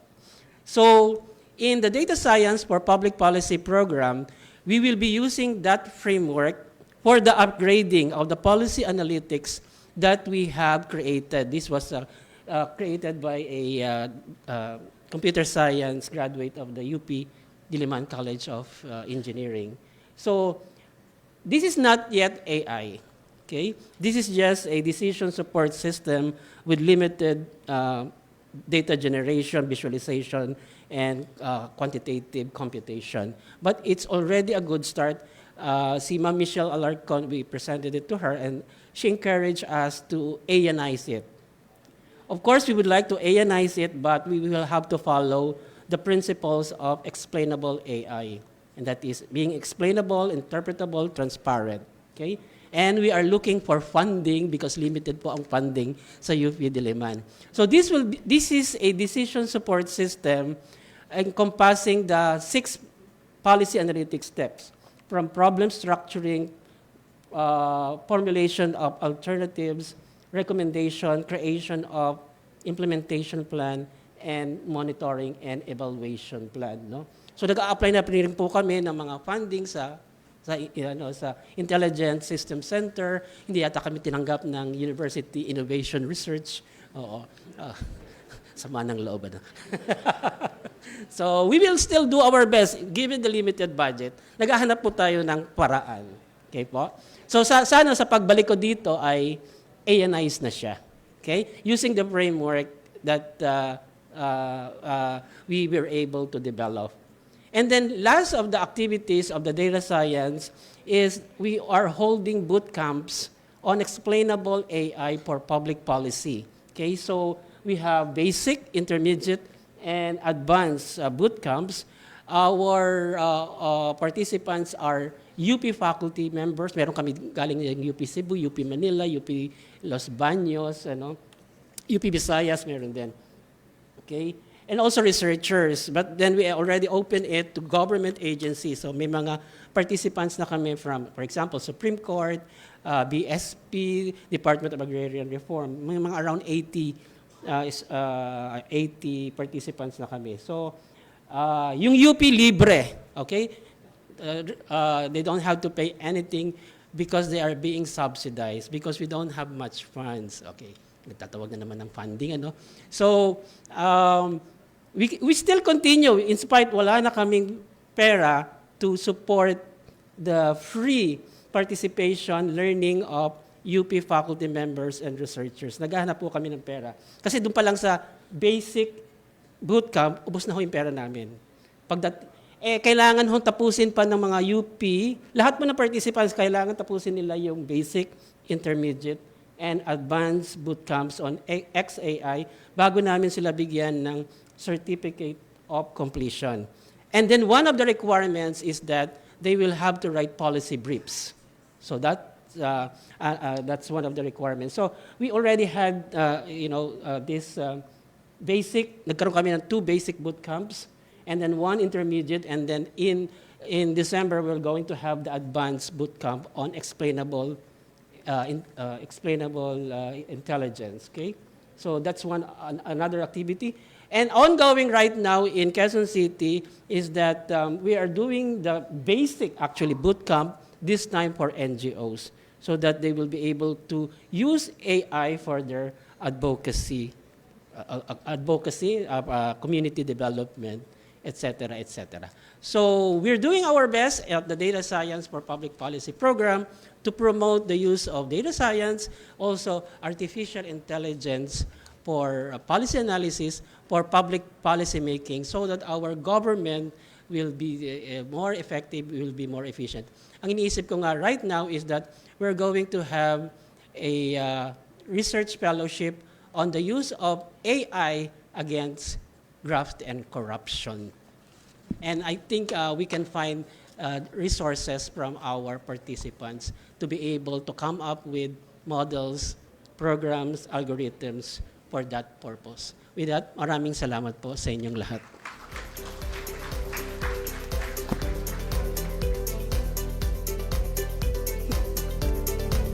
Thank you very much, Dr. Florano, for sharing your study. For our second case, we will delve into OnIt, a portable, modular, scalable, and easy-to-deploy embodied AI agent framework.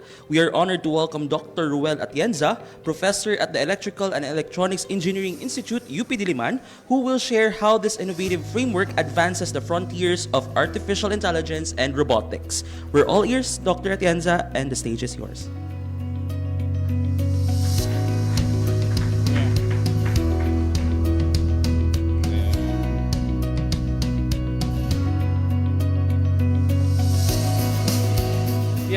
Good afternoon. I'm Roel Atienza from the EEE and also the AI graduate program of the University of the Philippines.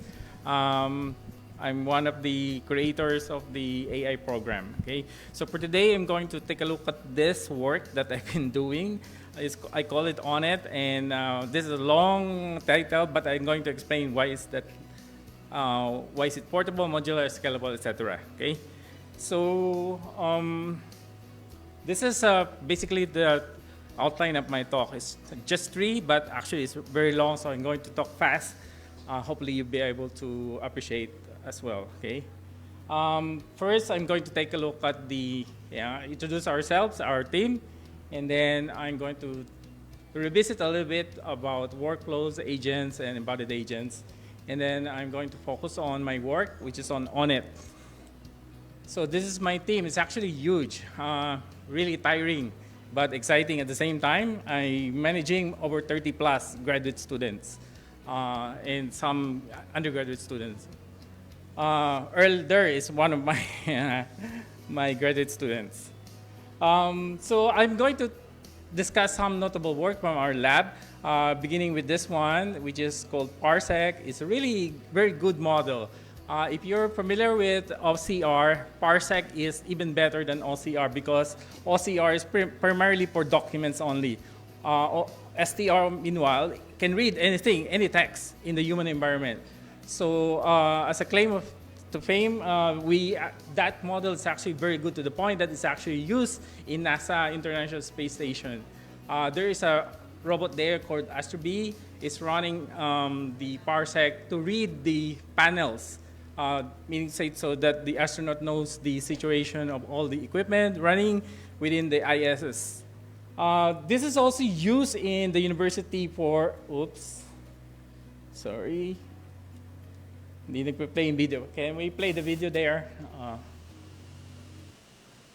Okay, so it's actually used in one of the gates of the university to detect and also to read the plate numbers of incoming vehicles, okay?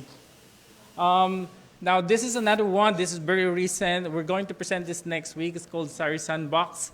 But basically, we created the digital twin of, the typical 7-Eleven so that we can understand how humans actually interact within the convenience store and to see whether AI can also do the same, okay? So that means we recreated it. We have digital replica of about 250 products. You can read with high fidelity, for example, the nutritional facts, the expiration date, everything, okay, that you will read in a typical product that you can find in a convenience store. So with that, for example, you can challenge an AI agent. For example, you can ask it, here's 500, buy me a 250 ml Coca-Cola bottle and 500 grams of Coco Crunch, check the expiration dates. All of this are really difficult from the point of view of AI because you have to enter the convenience store, locate the aisle, make sure you're going to get the Coca-Cola. It's 250 ml, so you have to read, and then you have to ensure that's actually 500 grams of Coco Crunch and so forth. And make sure you have enough money. That's only 500 pesos. And you have to read the price tags in each of the shelf where these products are located. And most importantly, you have to ensure that the expiration dates are, you're not buying something that expired. So it looks simple from the human being, but this is really challenging from the point of view of AI. Because of this work is actually recognized as one of the best of ICCB. It's been covered in media recently, this week, okay? But I'll reserve this for a separate talk, okay? So this is another recent work by my graduate student. We're working heavily in robotics. So can we play the video here? Yeah. So the grasping is actually very difficult from point of view of robotics, okay? For humans, it's easy for us to figure out how to grasp objects. It's easy. But for robots with 2 fingers, it's really difficult, okay? So you can see there, my grad student actually created Gray Edge Grasper. It's really 70 times faster than the state-of-the-art grasping algorithm. This is a robot in the University of the Philippines, and this is simply comparing the performance of 2. Basically, you command the robot, pick up for example, the Rubik's Cube, then it's going to figure out how to pick it up. Okay, so we're going to work on this one. This is on it. I've been fascinated with this one. Primarily, I believe, because this is the next evolution of AI. And before we go there, I'm going to, just to make sure that everyone is using the same terminology, you have heard of LLM, because it actually stands for large language models. And it focuses on the frontier models like GPT-5, Claude, and then the Anthropic as well. The Gemini Pro of Google. And then we have the small language models, like the GPT-OS, the Qwen, and then we have vision language model that can understand both vision, meaning images or video, and then at the same time the language. And then there's another one actually, which I not included here. It's called Omni, so it can understand audio, vision, language as well. Okay, so collectively we call them foundation models, so very loose. Actually, all the definitions here are actually very loose. Okay, so collectively sometimes we just call them foundation model. In addition to that, I'm going to do this tool. The tool is actually a function that the foundation model can access to enhance its ability to interact with the outside world. And then we have memory. Memory is just like a database, so that the foundation model can store all the past experiences, the success, the failures of all its execution. Okay, so agent is basically a framework, okay? You can imagine that the ChatGPT, it's just the head, it's just the brain. It has no ability to interact with the outside world. Well, I'm talking about the previous ChatGPT. Now the ChatGPT has the ability to search the web. So it's actually becoming more of agent at this point. Now, if you want to make it an agent, you're actually going to put accessories to this foundation model. And this accessory can be in the form of tool, could be memory, It could be, in the case I'm working on, sensors and actuators as well. So you are basically connecting it to the outside world. And you are using the foundation model as the brain, okay? Right, so you have heard the word agent, but agent is actually very specific. No, there's no single definition, but more or less becoming more specific. So I'm going to define workflow versus agent and embodied agent, okay? So workflow is like this. In the olden times, 2023, when we use the ChatGPT, we ask it, what's the capital of France? It will say Paris, okay? So it's one direction. So it's actually a workflow. What with agent, okay, you now have an environment, okay? So basically, there is an LLM that's going to interact with the outside world. It could be the web, and then it's going to get a feedback or observation. Then it's going to rethink whether it needs to save that data or perform further decision making and do something else, okay? So right now, one of the hot topics in most of the startups is vibe coding. Vibe coding is actually a type of agent, okay? So you can basically say, build a Python program that automatically sends a birthday party, sends birthday greeting, et cetera, and then it's going to automatically build that program for you. There's nothing else for you to do, okay? And then you simply run it. Because in this case, the environment is the Python kernel, which is a digital environment, you can think of it. Now, meanwhile, this is what we're working on. It's called embodied agent, okay? What is difference here? The difference here is its ability to perceive and actuate, perceive the outside world. So using vision, audio, whatever, okay, and actuate. So that means there's a physical embodiment in that. And not only that, the most difficult part of this one is it has to obey the laws of physics. Okay, so that is our constraint in robotics. Okay, so basically you can eventually we will be able to build robots wherein we can say collect all dirty clothes and hamper, bring them in the laundry room, and then wash and so forth. Okay, that's embodied agent. Okay, so this is our goal. Okay, we want to build human-friendly robots. But we don't want to use frontier models because from my point of view, I can use all those pre-open weights models. They're really good, okay? Like Qwen, DeepSeek, Cosmos, okay? And then this is one of the tasks I want the robot to do, those tasks that we don't want to do, and then let the robot do that, okay? So with that, I designed on it, and I'm going to go to this one. I'm not going to do the details anymore. I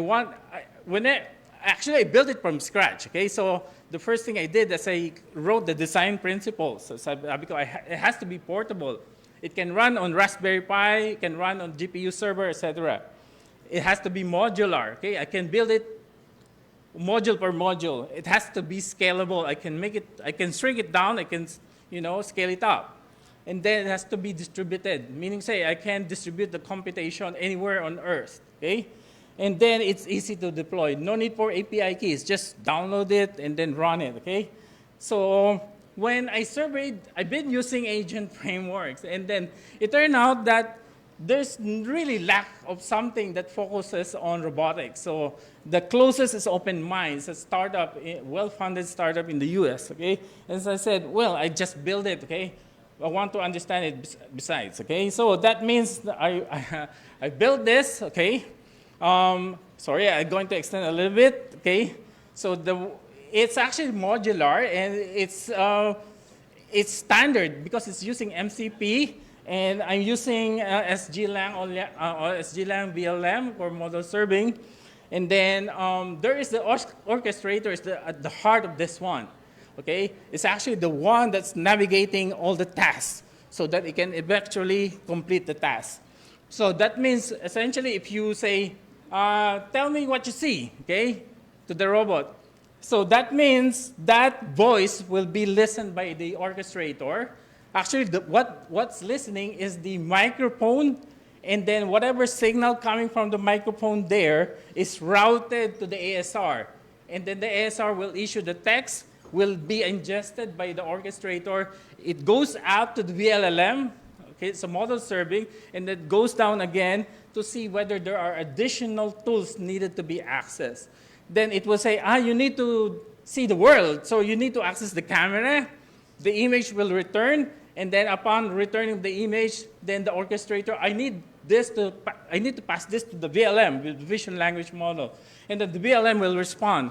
And then eventually it will be able to describe what the robot is seeing. Okay, you will see later that the robot actually is working well. But at the end of the day, you need a very good prompt on this one. And before I was able to create this prompt, it took me many, many iterations. Okay? And then that's the reason why we're now moving to automated prompt. Okay? That is to the use of, for example, DSPY. Now, then there are many discoveries there. Okay? At the end of the day, you need to reduce the cognitive load of foundation models. You need to help it. So that means, for example, instead of letting the LLM figure out how to hear the audio, you just create that pipeline called Listen. And the Listen will connect the microphone to the ASR, and then for some reason, the orchestrator will be able to figure out, I need to listen in order to heal the human. And whenever I have something to say, I'm just going to call the say. And then if I need to see the world, I just need to take a look. I need to call the look function. And this one turns out to be very effective. Actually, there are many more tools that I manually created in order to ease the cognitive load of the foundation model so that the robot will be able to function easily. This is the robot that I'm using. It's very cheap robot, old one.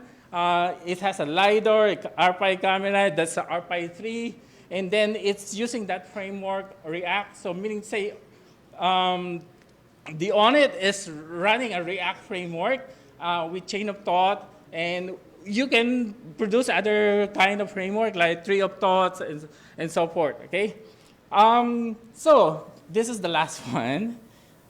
This is the experiment. It's a series of experiments, okay? There's an audio here, supposed to be. Find the black trash bin and approach it.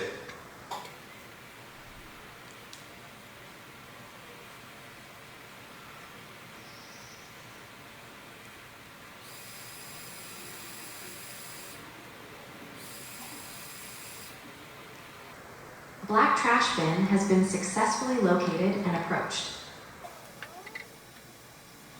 This one is an emergent behavior. I said, move in circular path. Then it figured out how to move in circular path by, turning 30 degrees one at a time, okay? But it doesn't do that all the time. Sometimes it does. Find the Cheetos bag and approach it. This one is challenging because I just said, find the Cheetos bag. How do you figure out where's the Cheetos bag, okay?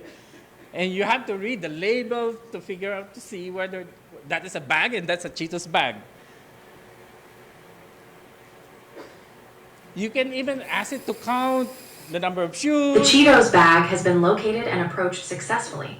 The task is complete. Look around and find the digital clock. Read the digital clock and tell me the current day-to-day time and date-to-day. Use small rotation angles only. So this one is a bit complex kasi daming information that you're asking.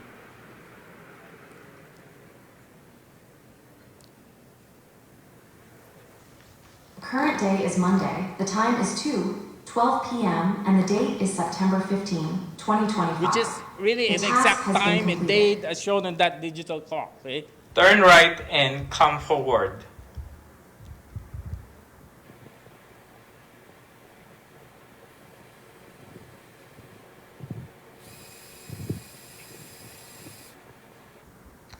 Turn around.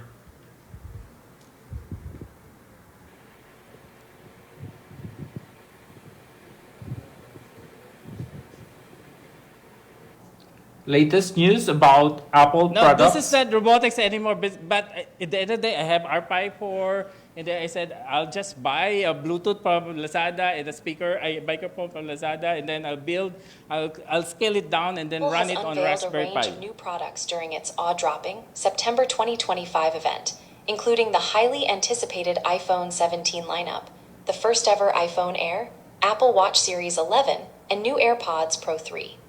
The event, held on September 9, 2025, showcased several exciting innovations. So you can see, you can scale it down even to RPi, okay? So in conclusion, okay, the agent actually is a blue ocean in terms of opportunity. There's an endless project you can build on this one. From UP side, I can think of, I want to create an agent that, will do the advising of my students, na lahat ng question nila, repeating over and over, year in, year out, And then I want, for procurement, you need product quotation. So you just build an agent that will search the internet and then give you, summarize all the product quotations for that particular product that you want to buy, including the technical specs preparations, really time consuming and so forth, okay? Because with more agents, we have less mistakes and we will be happier as we can spend our time to more productive endeavor. I have GitHub and we're from the AI program UP. Thank you.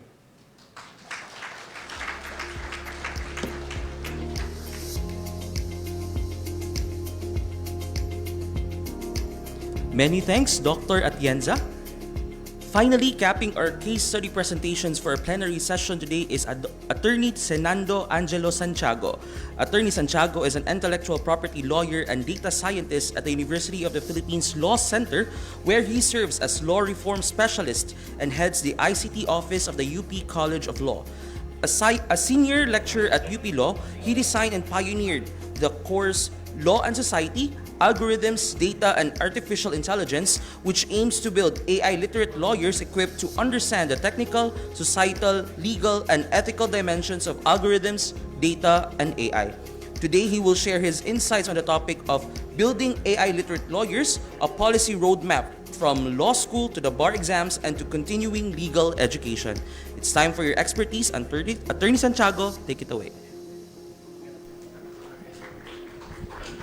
All right, hi everyone, good afternoon. So I hope you don't mind if I walk around so that your eyes will be moving around also so that you will stay awake. Okay, so this topic is on law school, lawyers. No, you're probably wondering anong kinalaman ng abogado in this forum. What is a lawyer doing here? Well, we're coming from the realization that lawyers are a key partner in AI development and regulation. We're the ones who would be telling you you cannot do that because that's against the law.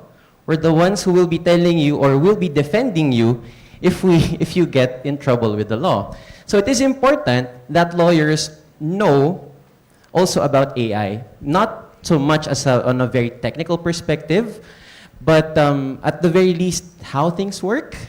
And actually, a usual anecdote I get from law school, so from fellow lawyers, is that either we go to law school because we don't like math, we go to law school because we don't like data, and we go to law school because science is not our strong subject. So we are doomed. So that's why we are proposing, me and my co-authors, so one of, with Ms. Marian Regidor, Attorney Josel Dilag. So we're all lawyers, we're all lecturers from the UP College of Law. So let's talk about how do we first become lawyers. So first, depending on the school, there would be an entrance exam. For the UP College of Law, we do have entrance exams yearly. Well, the last year we had around 3,000 takers, around 500 get in. Okay, that's on a yearly basis. Passing the entrance exam, you get to law school. Law school, depending on your program, if you're the day section, 4 years. If you're working, 5 years. And then you take the bar exams. And you have around 1 year to prepare for the bar exams. If you're lucky, you get in at the first try. If you do not, then try again. And then you can practice law after you pass the bar, sign the rolls, and take an oath. Okay. However, so your partners in AI deployment and regulation are also embattled. We seem to be unprepared for AI in practice. In 2022, there was a case where there were lawyers who were found to cite 6 cases that were hallucinated by ChatGPT. What happened? The lawyers were fined. And you would think, okay, 2022, maybe ChatGPT was not, it was just deployed then, yes. But maybe people would do better as they get to learn more about the technology. And fast forward to 2025, just last month, we have 21 new fake cases, 55 fake citations in 2 separate cases, and I would never think it would reach the Philippines, but it did. Okay, last August, there was a lawyer who submitted court pleadings using, which contained hallucinations by ChatGPT. And the common thread, either they do not know how that AI hallucinates, or at least ChatGPT or Gen AI hallucinates, or that they failed to verify the contents. So there is an issue there. And I do not think you want to be represented by lawyers having these kinds of issues, right? I do not want to be a lawyer like that also. So that's problem 1. Lawyers seem to be unprepared to use, okay? Another problem that we surfaced was that because of the issues relating to AI, it seems that we're not capable, or there seems to be an implication that we cannot give yet adequate legal advice. Because you have all of these cases.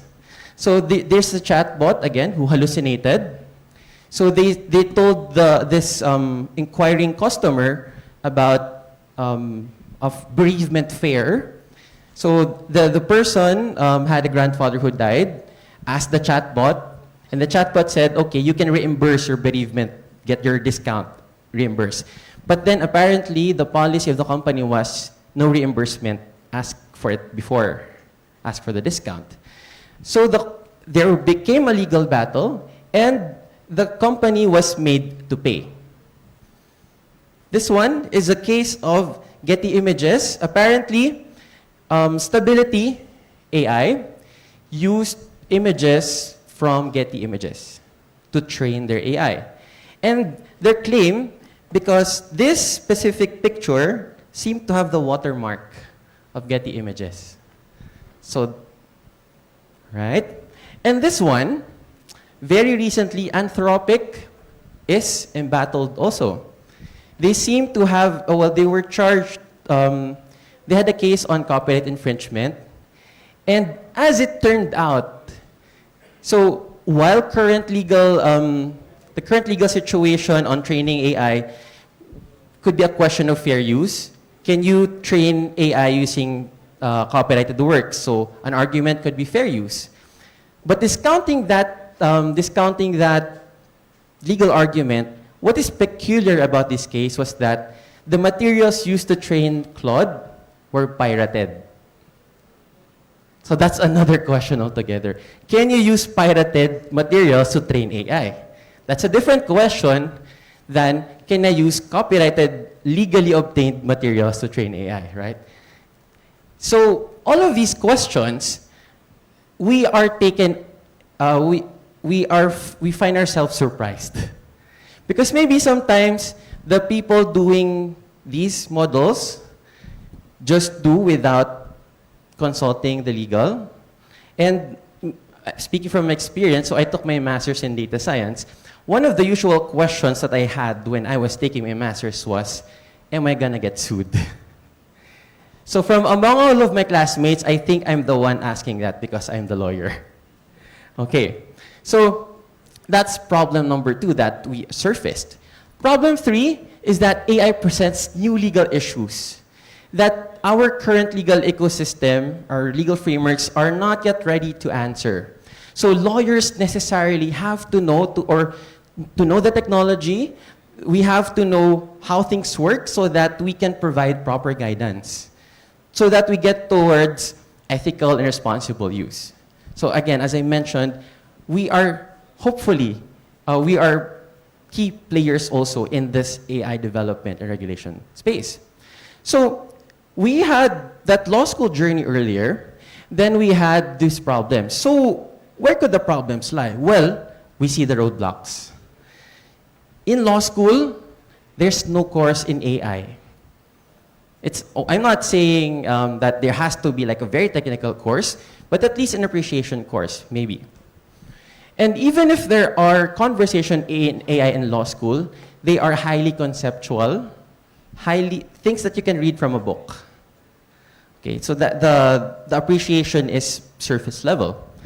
When you take the bar exams itself do not encourage knowing about AI because the bar exams are content focused. What is the law on this matter, right? That's the usual question. And in legal practice, we do have continuing legal education, but it depends on the provider of continuing legal education if there will be topics on AI. And even the depth and extent of AI discussions is dependent on who is able to deliver. And there are only a few lawyers who can actually adequately talk about AI and legal issues. So, and we see opportunities here. So every year, around 10,000 law graduates take the bar. These ones are the ones who pass. So they are the ones who will represent us, right? But the rest, although they are not able to pass the bar, they still form part of the legal ecosystem because they can become paralegals as well. They do have the legal know-how already. They're just not able to practice yet. So imagine if you can mobilize all of them to help us out, right, in responsible deployment and design. And so we need more lawyers. I would just like to highlight also that from the time that ChatGPT was released, there are 7,700 lawyers there. So how many Filipinos are there? 119 million. Good luck, right?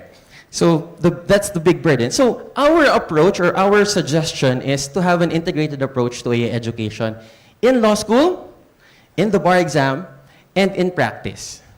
Because opportunities right now, learning opportunities are few and sparse and not integrated with each other.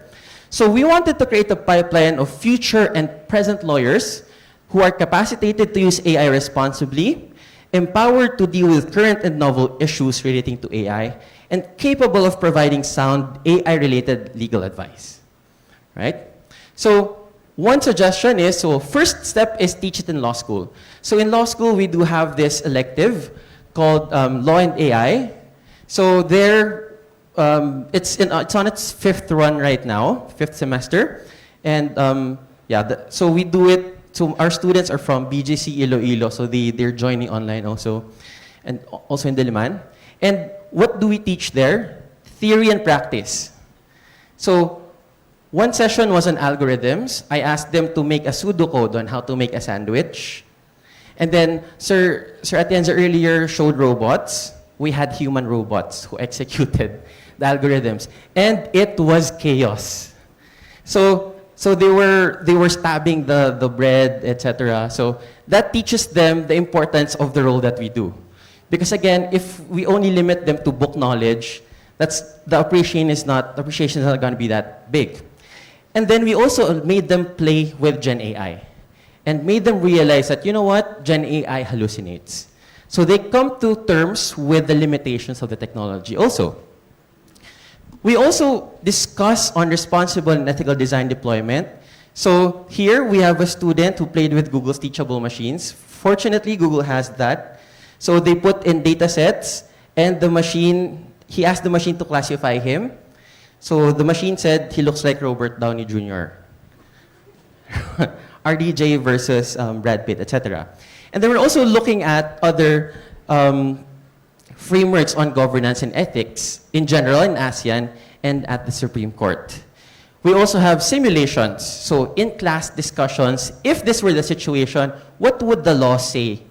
How would you protect an algorithm? How would you protect data? How would you protect AI? So we're having those discussions, at least theoretically. And then finally, we explore symposia. So to surface legal issues on intersections of AI and law, we're really pushing our students to check, to really grapple with, you know what, our life today, from childhood, from conception until death and beyond, there is AI already. So where is AI there? And how are our laws affected? Okay. Another way to integrate theoretical concepts is when you put them inside existing courses. This one is easier. So when you're talking about legal ethics, talk about responsible AI. When you talk about environmental law, talk about sustainability, right? So there are easy entry points for AI in the law classroom.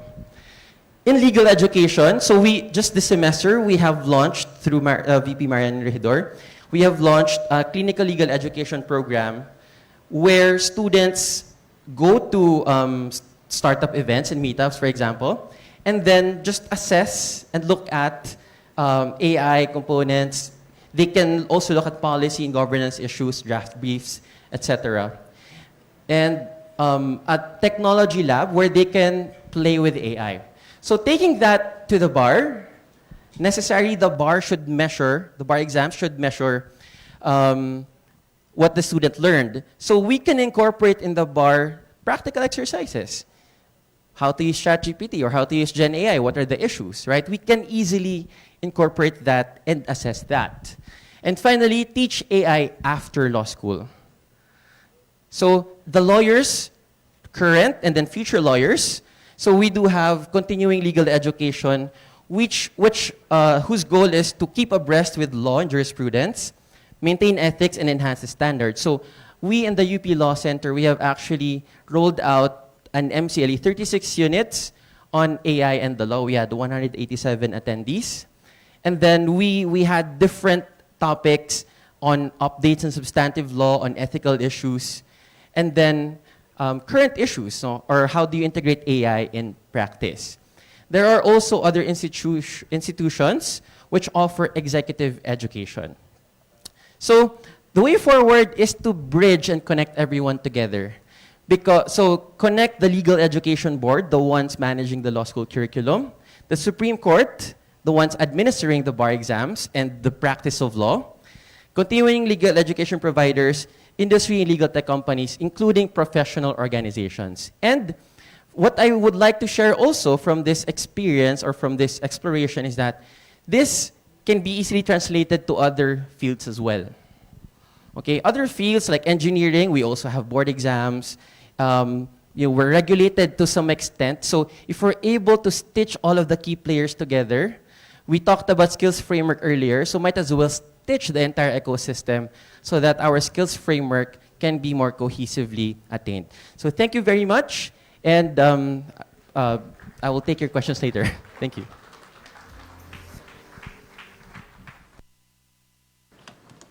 Thank you, Attorney Santiago. We now open the floor for questions.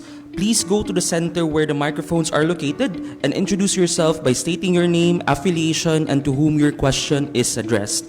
We will entertain 2 questions from the live audience and 1 question from the online viewers. May I request our speakers to please be in front for our Q&A portion. Thank you very much.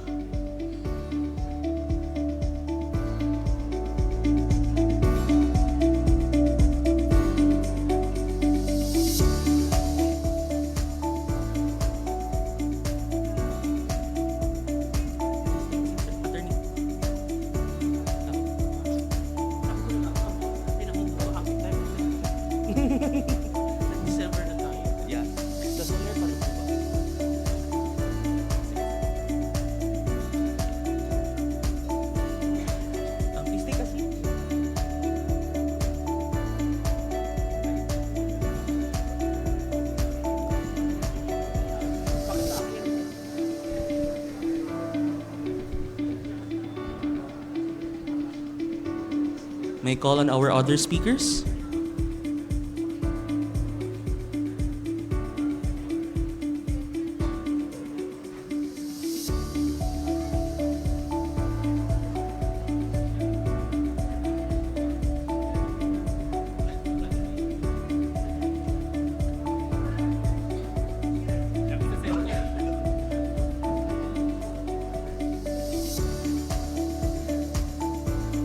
Okay, we're now open for questions.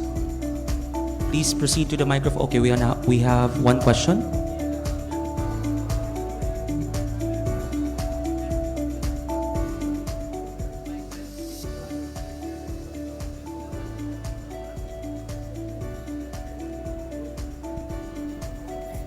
Testing. Yeah, Dr. Jack, further to our conversation at the table. With regards to the Q code, it could be an incentive to crowdsource that to the general public, right? And then that way you could give some certain good citizen credits, so to speak, to the public. What are your thoughts on that? That is actually something that we've started doing through the Lungsod applications. We do have citizen reporting applications created, not just our group, but also other government agencies as well. I think one thing that we need to figure out is how to incentivize citizens. One thing that we've been thinking about is, of course, the simplest is gamification of the application. Like, for example, if they reach certain amount of reports, for example, they're going to get some discounts from industry partners and so on and so forth. But that is something that we're still currently exploring right now. Excellent. Yeah. Thanks very much. Well, good luck. Thank you very much. One more question from our live audience.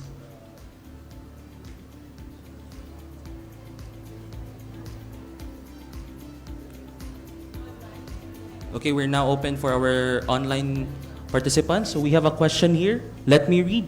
In using AI to improve governance and fight corruption, what possible challenges do you foresee in finding government infrastructure ghost projects using AI geospatial reasoning? For example, DPWH flood control projects reported as completed have geographic coordinates for verification. Actually, this part is easy. I mean, flagging projects, ghost projects is easy. I mean, the documents are public. If you try to look for example, are there feasibility studies before this project is going to be funded? Kung wala, edi problematic yung project na yun. So I think the main challenge is more on what are we going to do with that information? Because finding ghost projects or finding problematic projects is easy. But once you get that information, what are you going to do with it? Are they still going to be on our level, or they're going to need a higher level of accountability? So I think that's the main challenge in this problem. My answer to that is that I made a presentation in Tacloban City, and I said, AI can be a code of conduct. You can use it to catch people in the government doing corruption, but it's also a code of corruption because you can corrupt AI, and you know that people who do programming, because with data sets that you are using, you can introduce bias. You can actually program your anti-corruption AI not to catch those involved in graft and corruption. If you want, you can, but this is not the case of AI doing corruption. There is already a AI against corruption in Albania. There is already a minister, AI minister in Albania, which is in charge of catching corruption in procurement. But then again, we have to be careful because AI can also be used for corruption. That's the dual face of artificial intelligence. Attorney? All right, thank you. So from a lawyer's perspective, we can throw the Constitution at you, due process, right? Why are you saying that my project is a ghost project and why not the other one? So there are also legal roadblocks that can be put up. So just to add to the conversation.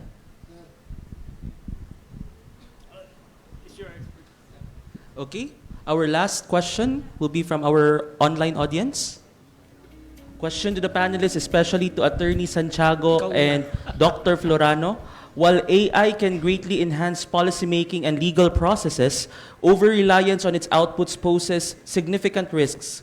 How can institutions design safeguards or oversight mechanisms to ensure that human judgment remains central and that automation bias is minimized? Okay, thank you for the question, for the tough question. Well, that's the key word, no? Design safeguards or oversight mechanisms. And I think it's important to just look at the entire process and see where we can put human oversight mechanisms there are. For example, in the cases earlier that I mentioned, the lawyers signed after the pleading was, after the filing was submitted to them, after the document was given to them, and they did not check. So it's quite easy to insert human-in-the-loop questions along the process. So for example, if your work is done by a research assistant, then you could ask your research assistant, okay, did you use AI here? If they used AI, input transparency requirements. If you used AI, what extent? So, and if you know that AI was used, then how do you correct or remedy? So what is important here is to be an active participant in the review process. Because at some point, we might, as you mentioned, automation bias would be present. We might just tend to rely, if we do not think about, for example, using Waze or Google Maps, right? I sometimes click on Waze and then autopilot mode na ako. Sometimes Waze brings me to a different, a more trouble, an area that is harder to navigate. But it's on me because I did not think, I did not exercise critical judgment. So the point here is, look for areas in the process where you can include oversight mechanisms also. To answer that, we will have to come up with a policy that no government official can refer to AI output as the sole, no AI output can be made responsible for the actions of the government. It should always be people. They could only use the outputs of AI, but the responsibility is still with government officials.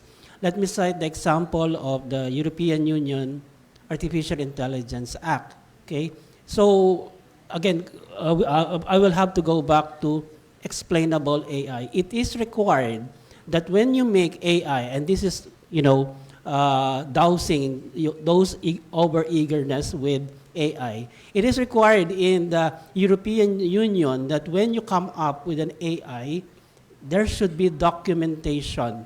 And the documentation should contain the explainability. These are the 4 desiderata, or essential features, desired features of an AI. It should be explainable. When you come up with an output, okay, you should be able to trace it back to the algorithm. Number 2, interpretable. Although this is different, the easiest interpretable algorithm will have to be linear regression or decision tree analysis. But when you go into more neural network, that is more difficult. Okay, so but you have to document that, and you have to make sure that your AI had passed specificity, accuracy, and all those tests involved. And also you use methods like SHAP and LIME. Okay? You have to put that into the documentation. Third is transparency. Okay? So the documentation in itself is already the transparent part of it. And fourth is accountability. Who manufactured that AI? That should be spelled out.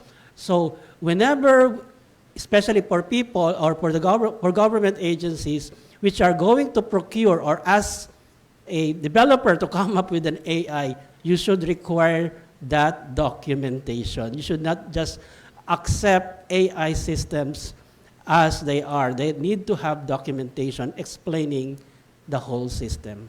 So thank you very much. Thank you. We're now down to our last question from our online audience. So question for Dr. Sarmiento, from where I came from, where many local government units still struggle with limited digital infrastructure, data accuracy, and technical capacity, how can we ensure that the adoption of geospatial AI truly empowers local governance rather than reinforcing existing gaps between data-rich and data-poor regions? Yeah, in our experience, start with people. Start with people that are aware, start with people that are informed, and if they're not informed, then inform them. Because these initiatives, technology can be obsolete in 3 years, 5 years. But when you capacitate, when you make people very active in pursuing these initiatives, then I think that would be a good catalyst, even for small municipalities. Thank you very much. We have one more question from our live audience. Please introduce yourself, sir.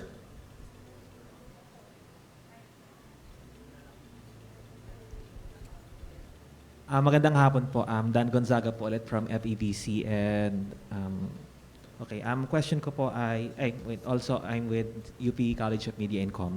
So, para po sa inyo, ano ang mga challenges para ma-institutionalize ang AI technology, say in geospatial, sa DRRM at sa pag-safeguard ng transparency? So far, we have progress regarding sa ibang mga technologies like yung UP NOAA, although it's a different kind of technology. Pero perhaps needed ba ng law, mag-craft ng laws, or kailangan talaga ng grassroots initiative? Your thoughts po from anyone in the panel po? Simulan ko na siguro, no? Kasi we've been working with DRRM then for the longest time. Ang sagot ko lang dyan, kung gusto, may paraan. Kung gusto ng leadership, may paraan. Whether it's an executive order, whether it's a law, whether it's an institution, basta kung gusto, may paraan. So, wala na. Ikaw din sa'yo. Ayun. Yes, no, go ahead po, go ahead. Yeah, so those are my thoughts. No? Kasi we've been there are many ways to, I don't want to use the term, no, pero sabi nila there are many ways to kill the cat niya. There are many ways to solve a problem. But the thing is, we have to know what we want and we have to act on it. Hindi lang pwede yung puro options na lang tayo ng options. Sometimes we just have to act. We just have to do it. Dr. Atienza? Any thoughts? Okay. Attorney, meron pa? Wala na. Perhaps do we needed ba siya may institutionalize or no? Thank you very much to our speakers for taking the time to respond and share their expertise with us. Okay, please continue. Yeah, okay. I think he wants more answers. Sorry. So, to institutionalize, you're talking about laws, ba?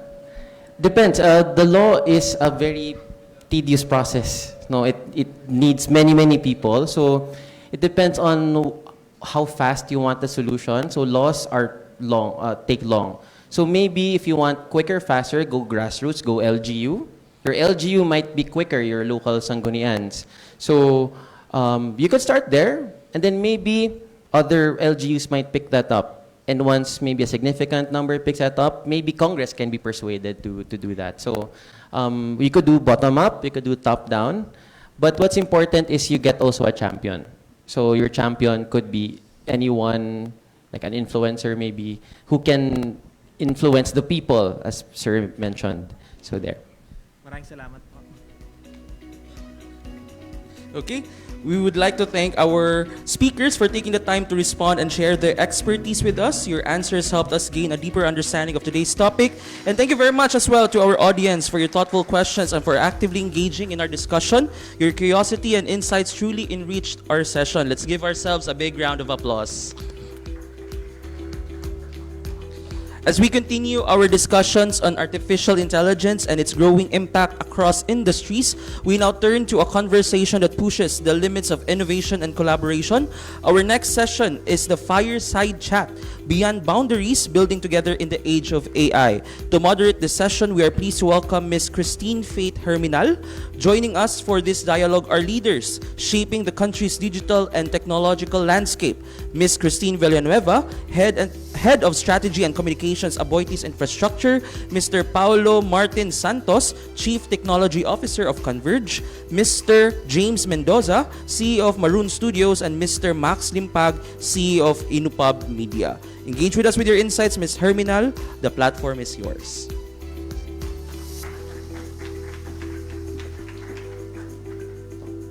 Hello? Gising pa ba? Parang hindi. Gising pa ba? Bet. Sige, okay. Papadeliver na lang siguro natin yung PM snacks in a while we're chatting with our guest speakers for today. So, before we start our fireside chat, I'll be having a bit of introduction ng later of our breakout session. So, medyo nakaupo lahat ngayon, but actually after this segment, we'll be having a bit of interactive sessions with our industry visitors for today. So we are blessed to have different representatives of different industry sectors from the creatives, the legal, the BPO, and of course, we want to enhance that, this opportunity for us to match or do a matching session with our academe as well, and we have our students here. So we'll be having that opportunity to connect with these industries, the representatives of the industry companies or different sectors. And for our industry sectors, tatago na dito kayo. I know, dapat uupo lang kayo at magre-present, but napagsabihan lang din po ako, don't come at me. Pero if you can, especially for those sectors that I have mentioned, the infrastructure, BPO and the creatives, if you can already think of challenges that you are already facing in your industry or respective industries, and if you want AI-powered solutions for that, maybe it's later in the breakout sessions in the afternoon, we'll be having a bit of matching sessions or, brainstorming sessions, because we have experts here from the academe and also we have the students here. We want to maximize that kind of collaboration. Well, of course, because we're talking about building together in the AI or in the future of AI, right? So, I hope you're all excited and sana yung students, di din kayo aalis. Ay, oo nga pala. So, if you want to have, I think we have prepared a prizes for those who can, match kung ano yung ano natin mamaya. Doc Louie will be presenting the mechanics later. So if you want the prize, hindi ko din sasabihin, but of course it's not cash prize, I think, 'di ba? Makukuha tayo doon. Yeah, it's a bit of a giveaway, of course, if you want to experience more of Cebu, and especially for our guests here. So yun, I hope you'll be excited for that segment. And right now, may I call on our guest, Miss Christine Villanueva, Mr. Paulo Santos, Mr. James Mendoza, and Mr. Max Limpag on the stage to start our conversation. Let's give them a warm hand of applause.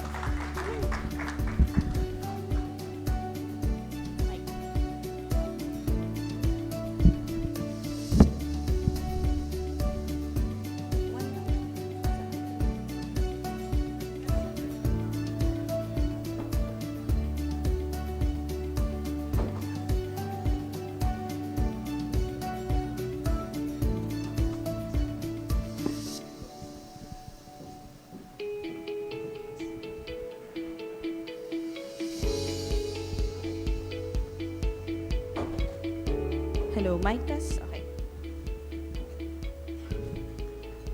So, good afternoon, guests. So, welcome to our fireside chat again. The theme is Beyond Boundaries, Building Together in the Age of AI. So today, we're bringing together voices from powerful sectors, infrastructure, technology, and even the creative industries to talk about how AI is reshaping not just what we're building, but how we build together. So it's more of a collaboration segment as well. So again, I'm joined by these amazing leaders in their own sectors. And thank you all for being here, giving us your time. So without further ado, let's start with, I'd like each of you to briefly introduce yourself and your company as well, or your role in the company. And jumping on to the first question share where each of your organizations now are in your AI journey. For example, are you using AI in your industries? And how your organizations are embracing AI as well? So let's start with Miss Christine, my namesake Ladies as well. first. Yes. Hi, good afternoon, everyone. I'm Christine Villanueva. I'm the head of strategy and communications for Aboitiz Airports. So Aboitiz Airports, it falls under the umbrella of Aboitiz Infracapital. And with the role, I handle 3 airports within our portfolio.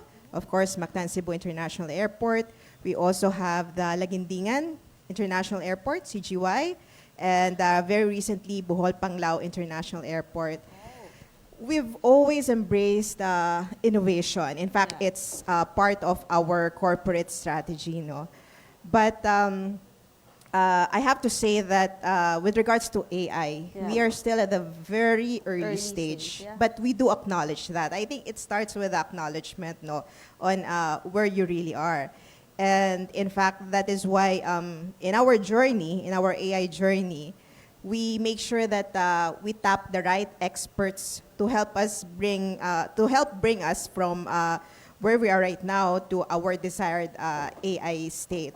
But true to the vision of Aboitiz company as a group, what we wanted is to become a tech conglomerate. So it means keeping the foundations of a heritage company, while at the same time having the dynamism, the energy of a startup. And we can only do this by making sure that we incorporate technology and innovation in everything that we do. Thank you. Thank you. So you're incorporating AI in your plans, your future plans, and right now you're kind of still looking into how it can integrate into your operations, right? Yes. Okay. Thank you po, Ms. Christine. So she has 3 airports, pero of course, managing the airports in Aboitiz. If may reklamo kayo sa airports, hindi lang sa kanya, ha? Okay. Okay, so next we have Mr. Santi, of course. So magandang hapon. Ako po si Paulo Martin Santos. You can call me Santi. I'm also a UP alumni in engineering way back. No? So anyway, I'm also the Chief Technology Officer of Converge ICT. We're the largest pure fiber fixed ISP provider in the Philippines.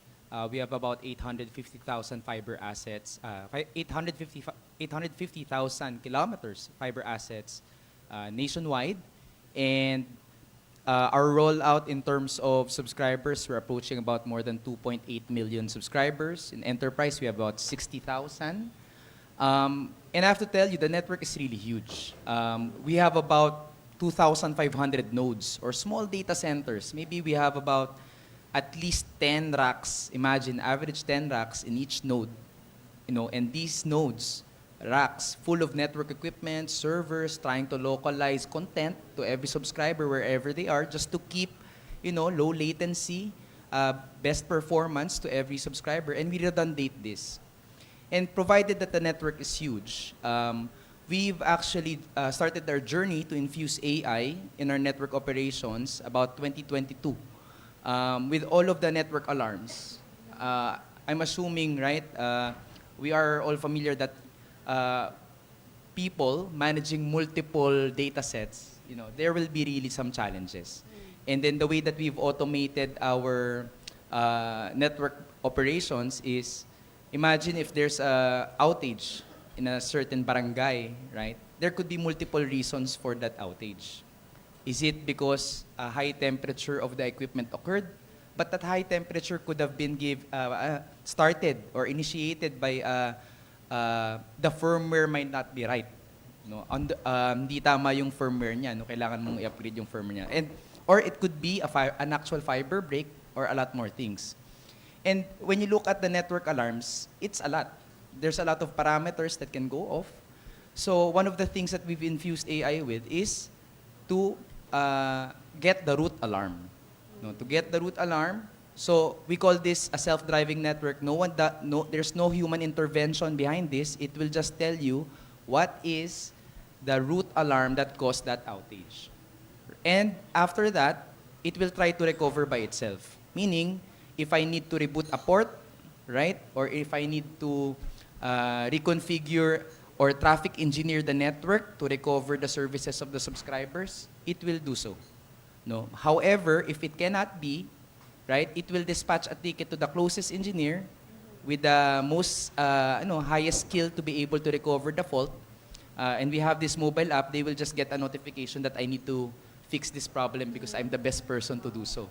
No? So that all in all, that is the way that I can simply explain how we have our AI in place way back in 2022. It has given us good results, despite that we need, now, finally we're trying to improve our connectivity policies, right? And, hopefully we have these common docks or common underground facility that will not be, exposed to a lot of faults, etc. It will become more, better connectivity for the Philippines.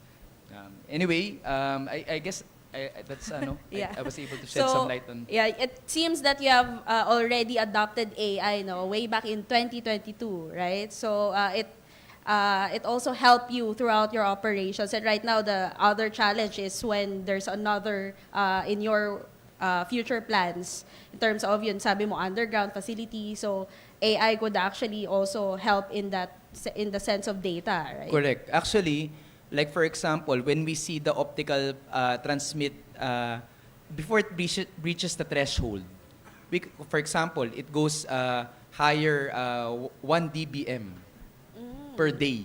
We can now see, like, maybe in 7 days or in 5 days, it will reach the threshold or even the temperature of the equipment. We issue a preventive maintenance already. So the team is, my operational team has access to this proactive preventive maintenance tool wherein AI runs to understand how to prevent problems from happening. Okay. So before we proceed to Sir James, I just want to ask, because you already integrated it, would you say that there's still something that you would want to improve in the use of your AI? Or is it like in 5 years' time pa there would be an improvement? But are you thinking that there's something that needs to be improved or enhanced? I guess our focus today is the enterprise. From all of the, we have engineers in our organization, also from UP, sir, moms and sir, no. So just like me. Anyway, we have the talent, and we're creating these data centers to localize the content, recognizing that most of the tools that we use as Filipinos are coming from Western or Eastern solutions, which makes it harder for us to connect Filipinos too, because we're creating these billions of submarine cables, or billions of worth of submarine cables, makes it more expensive for Filipinos to connect to the internet, while honestly, we have the skill, we have the, we have the engineers to create our own solutions, but it takes us to collaborate. Yeah. Like for example, in the medical field, right?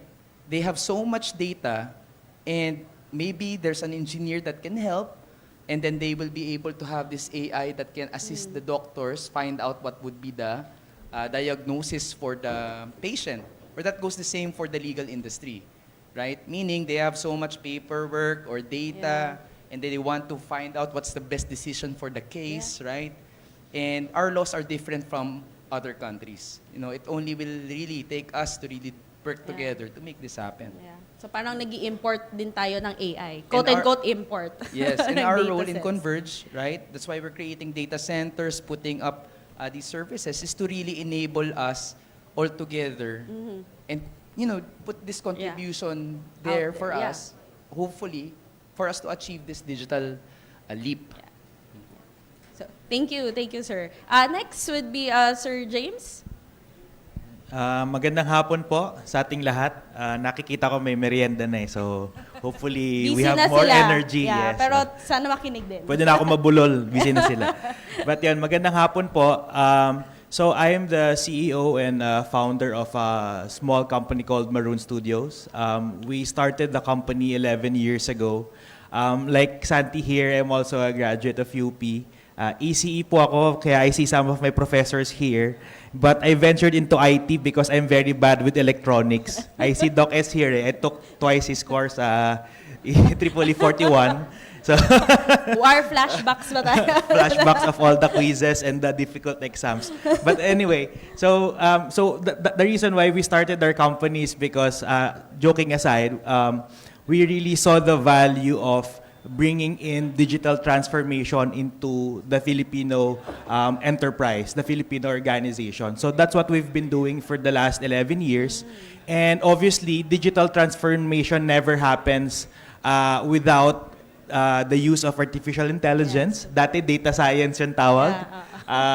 But in varying forms, we've been implementing bits and pieces of AI into not just our company, but also to our customers, which are primarily large enterprises and or government agencies. And what we have seen is that kanina during lunch, I was able to hear, I'm not sure if you heard, I think si CA Mike Alimurong of Quezon City, one of the blurbs he said na walang AI kung walang data. I heard it while eating my lunch and it stuck with me. Kasi that has been very true. I think both for our own organization and even for our customers, because it always starts with having, the right data in the right places before you do anything else. So in our organization, that's what we've been doing. We started as a startup. So little by little, we've been putting in certain pieces of AI within our operations, those that matter most. For us, as an IT firm, as a cloud services firm, it matters most to customer service, and it matters most on the engineering side. On the customer service, because as you handle more and more customers, obviously the challenge lies in making sure they're happy. The customer success is there. They're able to hit their targets in terms of engaging you. So that's very important to us. So as early as 2021, we've been automating our chatbots. So very, very primitive implementations of AI, but AI nonetheless, right? You minimize the friction in dealing with the customers. Right? Yes, ma'am. On the engineering side, obviously, as a small firm also, we need to get our edge. And AI allows us to have that edge because we might not have the scale nor the big groups of engineers, but what we're able to have with the tools like Code Assist, for example, automated security operations, and the like, we're able to have a little bit more scale, similar to our competitors, that allows now us to give better service to our customers at better rates. And it reinforces. So right now, that's how we have been dealing with AI in our enterprise, in our company. And we see it playing more and more a bigger role as we mature our company and also as our customers mature in their implementation. Case in point, for example, we have an LGU customer which has been with us for the last 5 years. So we were able to onboard them during the height of the pandemic. And we've been a witness to how they have been digitally transforming their services the last 5 years. So they started with the physical cloud infrastructure, making sure it's centralized, it's robust, it's secure. Then putting in the right data systems in place, migrating and retiring all the legacy applications. And then now, they have now a way in a single dashboard to see all their data and now have AI do the decision making and the recommendations, etc. So it takes a long time. Yeah. It's a big journey, but it's very fulfilling to see. So yun po. Yeah. So it seems that AI is helping you more on the customer side, right? Customer-centric kind of approach. Like these customers will have to be not just short engagement, right? It keeps them also within your system as well because they help you you help them in terms of being satisfied, right? In terms Yes, of I think just one point to add, ma'am. I think Yes. at the end of the day, at least for us in the consumer side, in the implementation side, outside of the academe, I think the key question for us is what AI applications really matter most to the end users. And most often, it's really more on the bottom line, how we can be more efficient, service more customers. That's why we believe it's really, our focus really more on the customer service side. So I was really intrigued with the demos about using AI to remove the accent and to, to automate all the responses. So at the end of the day, it's really partnering with AI tools, right? Or AI as a tool talaga. Yeah. Of course. Thank you, sir. So next, and also not the least, Mr. Max Limpag. Mayong hapon sa tanan, I'm Max Limpag. Although I'm identified as the CEO of Vinupub, I come here as more as a freelance journalist. I'm also a freelance journalist. I write for Rappler and Esquire. And this is where, for me, I think, the promises of AI can really be seen right now. When it comes to journalism, the risks are high, but the opportunities are also Yes. very big. So in 2021, I use AI personally. So in 2021, I use it to process audit reports of all LGUs in Cebu. And from the initial, I think 4 or 5 audit reports of towns, AI warned me or alerted me that there was a problem when it comes to beneficiaries of the social amelioration program. So that has never been done before, wherein you have a report that covers all the towns and cities of Cebu, because you'll be to do that you'll be going over like 50 plus audit reports, each one It's tens exhaustive, yeah. of thousands of pages. Oh my God. So humanly impossible. But with an AI tool, I was able to get the needed insight in less than an afternoon. Oh. It took it was a matter of waiting for the entire report for the entire province to be uploaded. So from that, I was able to get the insight again in an afternoon that I think close to 21 million were released to unqualified beneficiaries, even higher, and also I use AI to. I don't know if you're familiar with the story of the stolen panels from the church in Bolhoon, that's in southern Cebu. Again, those stories broke at a time. You know, media is so decimated right now. When I left Sunstar, we had like 30 plus reporters. Right now, you have like 4. We covered City Hall. The City Hall beat had 3 reporters. Right now, the 3 reporters covered the entire province. So how can you expect the kind of reporting that we need to happen? So I think with AI, like what happened in that issue, I was able to spot 3 more items that were stolen from Cebu by letting AI process auction catalogs of a popular auction house, and it pointed me to 3 items that were stolen from. So for me, AI is like, it allows for augmented journalism. So one person can do so much because of AI. because of what of the capabilities added onto the journalists because of the use of AI. The thing is, again, the risk of I think the biggest risk is I'm sure you're seeing it right now, the disintermediation, meaning we are cut off from those who consume our media, and you're seeing that like in AI overviews. When people search for information online, we used to get a listing of links, and then we read through we click on the links to read through that. Right now, you get a summary, and so you are detached from the source of the information. AI does that for you, and I think a recent study released just this month when it comes to AI and journalism, generation of media, generation of images, generation of text isn't even the highest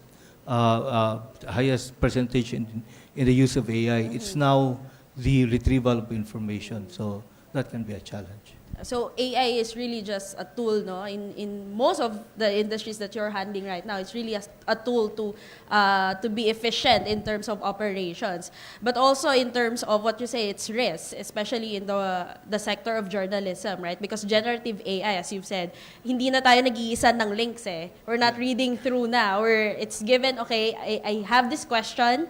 What are the things that I need to know about this? It's already being generated. And going to the second question is a smooth transition there, where as you can, the theme is that the AI is actually a partner, no? And a bit of a disruptor then as well. So are there any challenges ba in terms, especially in the journalism sector, where generative AI, in adopting it, could actually, in the industry, kumbaga?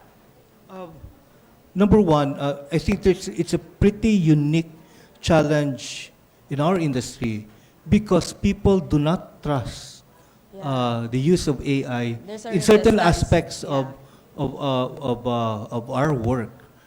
They have very low trust for AI presenters, news presenters. You saw how the decision by a network to put up like an AI news presenter got bashed. In surveys done in several countries around the world, it has a low trust. When you talk about consumer-facing technologies and systems, they do not trust that. They trust. Well, they're okay with the news consumers are okay with using AI, for example, to improve your prose, to improve your grammar, to do the transcription.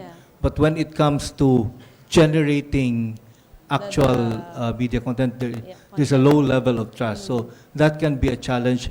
I think that's unique to the industry because people, I think, trust the human in the loop.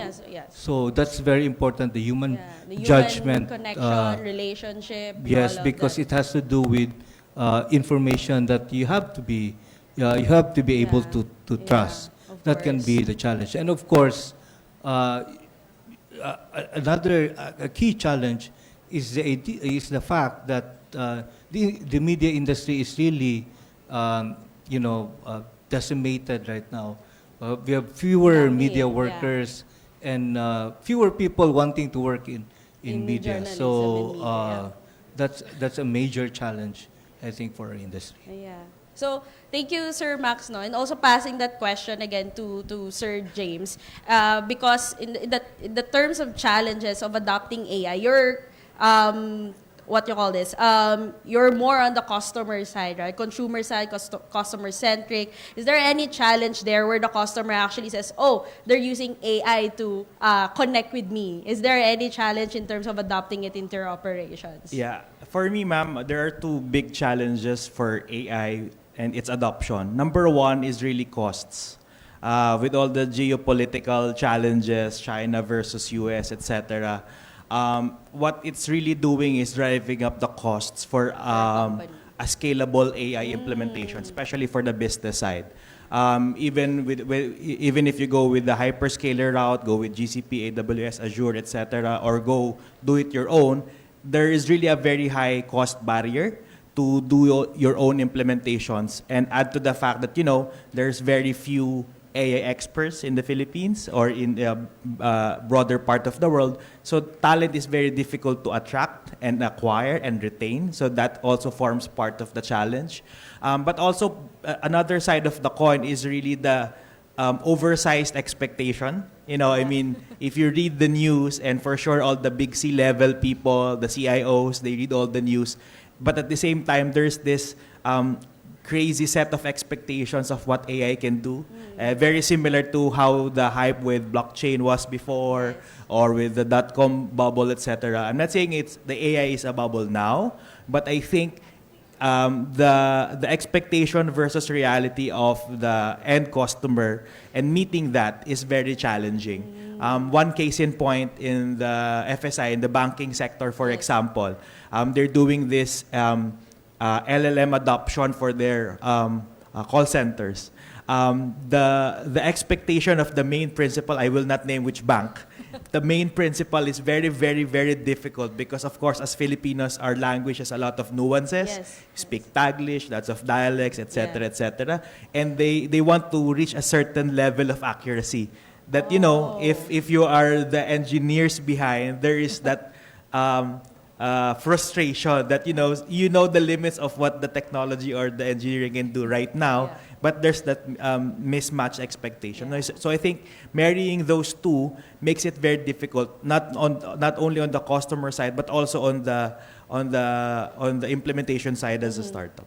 Okay, so like it's more of the consumers of AI, right? Saying it's just one click, it's just 1 second, and some people would say, "Oh, ang tagal niya." 15 seconds, and I thought it's AI. So, it's more of managing those expectations as well. And also, kasi hindi nakikita ng mga consumers yung back-end ng operations ng companies eh. Like, for example, if you said na the chatbot, some people don't know it's actually AI. They thought, oh, it's magic, right? So, something like that. So, yeah, I agree though, na the managing expectations, because when you say artificial intelligence, all of the things that you can think that would happen, or the possibilities of using those terms, is actually really have to set those expectations, especially here in the Philippines. Like what most of you have mentioned, na yung data set natin are not even localized. So it's even harder, right? So, okay. On that note, thank you, Sir James, Sir Santi. Also, again, that question, because it's more of the question of adopting AI in your industry, like, or in your company, right? Because most of the notion of AI is about replacement, right? So, like, for example, if you've incorporated AI in your operations, did you do the layoff of the employees? What were the challenges of saying, okay, we're not going to do this anymore in the terms of traditional methods, but we're going to use this new tool, which is an AI tool that could speed up this process. So, are there any challenges on that? We do not have challenge for that. In terms of our people, it's more of role transformation for us. But one challenge that I would like to identify, but I'll give a context first. Right? For example, all of the CCTVs in the Philippines, you want to catch or a suspect for a crime, right? Know his profile, who's the people that he's talking to, where does he go, etc. Let's say you have a warrant, right? But to process a nationwide CCTV surveillance requires high bandwidth, high compute, high storage. It's almost, technically, if a person is gonna read through all of it, you will call it impossible. But these algorithms can be created by us, right? But of course, there would be challenges. One of them is power. Let's say you have a good infrastructure for fiber, you have a good data center, but the power is expensive. But I think there's also solutions to it, right? Creating a data center beside an Aboitiz power plant, right? And maybe having Maroons develop that program that will be run in our GPU server. Of course, Converge, we do accept that we do really have certain roles in the industry, right? We can also develop, I can also create, power plants, but let's maximize our skills and talents. And then, these things, I guess, it will become all possible. What I'm trying to say is, I hope we don't make it too late to collaborate and contribute together. And, ma'am, one of the best things that actually we are really excited with is us being hoping for really to provide and enable AI as a technology to the industry. We have the best partnership with UP, having the best minds to work with us for innovation and experimentation in the infrastructure that we will be also having, and also for people development, to be able to have the right talent in the Philippines and be prepared for AI. So these are one of the best things that's actually I wanted to share. So it's more of an interdisciplinary approach then, right? So you're seeing it as, there's challenges, of course, there's no doubt about that. There would always be challenge in terms of a new tool, a new research coming through, or even breakthroughs. But we can go through them if we just, collaborate. So yun nga, building together an AI future, right? So, thank you, Sir Santi, for that. So, with Ma'am Cristino, tinag ka na din ni Sir Santi, saying na if they can build data centers in the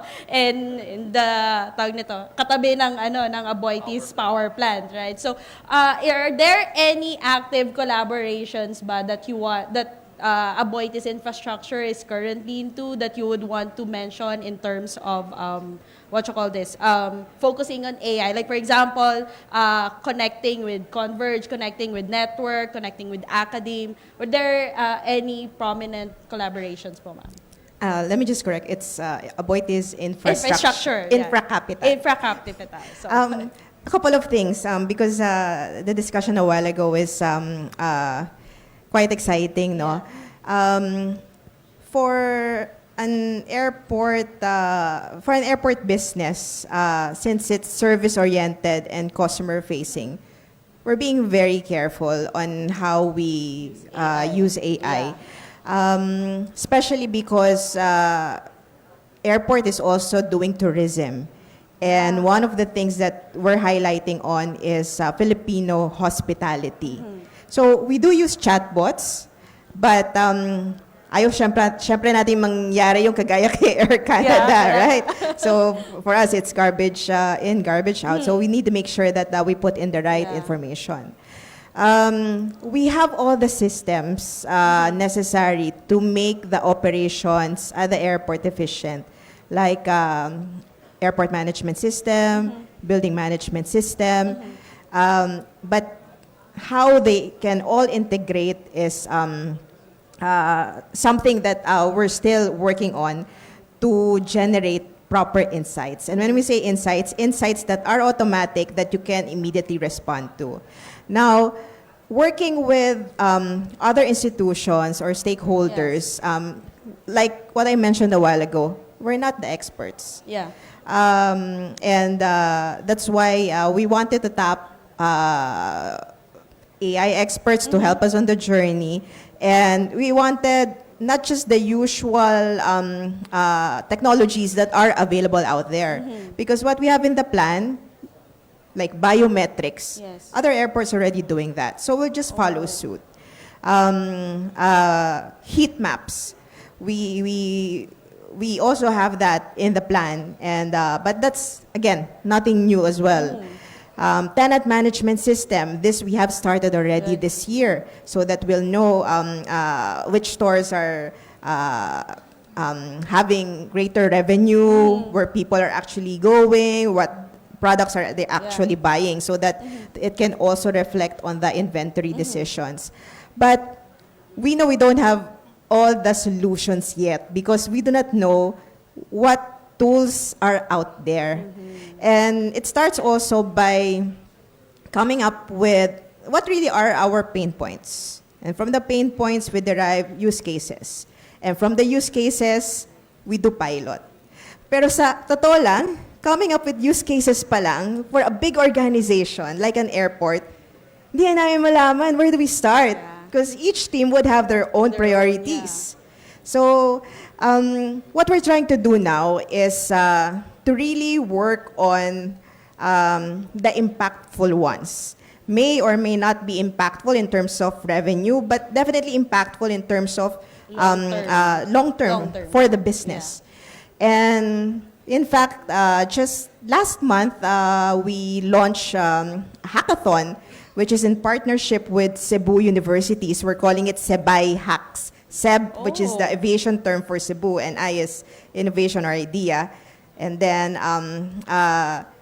we were asking university students from Cebu to help us come up with an AI solution to first help become more efficient in terms of our operations, or second, help promote tourism, because people will not go to the airport because the airport is good. People will go because the destination is good. That's why tourism is always linked with airport. Yeah, of course. And since we launched it on September, we got a whopping 396 students around Cebu participating. And I think that's where you can already sense the interest of AI.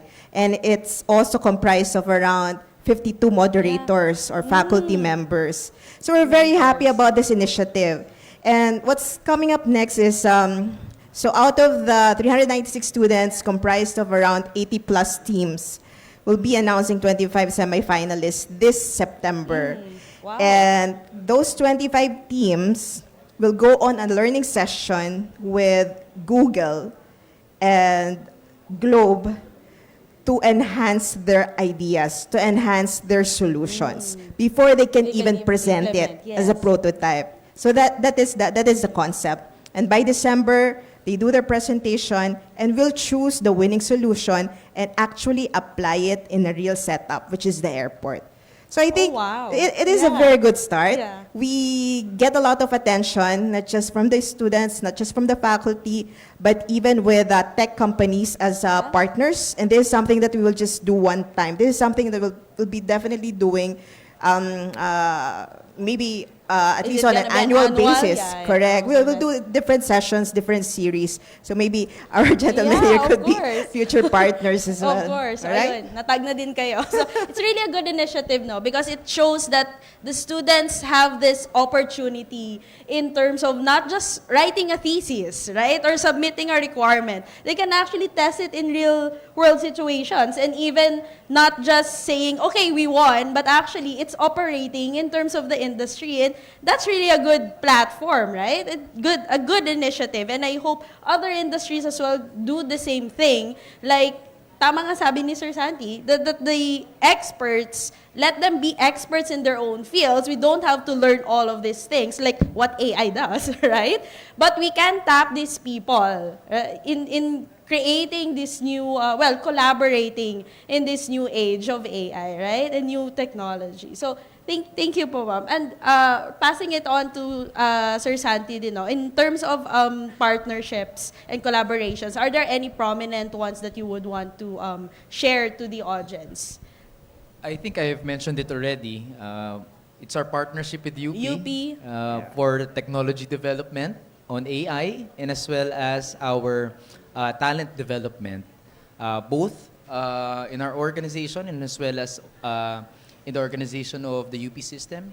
So we're really excited about this, trying to figure out industry challenges or current problems together as we enable, at least on our infrastructure and the algorithms that the UP team and community can develop for the rest of the Philippine industry.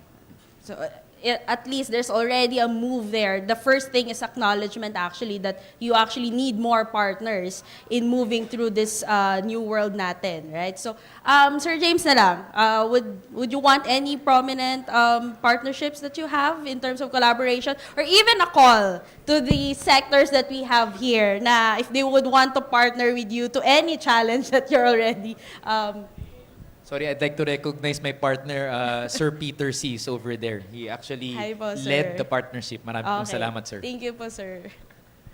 Yeah, ako siguro, ma'am, very, very quickly. So, for the last 5 years, what we've been doing is partner with the principal brand.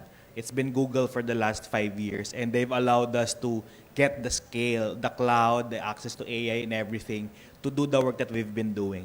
But we have been recognizing that, as I've said earlier, cost is a limiting factor for implementations, etc. So right now, what we have been doing is working with local partners like Converge to be able to do those computes and everything at a scale that is in the Philippines. Because again, with all the geopolitical challenges, cost and everything, with the forex being unreliable, doing it more locally with partners and harnessing talents, as Santi said, within this space is something that really works, especially now that, you know, AI is really a norm. It's not really just a hype anymore. So that's what we've been doing. And obviously, we're looking forward to being able to work with partners, not just in the academe, but those that are working with, you know, the end users, those that are on the ground. Because as sabi nga ni ma'am, the use cases are very difficult to get. And in AI, I think the use cases will need to be very compelling, especially because it will need a lot of investment for us to have a rational solution that really makes sense. So yun po. So, thank you, Sir James. And last na lang for Sir Max, no, before we end. It's like, because it's so uncertain, it's like people working together to find their way forward. So I've been volunteering in several industry associations, but I've also been working with students, because sometimes we handle interns, and it's interesting to even as late as a few months back, when you talk about AI, students are horrified. They see it as cheating, and they fear that if they use it, teachers will see them as cheating. Yeah, or because as they're tamad, using. right? So I think that has changed slightly in recent times, and hopefully, as we try to find our way forward, attitudes would change, especially because our industry is more on the creative, more on the human journalism touch, side of things, and which aren't as not as readily open to technical innovations as the technical fields.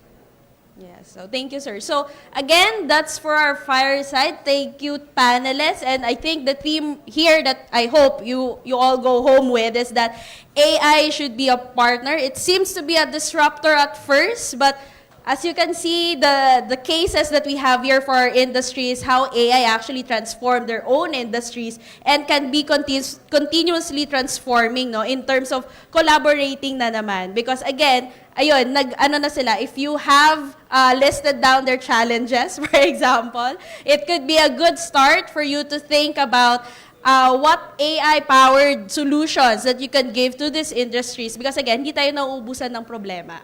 Di ba? So, ayan, thank you again for our panelists, and I hope you also enjoyed our fireside. Thank you very much.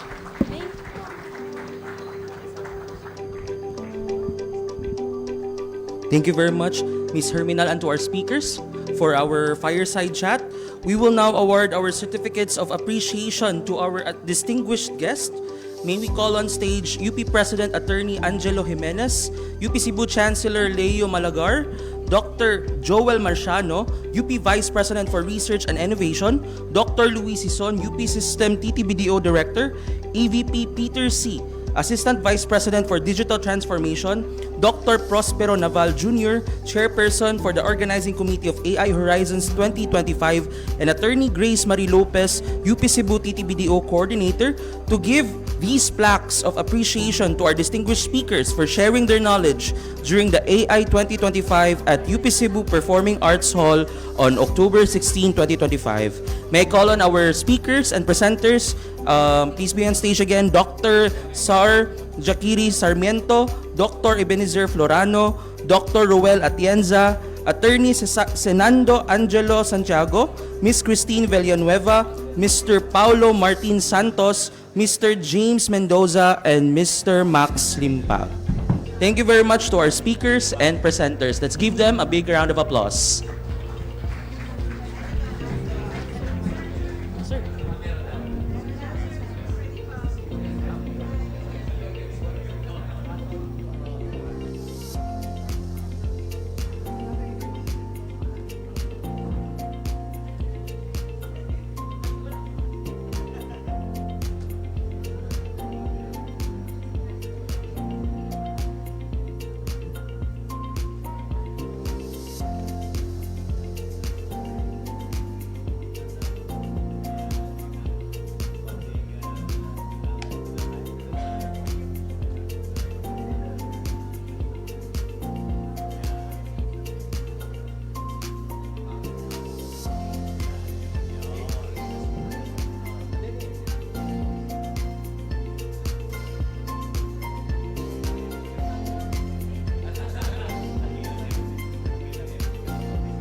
Thank you very much to our speakers and presenters for a very insightful panel discussion.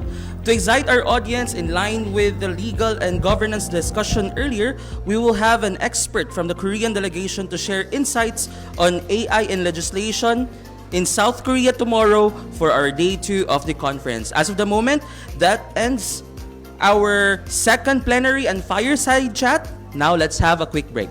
Thank you very much.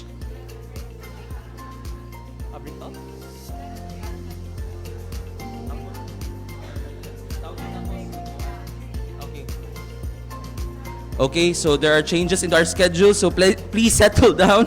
As we continue to the next part of our program, let me call on Ms. Janina Castillo for the mechanics of our breakout session.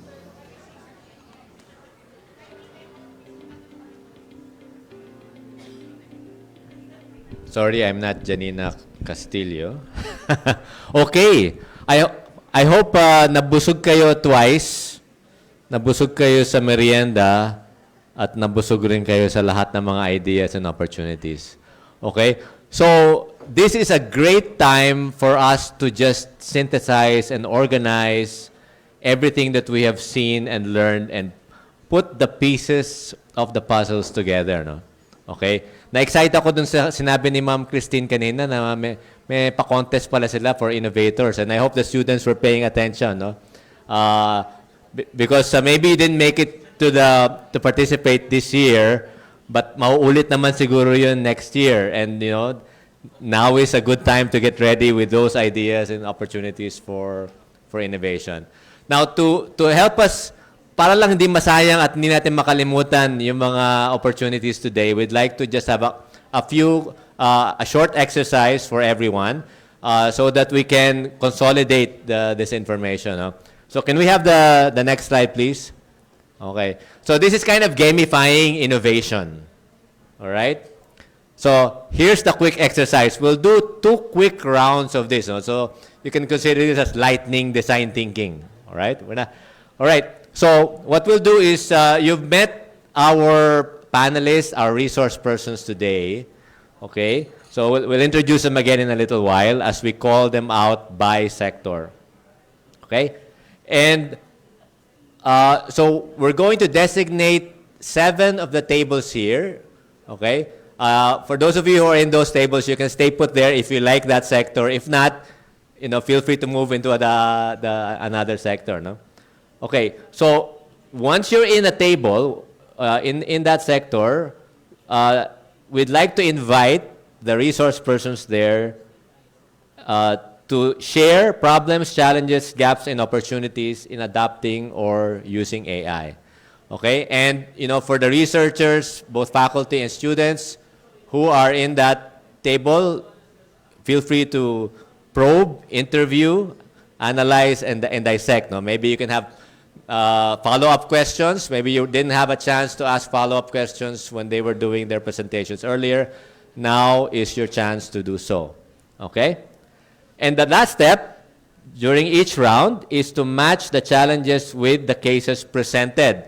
So there were also many, many presenters, many technologies and solutions that were presented.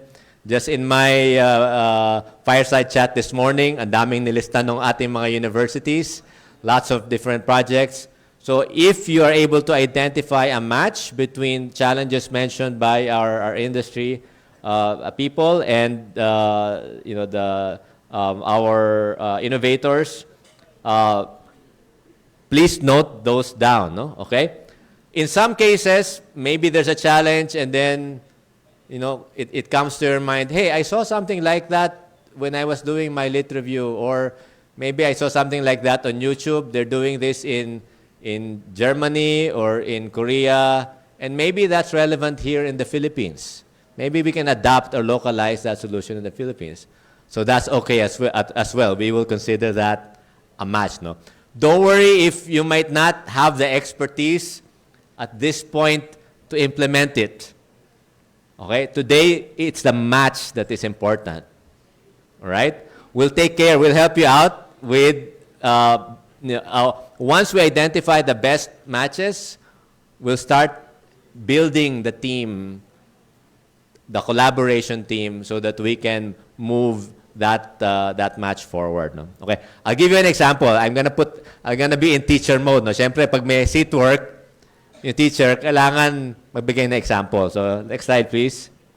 Oh, sorry, hindi pa pala example. Next slide pala. I'll give you an example. Yan, okay. And this is, thank you, Christine, who came up with this example. So, Christine has been paying attention the whole day, and I hope you all have been paying attention. So, na-match, si Christine may premyo na siya, no, for this, no? Okay. So, I think this is from Attorney Dilag, right? Asan na si Attorney? Yan, the creative sector. So, dun sa talk niya, na-identify ni Attorney that there is some resistance to the creative industries in adopting AI. In particular, in the furnitures industry, ang problem doon, I have a client, okay? Yung client, pihikan yung client. Maraming requirements. Gusto niya sustainable, gusto niya ganito yung design. Okay? If I'm the furniture maker, I'm not an expert in all of these, different materials, different designs. Can I tap AI to do that? Meron na bang ChatGPT for the furniture industry? Maybe one can be developed. That can be, really effective to solve this problem. And again, Christine, CS ka ba? May machine learning knowledge ka ba? Wala masya. Meron konti, no? But, you haven't coded. Di kaya ito, no? On your own powers, di kaya ng powers mo to, no? But the idea is there. Okay? Problem, a concept of a solution. Right? She doesn't know how to interpret it yet, but this is a good match. I think mahahanapan na natin between all of our experts right in this room as well as, in our university ecosystem, we can figure out a solution. And our job sa TTBDOs, not just in UP, but in our partner institutions, is our job to form the teams and set up those collaborations. Okay?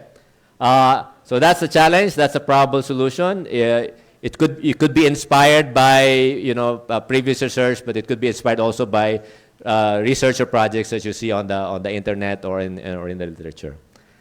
Does that make sense? This is clear. So ito yung output natin, and we have ilan yung premo natin, Nina? 5, no? Okay. So best 5. Okay, we'll get a small prize. Pero yung pamigay namin today, that's just a warm-up. No? The bigger prize is when we form teams. We'll help you get funding, Aboitiz and our industry partners here, and even the institutions. As we escalate, we're gonna provide funding for those institutions. Our DOST and our National Innovation Council, marami ng financial support available to support these innovations. Okay? O game? Alright. So, the last part, can you go back one slide? Okay. Ito na yung cheating arrangement. Okay? So, table number 5, I think is over there, right? Okay. So, sino yun? Attorney Dilag, attention. Sir Limpag and Sir Mendoza. Okay. May we invite you to table number 5 over there? Okay. Sino yung facilitator dyan? Dayan yata, no? Okay, sige. So may facilitator rin for each of the tables. Network, Sir Santi, Sir Miranda. Okay, that's table number 6. Okay, if I may invite you there. BPO, Ms. Alarcon and Sir Mike. Table 7, legal tech. Ang daming opportunities sa legal tech, no? Okay. Table 8. Health, Ma'am Saludares. Good afternoon. Bukas pa yung session ni Ma'am, but let's tap her expertise and connections today already. Table 9, I think that's in the 3rd row already. And then the last one, unfortunately, wala pa yung ating representatives from government today, but we have 2 experts from the academe who are very well connected and familiar with the challenges in eGov. So may we invite Dr. Jack as our mentor there. And if we may request VP Marciano, who's currently our Vice President for Research and Innovation, but in a recent previous life, he was the Director General of the Philippine Space Agency. So sa lahat ng mga, So I'm sure he has a lot of familiarity with all of the challenges not just in his agency but all of the government agencies with respect to opportunities for remote sensing. And if you may invite VP Joel to share with our groups there. So that will be in table 10. Okay? Any questions? So para masaya, may time limit to, no? So we'll do, what time is it? Okay. So we'll do 2 rounds. First round, 15 minutes. Okay? Baka merong mga kaisip na ng matches. And so that there's an opportunity for people to, baka yung interest nyo span more than one sector. After the first round, pwede kayong mag-shuffle, no? Okay? Maybe first round nyo, say, sa network. And then, the next round, maybe gusto nyo na mag-EGOV. So, there'll be another round so that you can explore another opportunity. So, we'll have 2 15-minute rounds. Sino yung timer natin? Right. Okay. Ayan, okay. All right. So the first round starts now. Okay.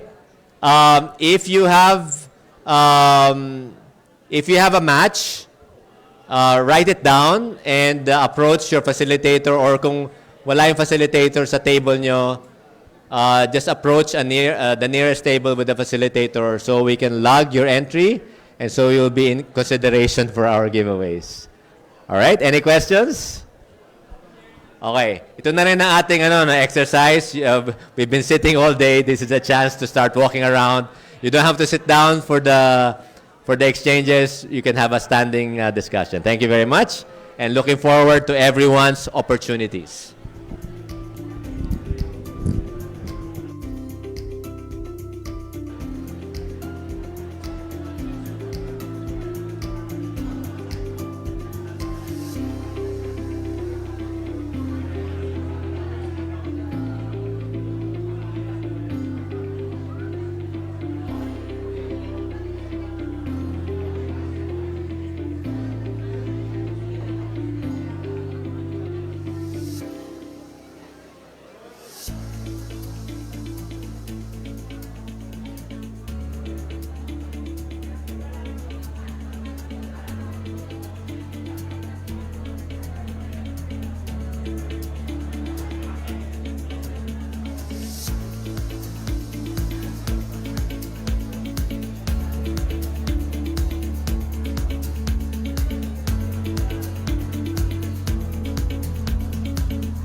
Okay. Calling on Santi. Is Santi here? Right. So we flash the tables here. Yung mga interesado sa network, internet, solving internet problems, streaming, audio, video, please join us on table 6. Table 6. Okay.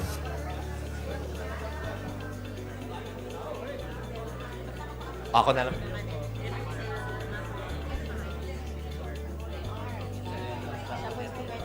Ako na lang mag-interview sa'yo.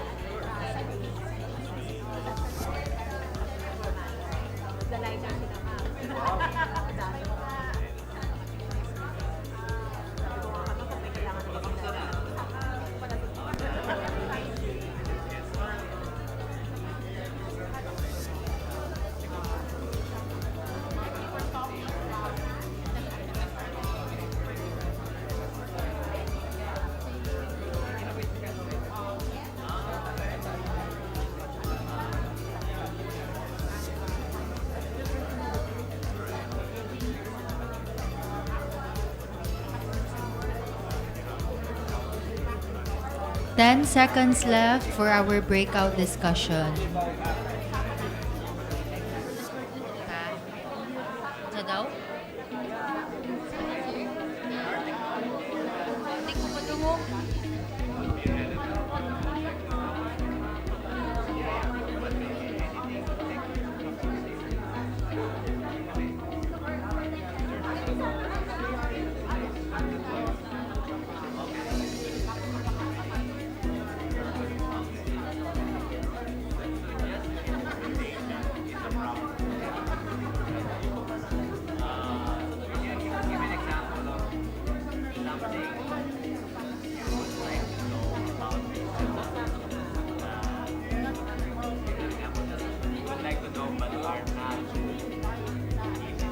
Second. 9 minutes left, sorry.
3 minutes left. 3 minutes left.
One minute left. Please wrap up for our next round of discussion.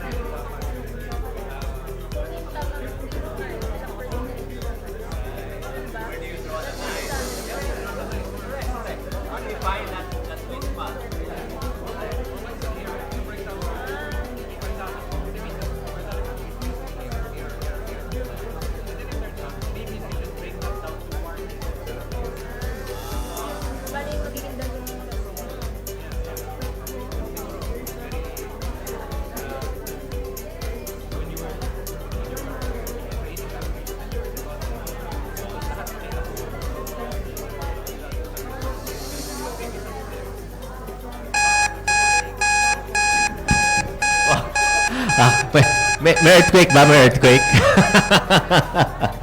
Okay.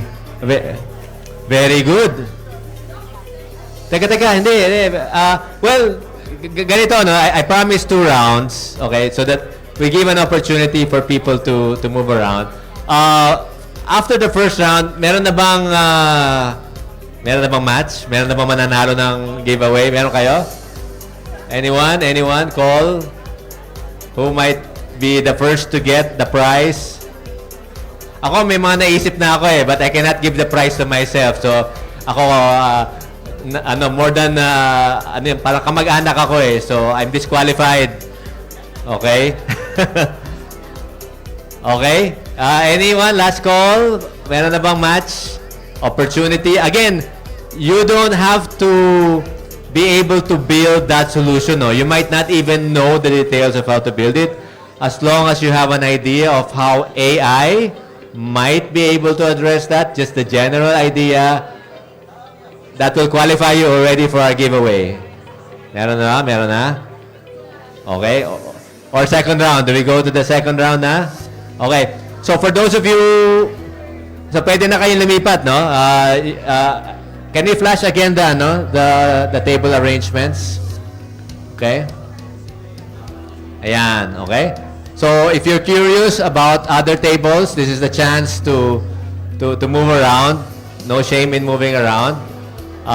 Many of us have different ideas. Okay? So okay lang, no?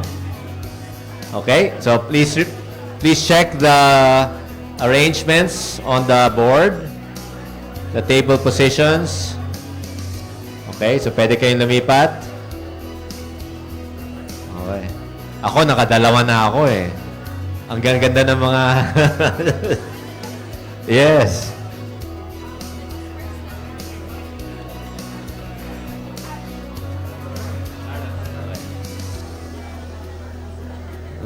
Nakadalawa na kami ni Carlos eh. Okay. Alright. Okay, so I think people have started moving around. Okay. We'll have one more round. Okay? Sige. Alright, I think people are settled in already. Can we start the timer for our last round for today? Another 15 minutes to continue the discussion. Okay? Crazy or not so crazy ideas. Okay? Sabi nga, I don't know who said this, so I think it was Einstein. You know, sometimes the best innovations sound really crazy at first. I don't know if it was Einstein or Edison. So don't be afraid to propose even what you might seem initially as crazy solutions, no? Okay? All right. So 15 minutes again. Okay. Sana may manalo na dun sa second round, no? Okay.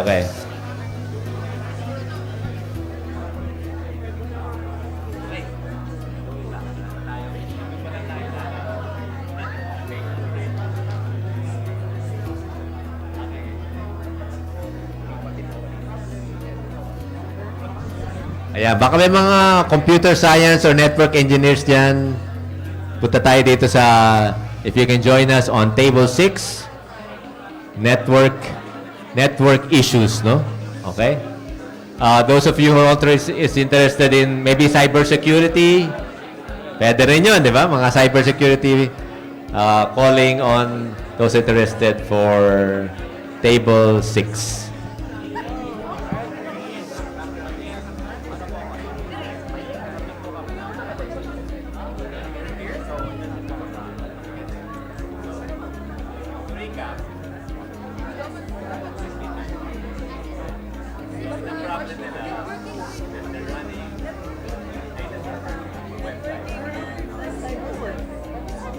Problem, bigla mo na rin website mo nag-down.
Imagine you had smart AI